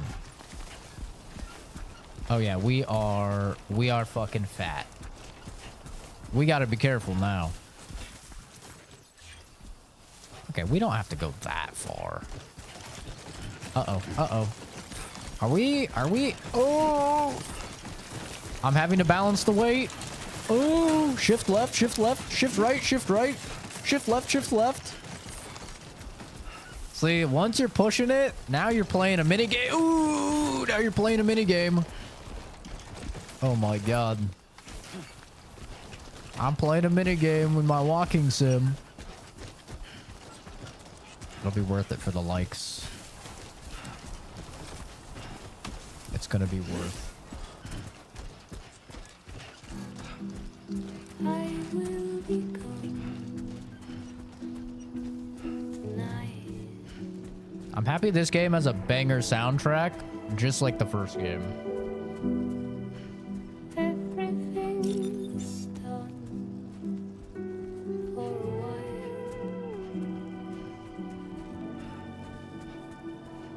And I will be silent with you. In the fire and the night. Look at the fucking sky, man. We will be dancing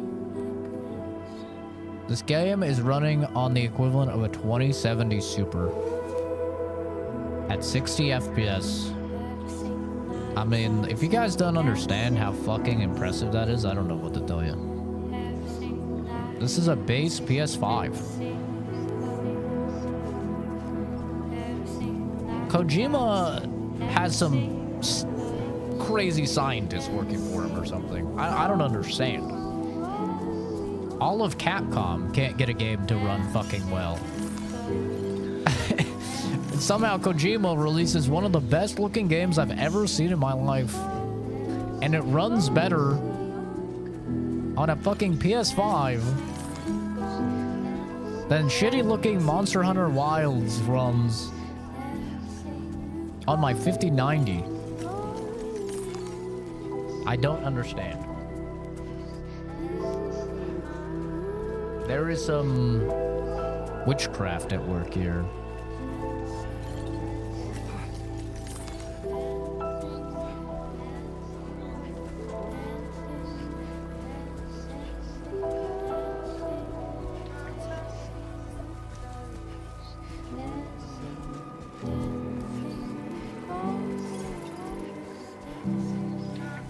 You think that people that hate the gameplay loop of this game like to hike? Or do you think that they think the same thing about hiking? Because I feel like maybe that's one of the reasons I really like this game is because I love hiking. I fucking love hiking, man. Like, if I have to go a week without hiking, I'm almost like a crack addict. Like, missing his hit. I love hiking. And as I'm, like, playing this game, I'm like, you know, this is... I'm just playing a game where I'm hiking. Maybe this is why I like Death Stranding so much. Because I love hiking. I'm just hiking right now, man. Taking in the sights, the scenery. Listen to some tunes. Good evening, Sam. ID confirmed. Welcome, Sam. Security measures lifted. Weapons detected. Be advised that usage is... Let's make sure that,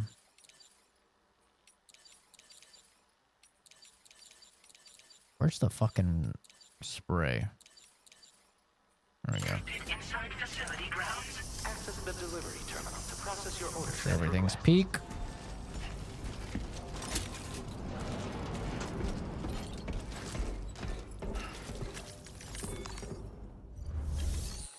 Some people are too caught up in the rat race to stop and smell the flowers. It's true. It's true. I think it's the same way with Red Dead 2. Like, the first time I played Red Dead Redemption 2, I hated the game. I was younger, and I was streaming the game, and, like, everyone in chat was just like, this game is so fucking boring. Why are you playing this game? And then, like, I think that just, like, negatively rubbed off on me, and I was like, man, this game is so boring. Like, I just hate this game.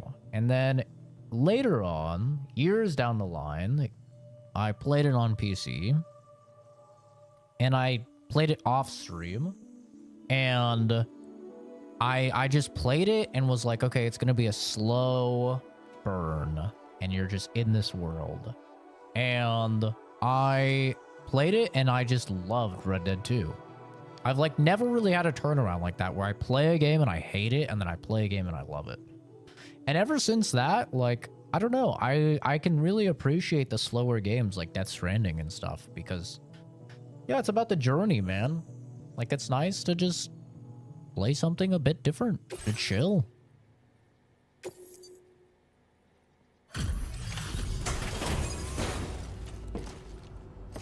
So true, so real, boy. So true. Yeah, Red Dead 2 is good. Well, like I said, I love hiking. Long time no see, Sam. Like IRL. Though, having said that, I realize you probably don't recognize me like this. Anyway, why don't you let me take a look at your orders? Go in.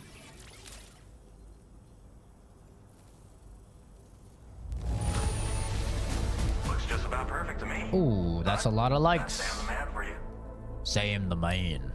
That's right, Picked up brother. some lost cargo, I see. Should be a nice surprise for someone. That's right, brother. I'm Sam the man. Step aside. We never doubted you, Alex Joe. Weatherstone. Reliable as ever. A man you can count on. We're ready for you to link us up with your Cupid.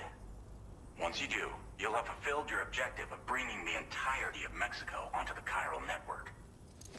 That's it? That's all Mexico? That's it. We did it. We beat the game. Good game.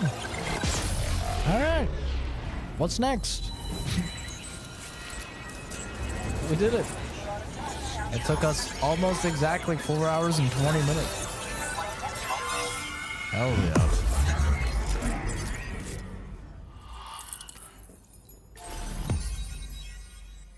Just kidding. Bald. Sorry. Habit. There's like 2 big sections though. What about those? MP bullets are now effective against BTs? Oh shit. Okay. Anti-BT effect added. Now displaying your current porter grade. Very cool.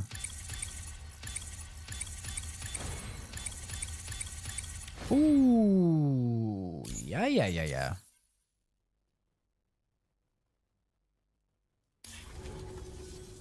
So, Sam, don't suppose you remember who I am? No. The name's Alex.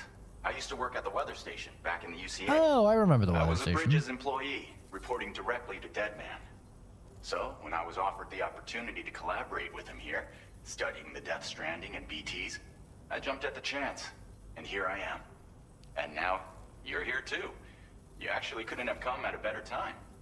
Shortly before your arrival, chiral density levels started to climb, hitting significantly higher ranges than before. This kind of spike is indicative of an imminent giant BT appearance. I've shared with you some MP bullets that should be very effective against BTs. Because if a giant BT is on the way, then we're gonna need you to put it down. What kind of weapons you got? Well, the delivery you were kind enough to bring us contained a shipment of MP bullets that have anti-BT properties. This ammunition will turn your average assault rifle into a BT killing machine. Hell yeah. You can also fabricate blood grenades if you want to keep a few on hand. Before you head back out, so I don't have to use my own blood anymore. Any weapons you think you might need. We've set aside a ton of extra materials just for this purpose. So we have to do a boss fight now. Chiral density levels in this region have been fluctuating wildly. We've been seeing a lot of gatequakes and seismic activity as well. It's almost certainly related to recent shifts in the tar currents. Our analysis of these anomalies has led us to believe that the arrival of a giant BT is all but imminent. What the data doesn't tell us is exactly where it might appear. Our chiral monitoring equipment just wasn't precise enough to zero in. Now that you've connected us to the network, though, we should be able to make more accurate predictions. We seriously owe you. Yippee! It's hard to know when this giant BT is going to appear. So for now, you should rest up in your private room and prepare for a potential fight. That's both mine and Deadman's recommendation. We'll keep Where's you posted, Guillermo? Sam. Bring me Guillermo del Toro. What is he doing? Come on, Deadman. That's Deadman, right? I think Deadman is Guillermo. Could be the black guy as well. Who I think is the president now? Oh, we're pissing. Huge piss.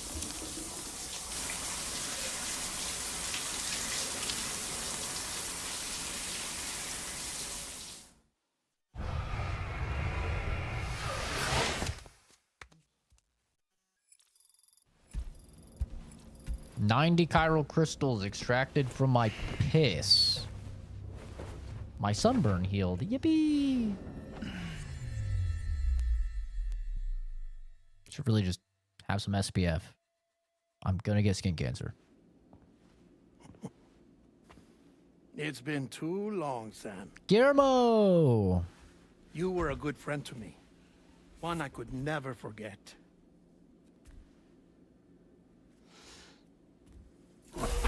Which is why I took steps to ensure that this message would only play upon your arrival. The sensors were set to scan for your biometric data. A simple enough trick.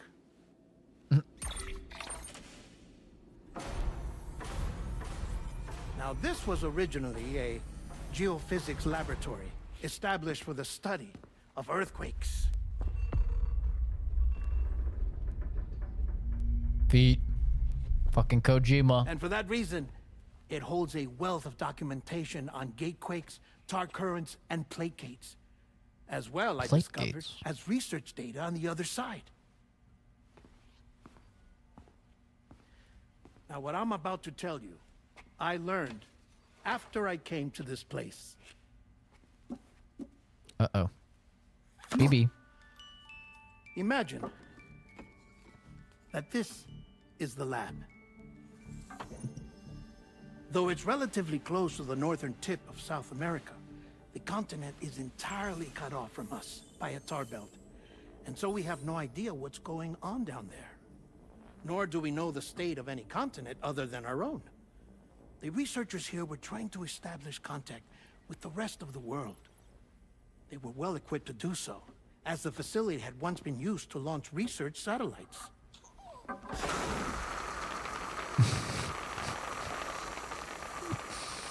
So they tried launching a variety of probes and drones in the hope of obtaining observational data, with no success.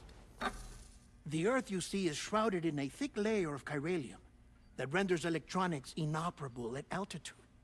So they tried sending ships across the ocean. This is so silly. Yes. Oh, but that failed too. The high concentration of chiralium in open water proved too corrosive, invariably causing them to sink. Not the ducky! But then the researchers found some rather rare birds on their doorsteps. Birds not native to the region. Nice birdie, nice birdie. And that, my friend. Imagine getting one of the greatest directors in history with Guillermo del Toro. And you put him in your video game and you have him just playing around with rubber duckies and going, ooh, birdie, birdie, birdie, birdie. This is the dude that made fucking Pan's Labyrinth. I mean, this guy's a genius, especially when it comes to horror. This guy is a little demented genius, and he's out here, birdie, birdie, birdie, birdie. Was just the beginning. Not far from the lab, they discovered a strange anomaly. Well, the surrounding area was heavily contaminated with chiralium. Yes. This is beautiful. The researchers would later dub the anomaly a plate gate. But further investigation revealed that it came into existence when you began to expand the chiral network across North America. And that the gate grew larger in tandem with the network itself. What started as a tiny fissure in space became so much more. The researchers duly installed cameras to study the gate and its surrounding area. Now, to their surprise, they caught footage of some unusual marsupials. Yes, a kind you wouldn't expect to normally encounter in Central America, like the birds. But to confirm their suspicions, they sent an autonomous robot through the gate.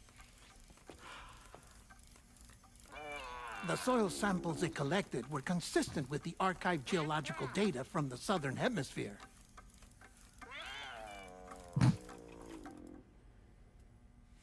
Not long after, several men and women came through the gate. They spoke English, and they confirmed that they had indeed come from faraway Australia. What? We finally knew the world outside North and Central America had survived. Ours was not the last bastion of humanity, but Australia had suffered the death stranding too. There's a portal to Australia? Undeterred, the researchers in began South working America? closely with Bridges. What? Conducted a series of tests, paving the way for an expedition to Australia that would lay the groundwork for chiral network expansion. After they had first installed surveillance equipment, that is, so that the gate could be monitored from the Mexican side, a necessity to this day as Australia is not yet connected to the chiral network. The UCA may not have dreams of conquest. I'm gonna go to Australia, bro. They aren't bro. about to let just anyone use the gate. Oh Indeed, no, not the that's one of the spiders reasons there. They were so determined to connect Australia to the network in the first place. Well, I suppose that's all I have to say about the plate gate. Where's the fucking... So it's... You can review the story so far, examine terminology, check the controls. This is nice. Phenomenon appeared near the research lab in Mexico around the time Sam began connecting the UCA to the chiral network. At first, only a microscopic warping in the texture of space could be observed, but this grew bigger as the UCA's chiral network expanded, connecting Mexico to Australia. The plate gate can be used to travel between the two continents. It is the only plate gate currently in existence. I don't want to go to Australia. Are you kidding me?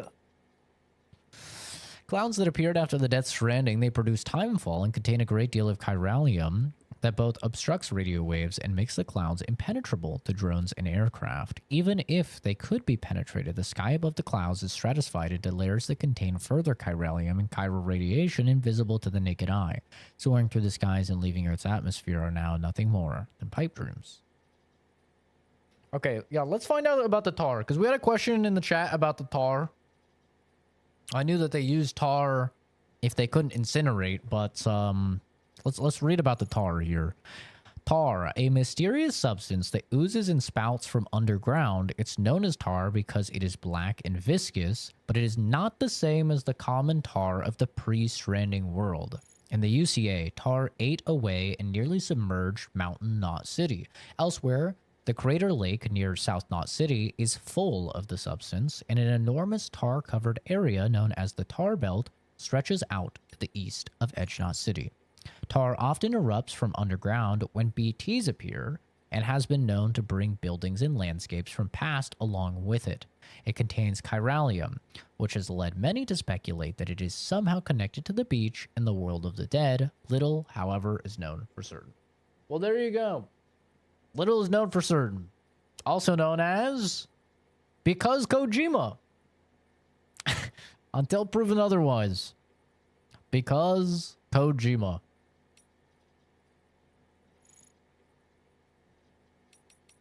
Okay.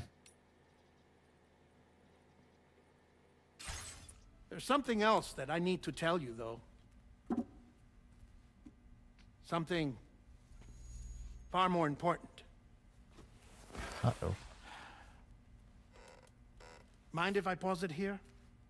I have to go take a shower. Why would you Sam, hit me a gigantic BT just showed up outside. We're prepping weapons for you now. Access the terminal up top and take whatever you need. We're counting on you. I was supposed to make ice cream at 9. Now it's 9:26.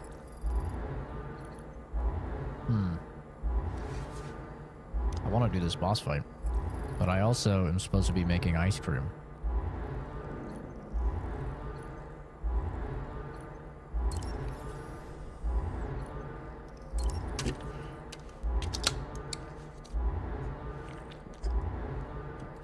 And I can't wait too long to make ice cream because it's really fucking loud.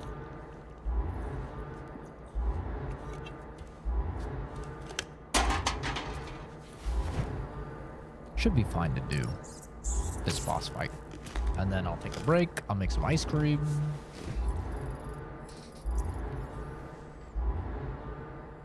And we'll come back.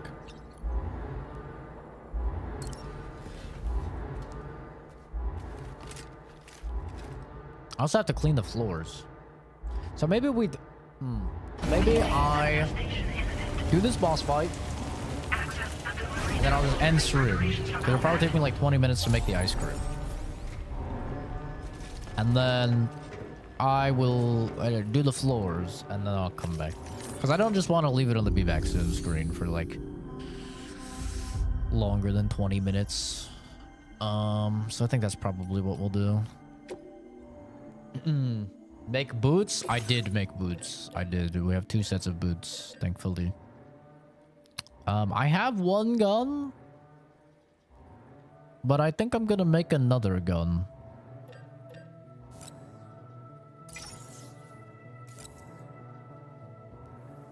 How many other 505 games have I played?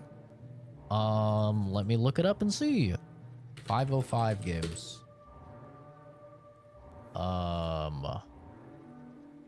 Let me just look at their Wikipedia and see their games. Games published. Sniper Elite 3 have not played. Payday 2 have played. Assetto Corsa I haven't played. Brothers: A Tale of Two Sons, one of my favorite games of all time. Peak video game. Terraria have not played. Red Out. Was that the driving game? Red Out. Yes, I have played this. How to Survive? I don't think I've played this. Oh, I played the demo for this on the 360. But I never played the whole game. Defense Grid 2? I own that. I haven't played it. Deep Black? I haven't played that. Abzu I've played. Great game. Adrift? I have not played. Virginia, I have not played. Dead by Daylight, I've unfortunately played quite a lot of. Control, played. Peak, great. Unturned, have not played. I know it, though. I'm just not interested in it. Indivisible, I played a little bit. and the PC, Xbox Series XS release of Death Stranding have played. There you go. There's the answer to your question.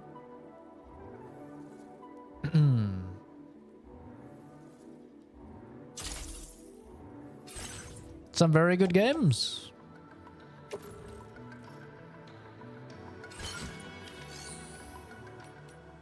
All right, we should be good. Actually, I'm gonna store. I'm gonna store the taser gun. I don't need the taser gun. Okay, I'm just gonna recycle it. Fuck it. I'll just recycle it. Alright, we're good. You can just call me Goober. Hello, Goober. I probably will not remember that, to be entirely honest with you. I'm very bad at remembering these things. What was the action game you said I should check out? I think it's called Lost Soul Aside. Something along those lines. Comes out, I think, at the end of this upcoming month.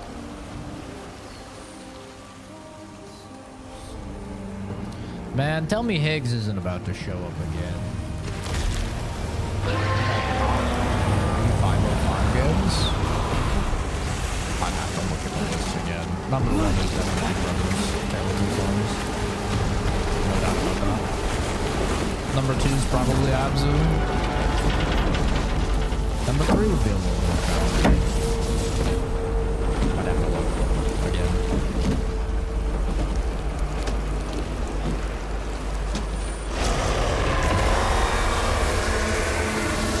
Well, that's different. I'm gonna use the grenades first.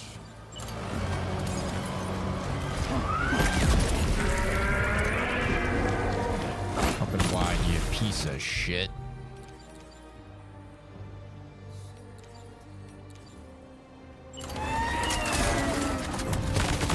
Oh, fuck.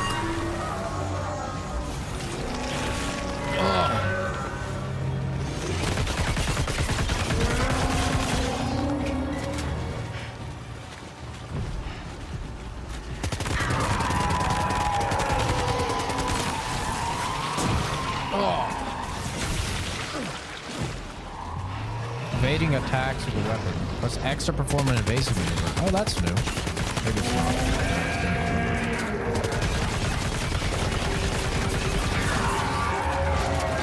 Uh-oh. Oh.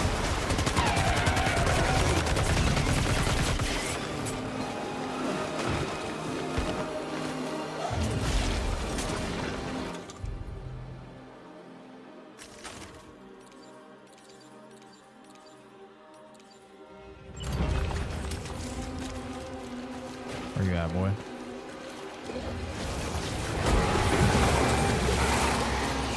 Kobe! Uh-oh. Oh!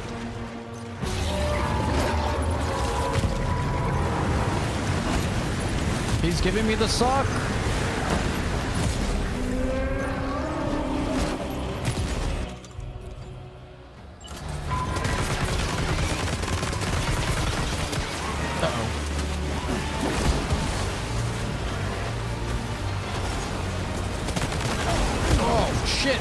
Still going. Oh my gabagoo.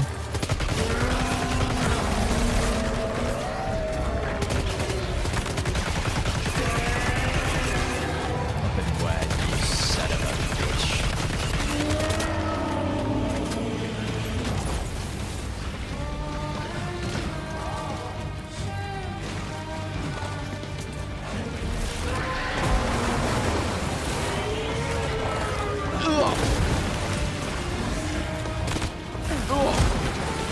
Oh, it's got iframes. Let's go.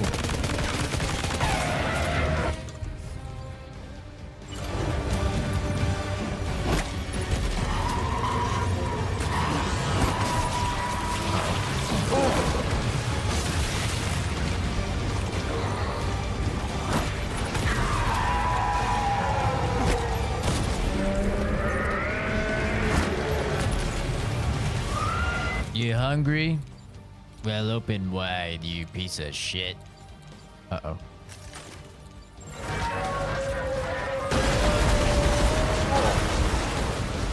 I gotta grab a weapon.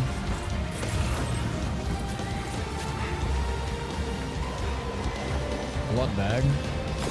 That's nice, brother, but... Oh, thank you. I need a weapon. Sound like fucking Master Chief.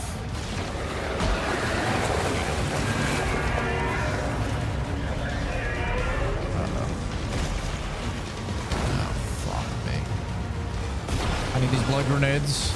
Oh! Go, go, go, go, go, go.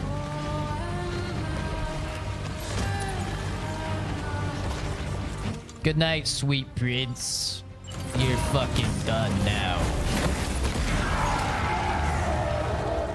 Give it to me, brother. Walshy! Uh-oh. Oh, yeah. Come up closer. Makes my job a hell of a lot easier, you fuck.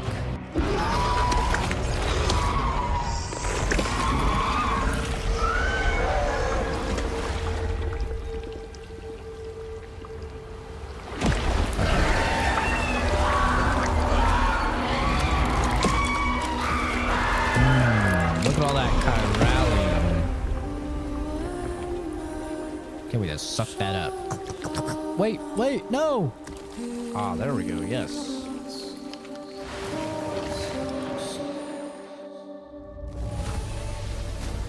150% or less. Hey, still an S. I felt like I was getting my ass beaten, but I guess not. Guess I was kind of owning. This is Death Stranding 2. Yippee!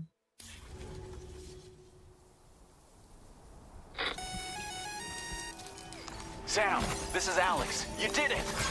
We've confirmed the chiral crystallization of the giant BT. Local chiral density is already dropping fast. I think we can all rest easy for now. You've saved a lot of lives by killing that monstrosity. We won't forget that. Head to the research lab's private room and take a break. Though? You've earned it. Are any of the BTs ever really dead, though?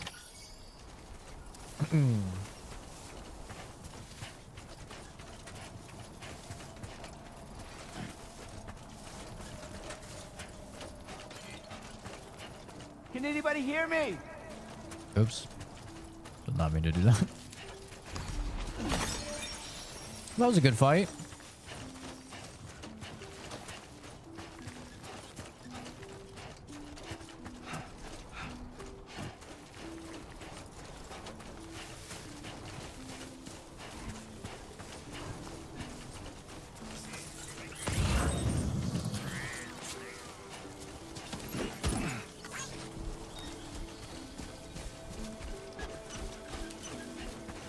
Grab these packages on the way. I like that I don't remember if they had the dodge before. I don't remember them having a dodge before, but that's nice. They have a little iframe dodge now that you can use. Felt pretty good.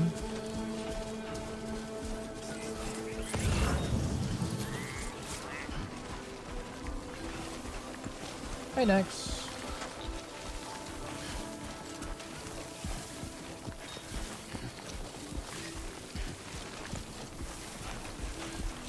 That was a good boss fight, though. It was fun. Had quite a bit of moves as well. He had like that move, and then he had the like move, and then he had the like move, and then he had the move. He had all sorts of moves.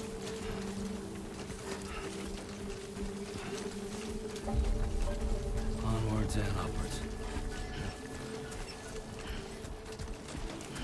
There's no things here. I'm gonna put a little thing here for anybody that goes this way.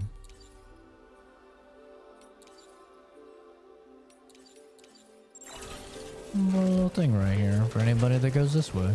Everyone's going that way.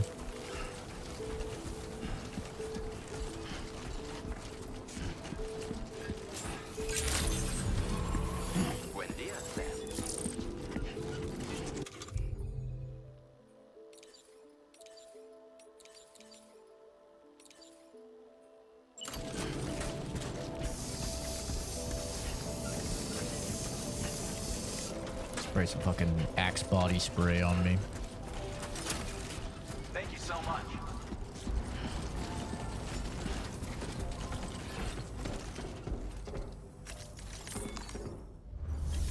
Are those ghosts throwing you shit other players that died during the boss fight? Not necessarily that they died, but yes, it's like other players in the area throwing you stuff that they had.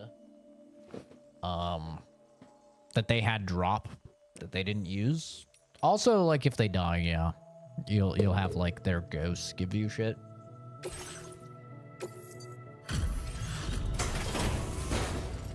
But it can also just be stuff that they had that they didn't take, that then got consumed by the tar and now is like coming into your world type of thing. Hey, Sam. I've been waiting for you.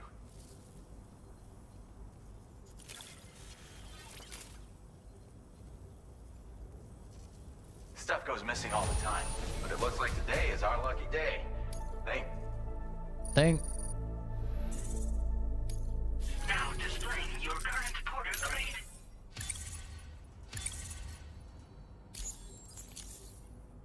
I gotta say, Sam, you're looking pretty beat. Oh, thanks. You know you can borrow the private room whenever you want, right? Don't kill yourself for our sakes. I'm not. I'm fine. Order completed. Well done. I am going to the private room, but...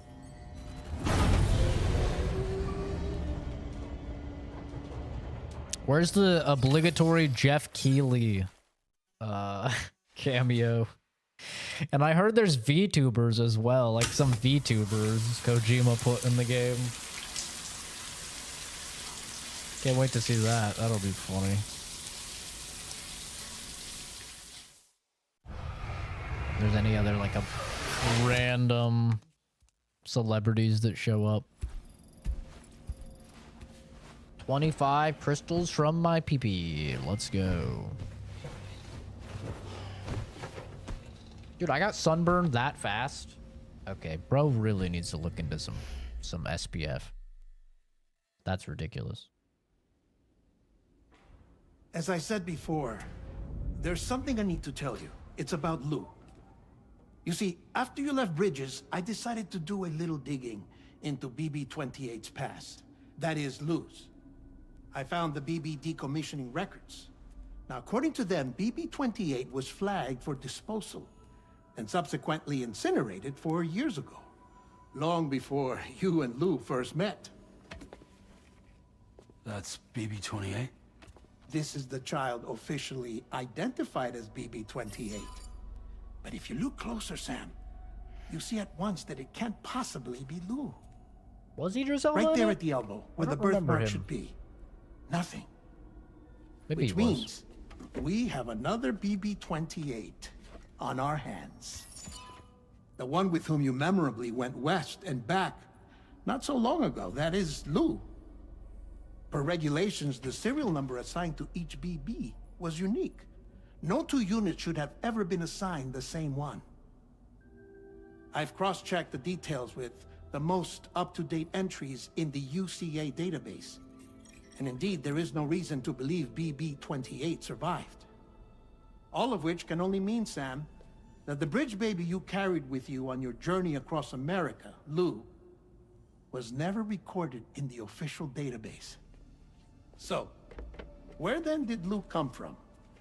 Right now, your guess is as good as mine. But as worrying as that sounds, this could actually be to your advantage, since it's functionally impossible for the UCA or Bridges to track a BB of which they have no record. Which is lucky because if they did know about a BB that could live and grow outside the pod, they'd want to secure it for study. So take comfort in the knowledge that they don't, that you're free, that you can bring up Lou in peace. Well, how is it, by the way? I doubt it. The two of you living as a family. Right. I have gifts for you. A few things to take back home. An assortment of vaccines to be administered as your child grows up. Oh no, you're gonna make her autistic. Live a long and healthy life. And it's natural for children to be afraid of shots. Maybe this will help. We can't be vaccinating our kid. Whoa. A token of my affection. They'll turn out like me. You can collect it via the delivery terminal when you leave. I wonder how big Lou will get. Anyway, there's one more thing I wanted to share with you. As you know, everyone is meant to go to their own beach when they die. But unlike most people, I wasn't born from a mother. I was born from an artificial womb. Transplants provided the organs I never had. I was incomplete and had no beach, I believed. But I wasn't about to accept that. I went back home to study the Ha and Ka and the beach. I threw myself into my work. I don't remember that. I tried. But I think I've done all that I can. In the end, I'm still a patchwork Frankenstein's monster. One that's just about worn out. As a doctor, I can tell you, I don't have long left. Maybe lose some weight? So I've devoted my remaining time to research. Might help. That's why I'm here, Sam. Where I can focus on the beach. There's so much data here, Sam. On beach formation, jumping via beaches, the relationship between the beach and plate gates. All the evidence you could ever wish for. Not enough to solve every mystery, perhaps, but enough for me to make an incredible personal discovery. That I have a beach after all. It doesn't matter how I was born. I have lived as a human. And thus do I possess a beach like any other. I am not a machine, but a person with a Ha and a Ka and a beach to go with them. I like the beach sounds in the background. It's a good touch. Lastly, I have a confession for you, along with a heartfelt apology. Uh-oh.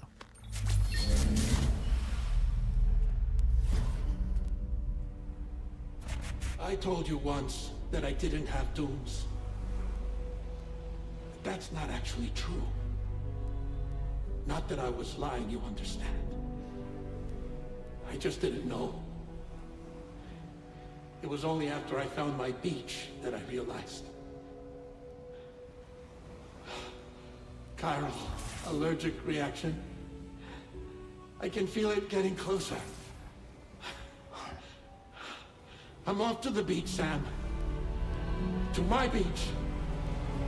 Take care of yourself. Guillermo, no!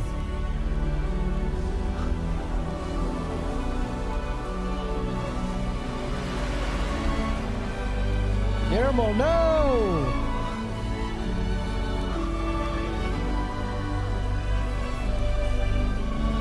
Man, I actually really like Dead Man as a character.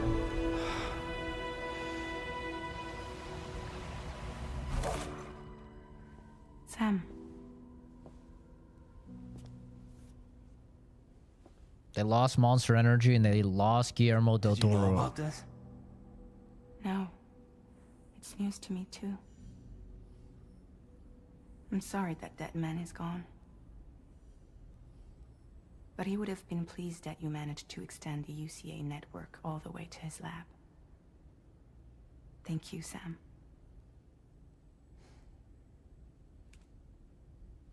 I guess I'm homeward bound. Missing little Lou that badly? You know I am. Come on back, Sam. Lou misses you too.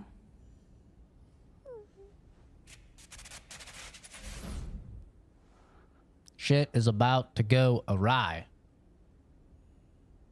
I've only been playing 4.5 hours. Higgs is about to show up and be an asshole and ruin everything. I already know it. Should have just killed him. What I said at the end of the first game, I said we should just kill him.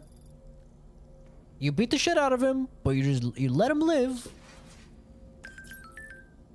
I don't know what happens if you kill a guy when you're in the beach, but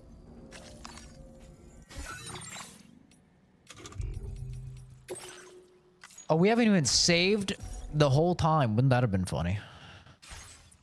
All right. I'm going to go make some ice cream. Oh, let me reply to comments. By chance, do you play any old school RTS titles? I'd absolutely love to watch a streamer do an old school campaign of those goofy Command and Conquer titles like Red Alert games and show those cutscenes. No, I don't. I grew up playing a lot of RTS. In fact, RTS was basically the only game series like type I played growing up. And I kind of just had a moment where I was like, dude, once I can play anything but RTS, I'm going to play anything but RTS. And that's where we are now. I don't really play RTS games anymore. They don't really interest me too much, and they are really, really bad stream games. Like, RTS games are rough. It's like RTS and JRPGs are two of the worst types of games for streaming. They just do very poorly. So I don't really play any RTS these days. Closest I ever get, I guess, is like tower defense. That's a little bit real-time strategy, I guess, but like still not really the same. I don't play any of those like grand strategies like Total War, Warhammer, or Civ, or like any of those really. Think competitive RTS killed a brilliant single player genre? I don't know. I just think that yeah, a lot of people just aren't really interested in it.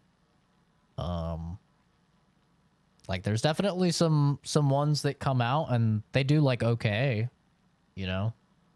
But yeah, it's definitely a situation where there's just like games have came so far from where RTS was, you know, and the experiences that you can get from a game are like just so much more advanced now than you could ever get back when like RTSs were the shit, you know, back when I was playing them with Age of Mythology, Command and Conquer, Supreme Commander, all of those, even like stuff like Black and White, which was like kind of more management sim, like RTS management sim type of game. I think really Civ is like the only game that's kind of somewhat in that genre of like grand strategy that really does well these days. And even then, every single sim comes out or Civ comes out and then everyone's like, this is terrible. It's awful for like, you know, a couple years until some DLC and stuff comes out and then it's good. So.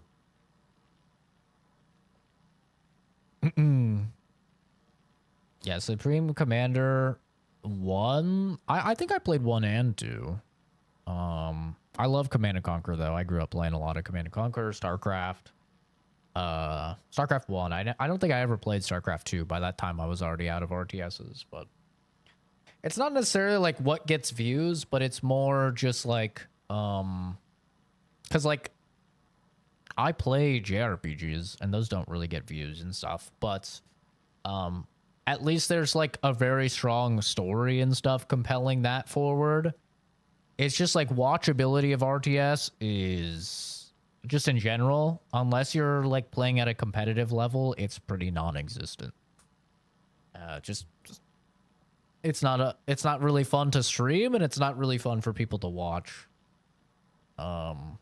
Whereas like if you have something like a JRPG, the gameplay is definitely not very good for watchability, but at least like there's a story there, like people can stay. And same with like Death Stranding, right? Death Stranding's a great example of like the gameplay, not the most exciting shit. You're walking most of the game, but like the story is very interesting, so it can lead itself to like at least have some watchability. RTS is just like gameplay, that's it.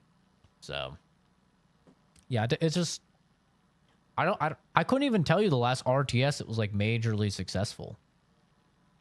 I don't even know if it exists. Like the last RTS I played that I think did pretty well was Planetary Annihilation.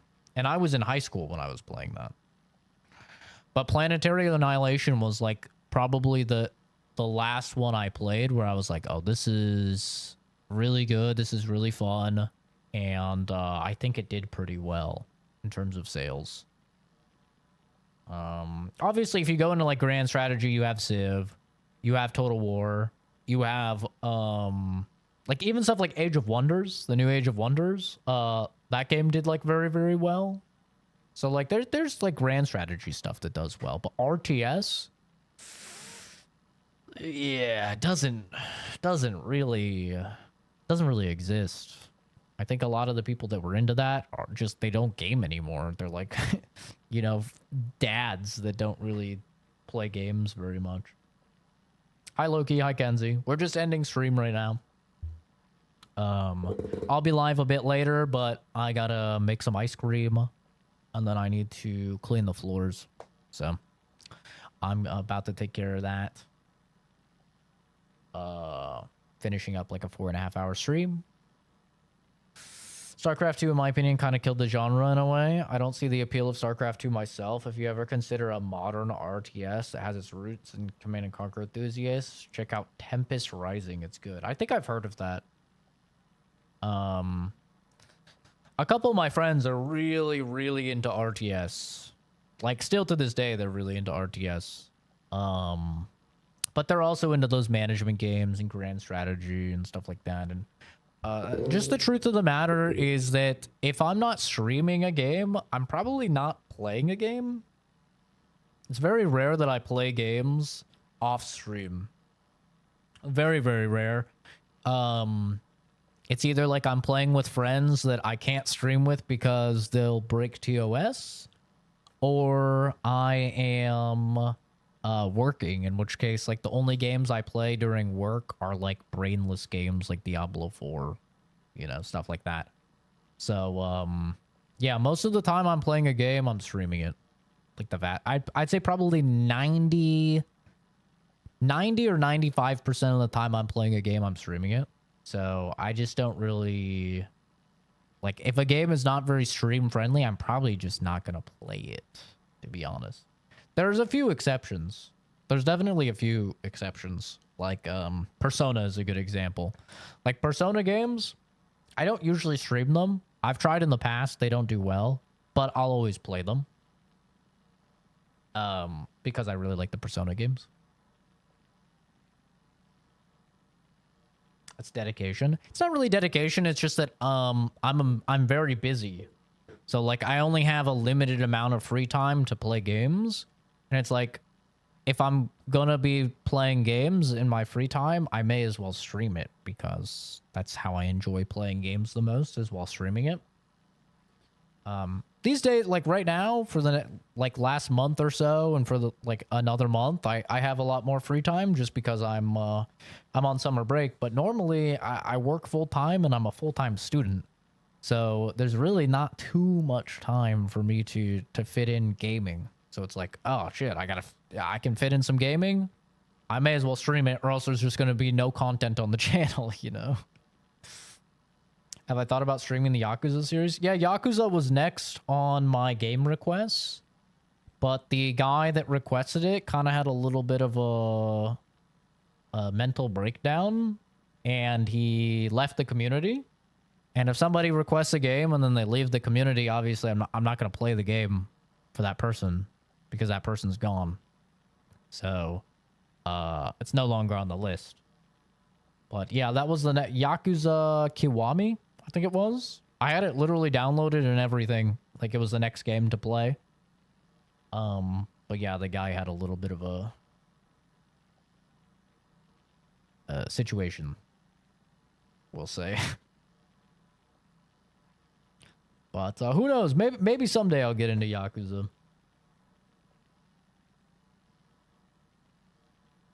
Kiwami is the remake of the first one. Great game. Yeah, it's the one that he recommended. So, and he was like a Yakuza super fan.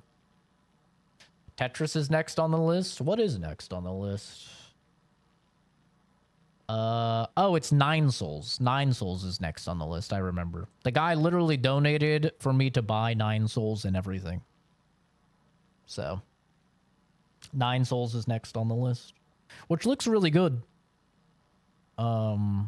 Looks very, very good. Day one of requesting Tetris. I don't take any requests through YouTube. I only take them via Discord. There's a thing in Discord for game requests. And I just go through each person gets one, and then once I've done one for everybody, then I go back and I go through the next one for each person. 3 Yakuza memes every other hour. He was a Yakuza fan, man. He was into it. His username had something to do with Yakuza on Discord as well. Like he was into Yakuza. For sure. I was so close to playing one. I've been told forever that I needed to play one. I'm like, oh, this is finally the one. I was like, oh. Guess not. But, you know, to each their own. People leave the community all the time. You know? But to be honest, with how many games that release, it does take me a while to get to game requests. Because I only play games that you guys have requested when it's downtime. From, like, big releases. So, yeah, it does take me a while. To give you a little bit of context, I think it took me like 4 years to get to playing Mafia 2, which Fuzz, a moderator on the channel, had requested. It took me 4 years to get to his game request. I got to it. I played it.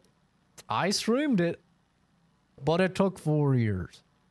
So, I'm definitely not quick on getting through them. That's for sure. But that's just because, like I said, I don't have the most free time. So when I play a game, it's like I always prioritize the new release just so I can get through that. Possibly get a review out to maybe save some people some money or something. And then it's really only in those big lulls. Wasn't it one of the best game requests? I think Endoparasitic has been my favorite of the game requests. I think Endoparasitic was like A1 game request. I loved that game. So I think I'd put that at number 1, but Mafia 2, I'd have to look at all of them, but I think Mafia 2 might be number 2. I really liked Observer as well. That game was really, really good. I really liked the one that Jason said, the Isle or whatever the Cthulhu one was. I actually liked that one so much I went into reading about Cthulhu and like reading more into the lore of Cthulhu and stuff like that because that game was so interesting. So yeah, I mean honestly all of the game requests except one have been really, really good. Like they've all been great. There was just the one that Evader requested, and I was just too dumb for it. Like, I was too dumb. I'm not good at puzzles. It was a really hard, like, deciphering puzzle, cryptogram type shit, and I was just too dumb for it. And, yeah, so I quit it, and I hated the game. And I think I accidentally hurt his feelings as a result, but that was not intentional. Or anything. But yeah. So like the requests from people have been really good. But there's a lot of stuff coming out, man. There's so many games coming out. Like to give you guys an idea of everything coming out. At least the big ones that I'm going to play. We go June.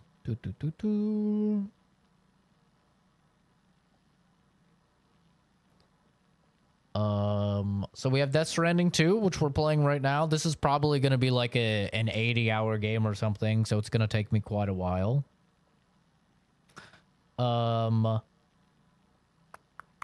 We have Donkey Kong Bonanza on the 17th.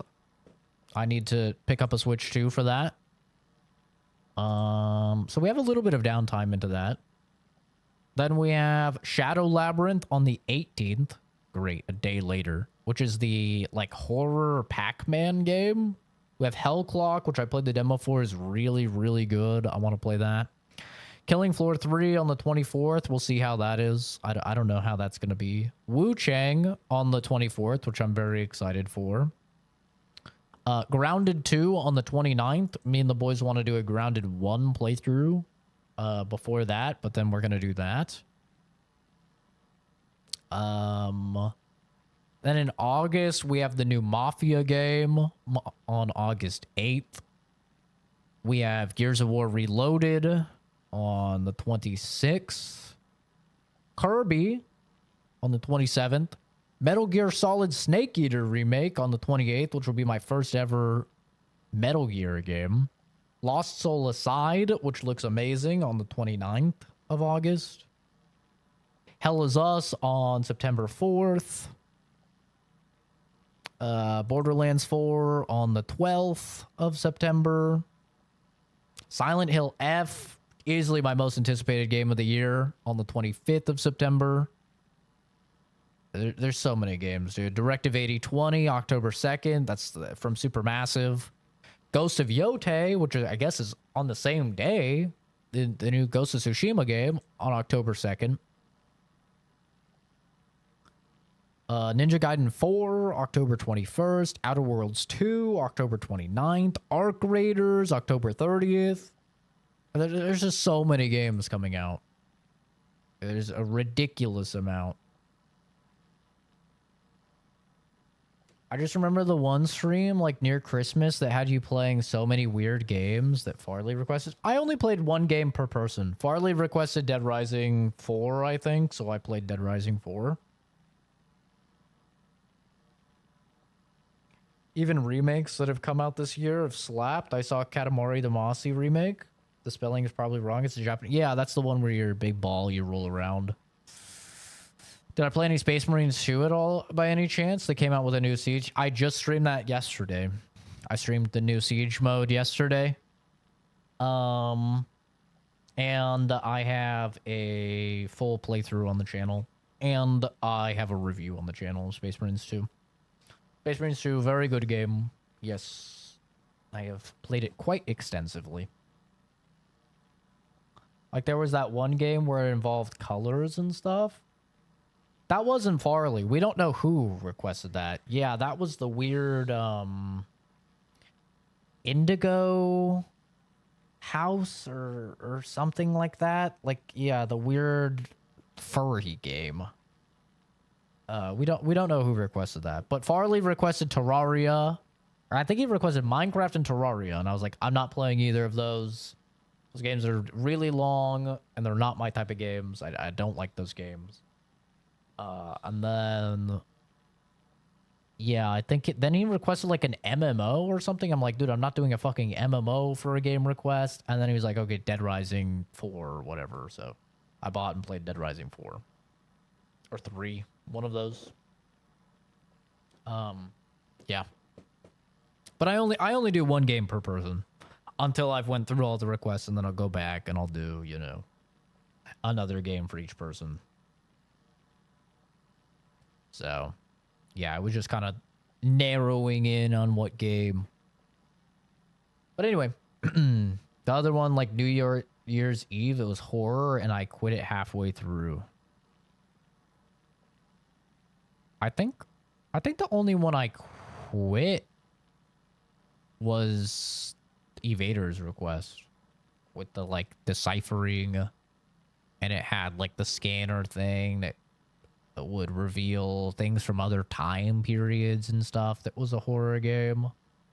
And yeah, I quit that one because puzzles. Puzzles. I'm not a puzzle gamer. I'm not great at puzzles. But I'm going to go make my ice cream. I'm going to go clean the floors. I'll be streaming probably in like an hour and a half or 2 hours, something like that. Some more Death Stranding. We'll see. I don't have any plans this weekend other than the usual. So, actually, no, I'm not even going hiking and shooting because my dad has to go to the hospital for get blood work done. So I'll actually be free like all of Saturday as well, I think. So Saturday and Sunday will probably just be no-lifing this game, delivering some packages and seeing what the hell is going to happen.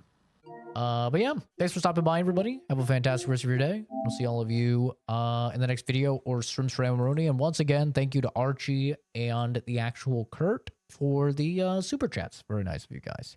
Have a good one. Bye-bye.